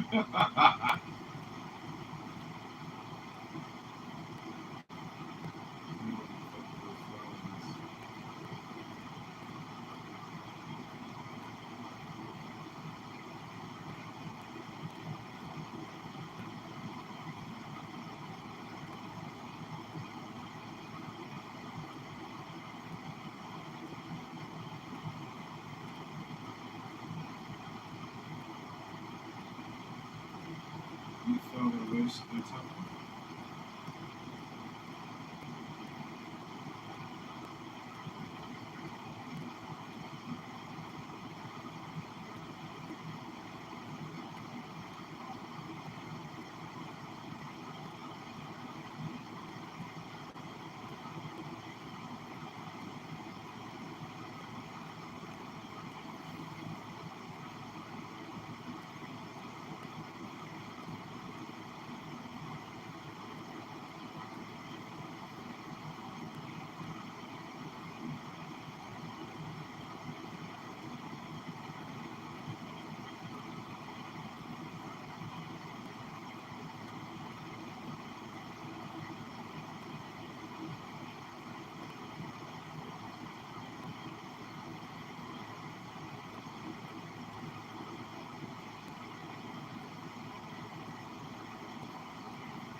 Basically, a lot.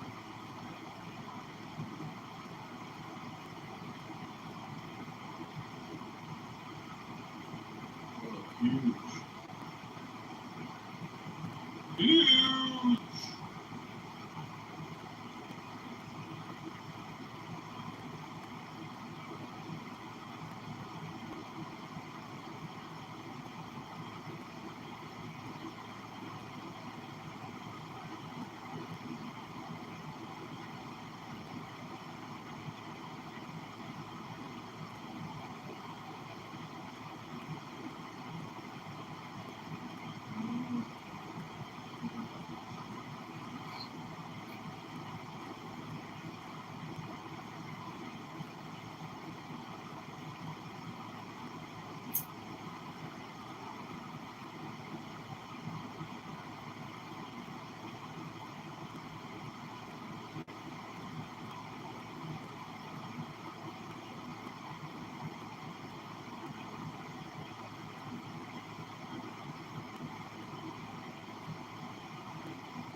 So you're essential pro.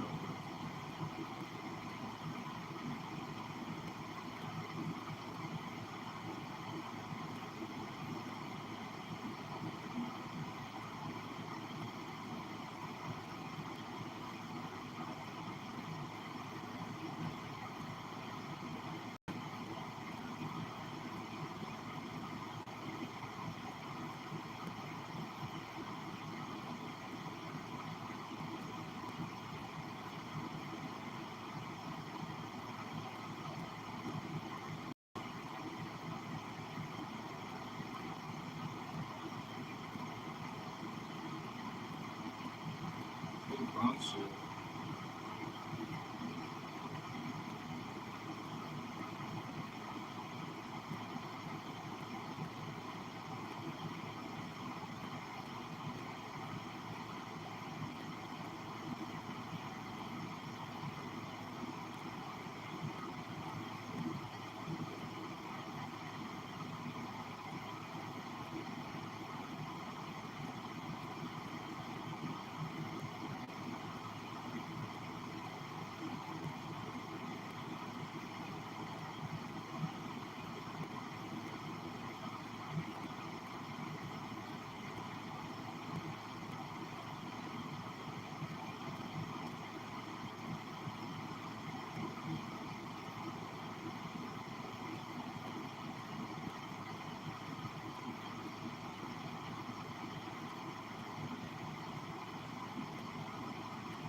King likes to give his cash.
That man lives in Uranus.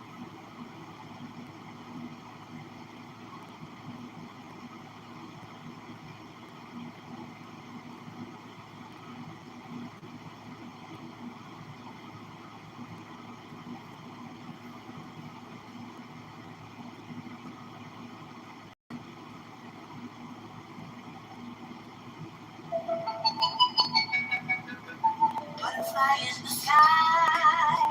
I can go twice as high.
Butterfly in the sky.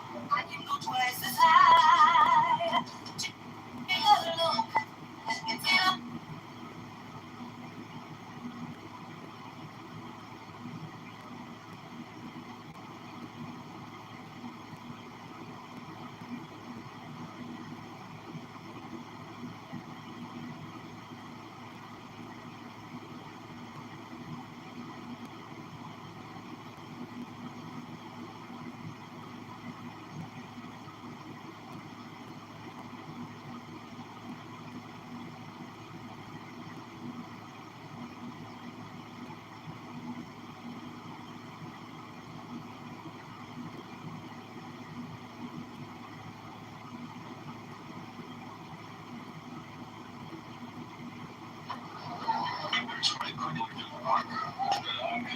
Crowds began to move. Residents angered by rumors the police came in the park shooting.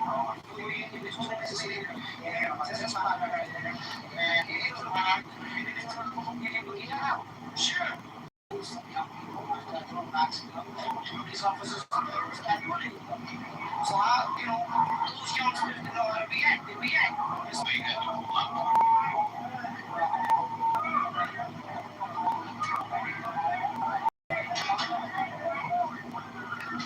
The situation was soon out of control. Young men throwing rocks and then turning over police cars, setting them on fire.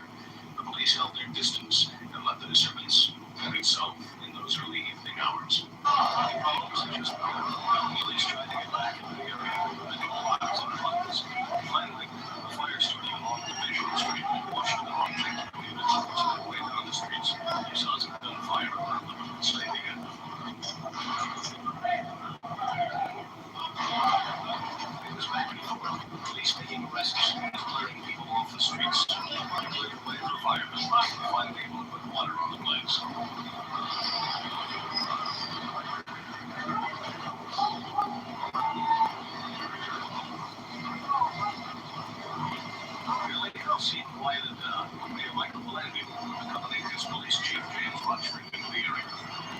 That's what they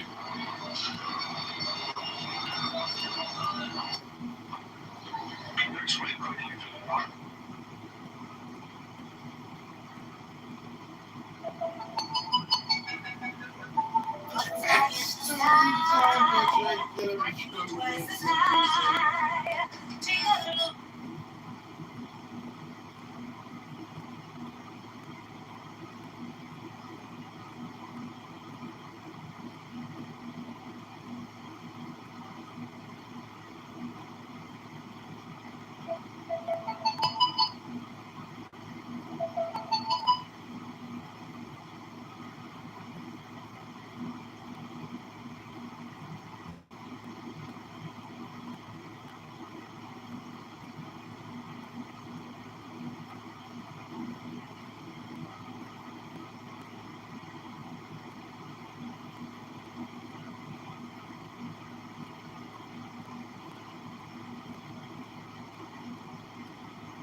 It's not like the others.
Here is a sentence I never thought I would start a YouTube video off with. Peter Thiel has built a secret society. We know the name of It's so fucking absurd. most secretive organization. It runs on a black budget, laundering power through offshore cash and shell companies.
Butterfly.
I'm sorry, she's a what? Transgender.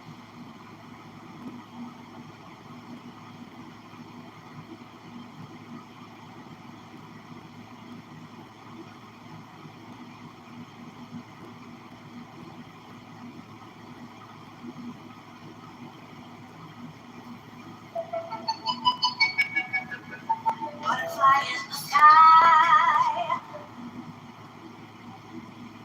All about Jewish philosophy? Oh, you're the supremacist. You're the Nazi. Got it. Okay. Are you anything about Jewish philosophy? What do you got? They're one of the nation's outstanding experts in this area. By and large, I see two different systems. African Negro and hypertension. Thank you for this attention to this matter. Stand up, share and subscribe. I have a couple of suggestions. First of all, I think we really should party start with elections. Didn't go bother to change their dress. And as you see, this speakers think it just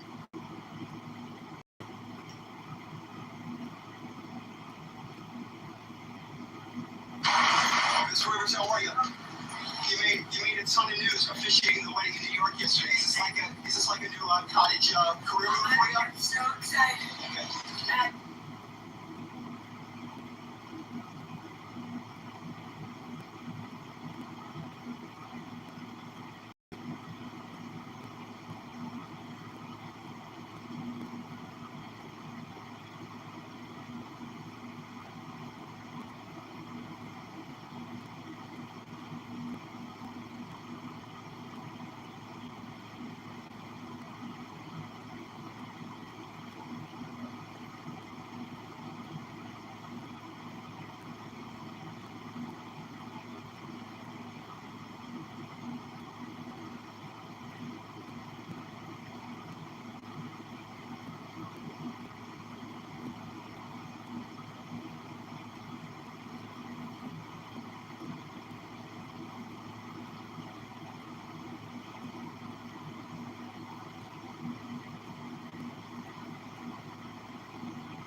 how are you?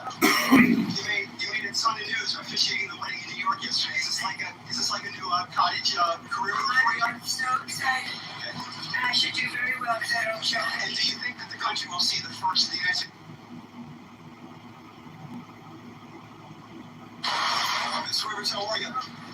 You made it Sunday News officiating the wedding in New York yesterday. Is this like a new cottage career move for you? I'm so excited. Okay. And I should do very well because I don't show. And do you think that the country will see the first of the United States? The fuck?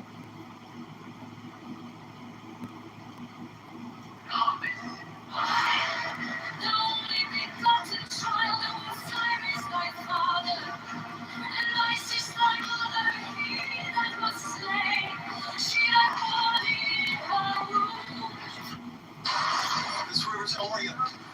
You made it Sunday News officiating the wedding in New York yesterday. Is this like a new cottage?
Miss Rivers, how are you?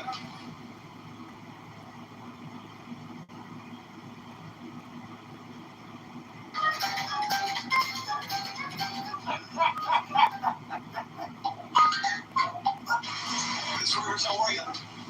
You made it Sunday News officiating the wedding in New York yesterday. Is this like a new cottage?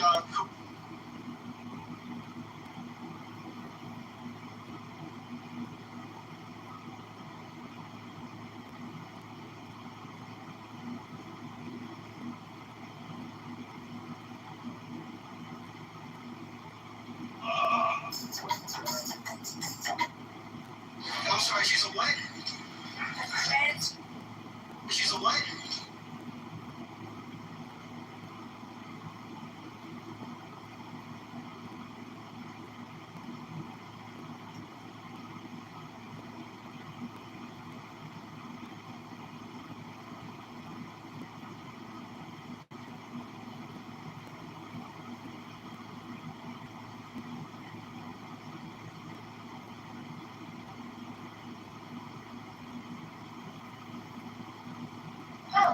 It's good when you put it in like different settings, you know, because it. Miss Rivers, how are you? You made.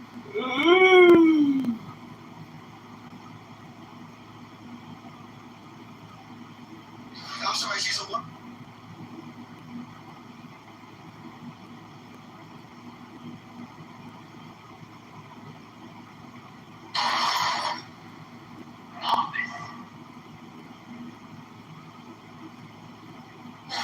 I'm sorry, she's a what? I'm sorry, she's a what?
Joan Rivers was a pioneering force in the world of comedy, renowned for her sharp wit, fearless humor, and unfiltered commentary on a wide range of topics from celebrity.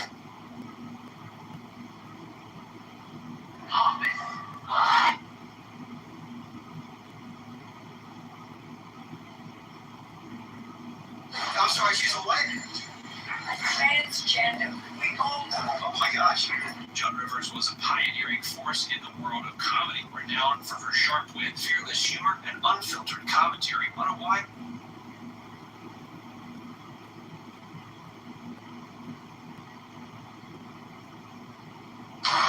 Miss Rivers, how are you? You made a ton of news for officiating the wedding.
Awesome.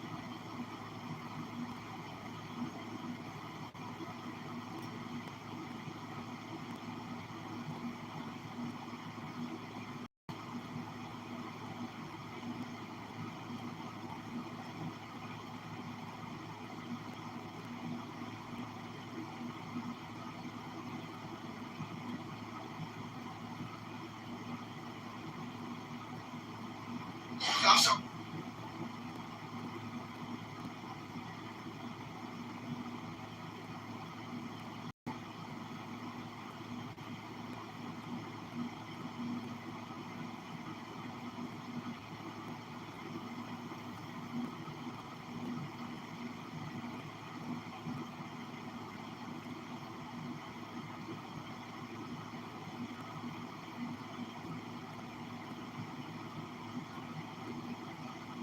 I'm sorry, she's.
Awesome.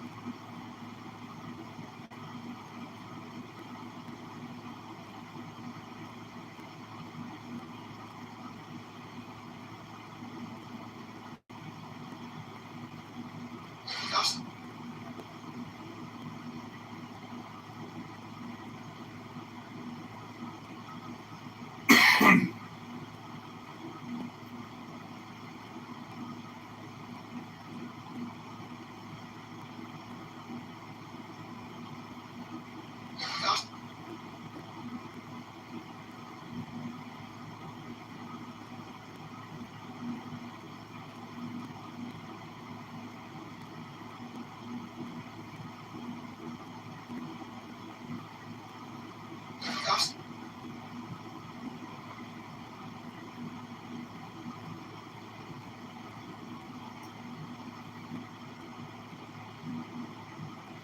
I'm sorry.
I'm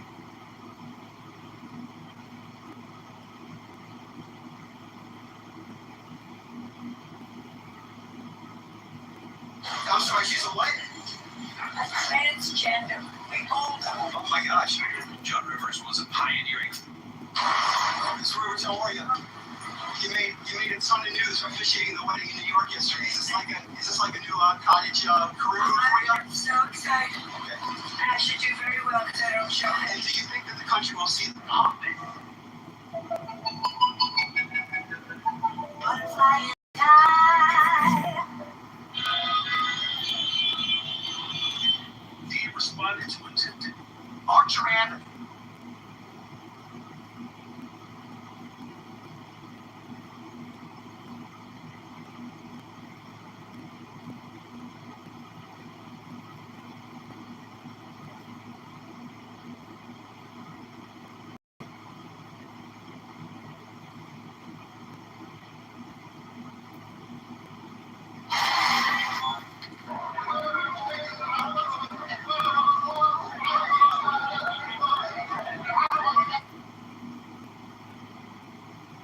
Hi.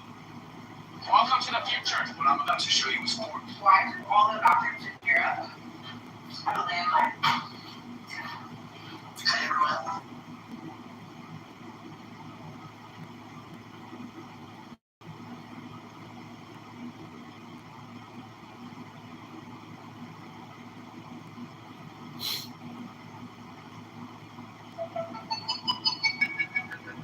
Butterfly in the sky. I can go twice as high.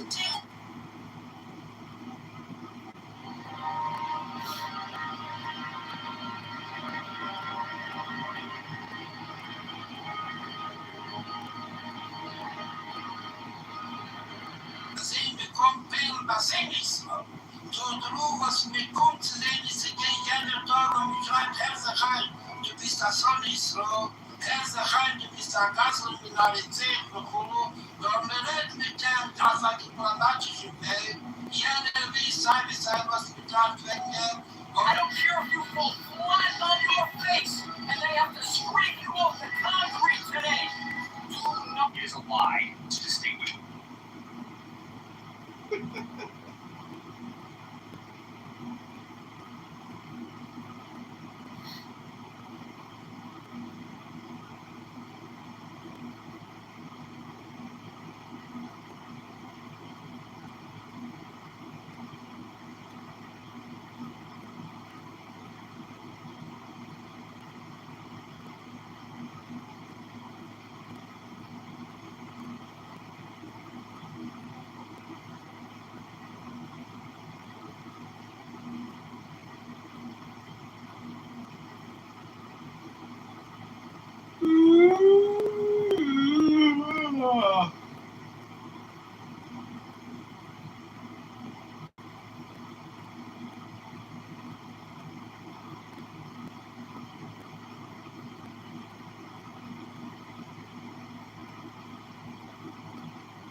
That's right. Is he the problem?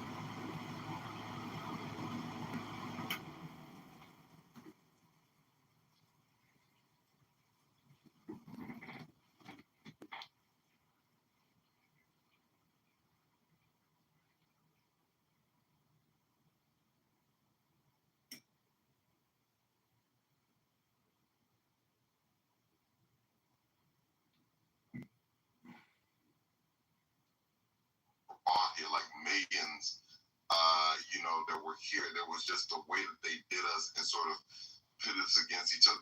We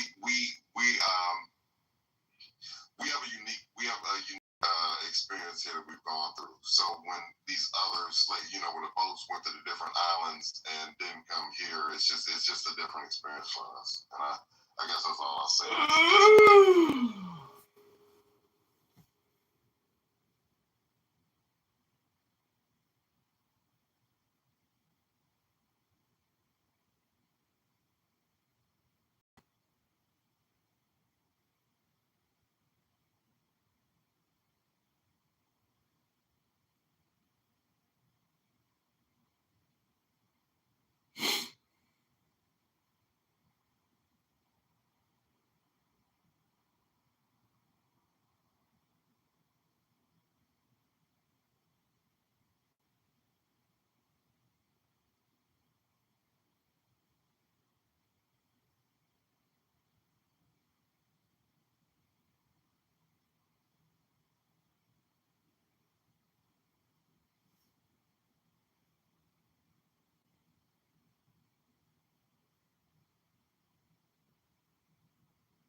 Assalamu alaikum, friends. I love you, Iran. My dear. If you're a small content creator,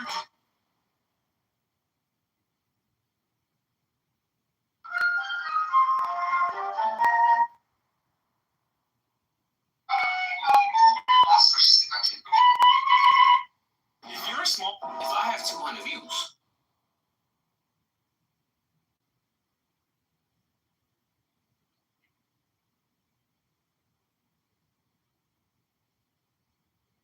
See, I love the diaspora, so like I want everybody. Like I like all voices, even like a voice like Anthony's or whatever. It's just like I feel like there's good in everything or bad, but it's like we can kind of work through it and like get to the best of the breed. For everybody has something to contribute, and the way I see it, sound to say, I mean, but you know, it's just his perspective is definitely different or whatever, and it's just based on his experiences or whatever. Like I'm this American descendant slave, whatever you want to call it, but I mean, my people have been here or whatever. So as far as I can go back, like my people came over, however, through the transatlantic slave trade, and we've been here. So the people that built this country.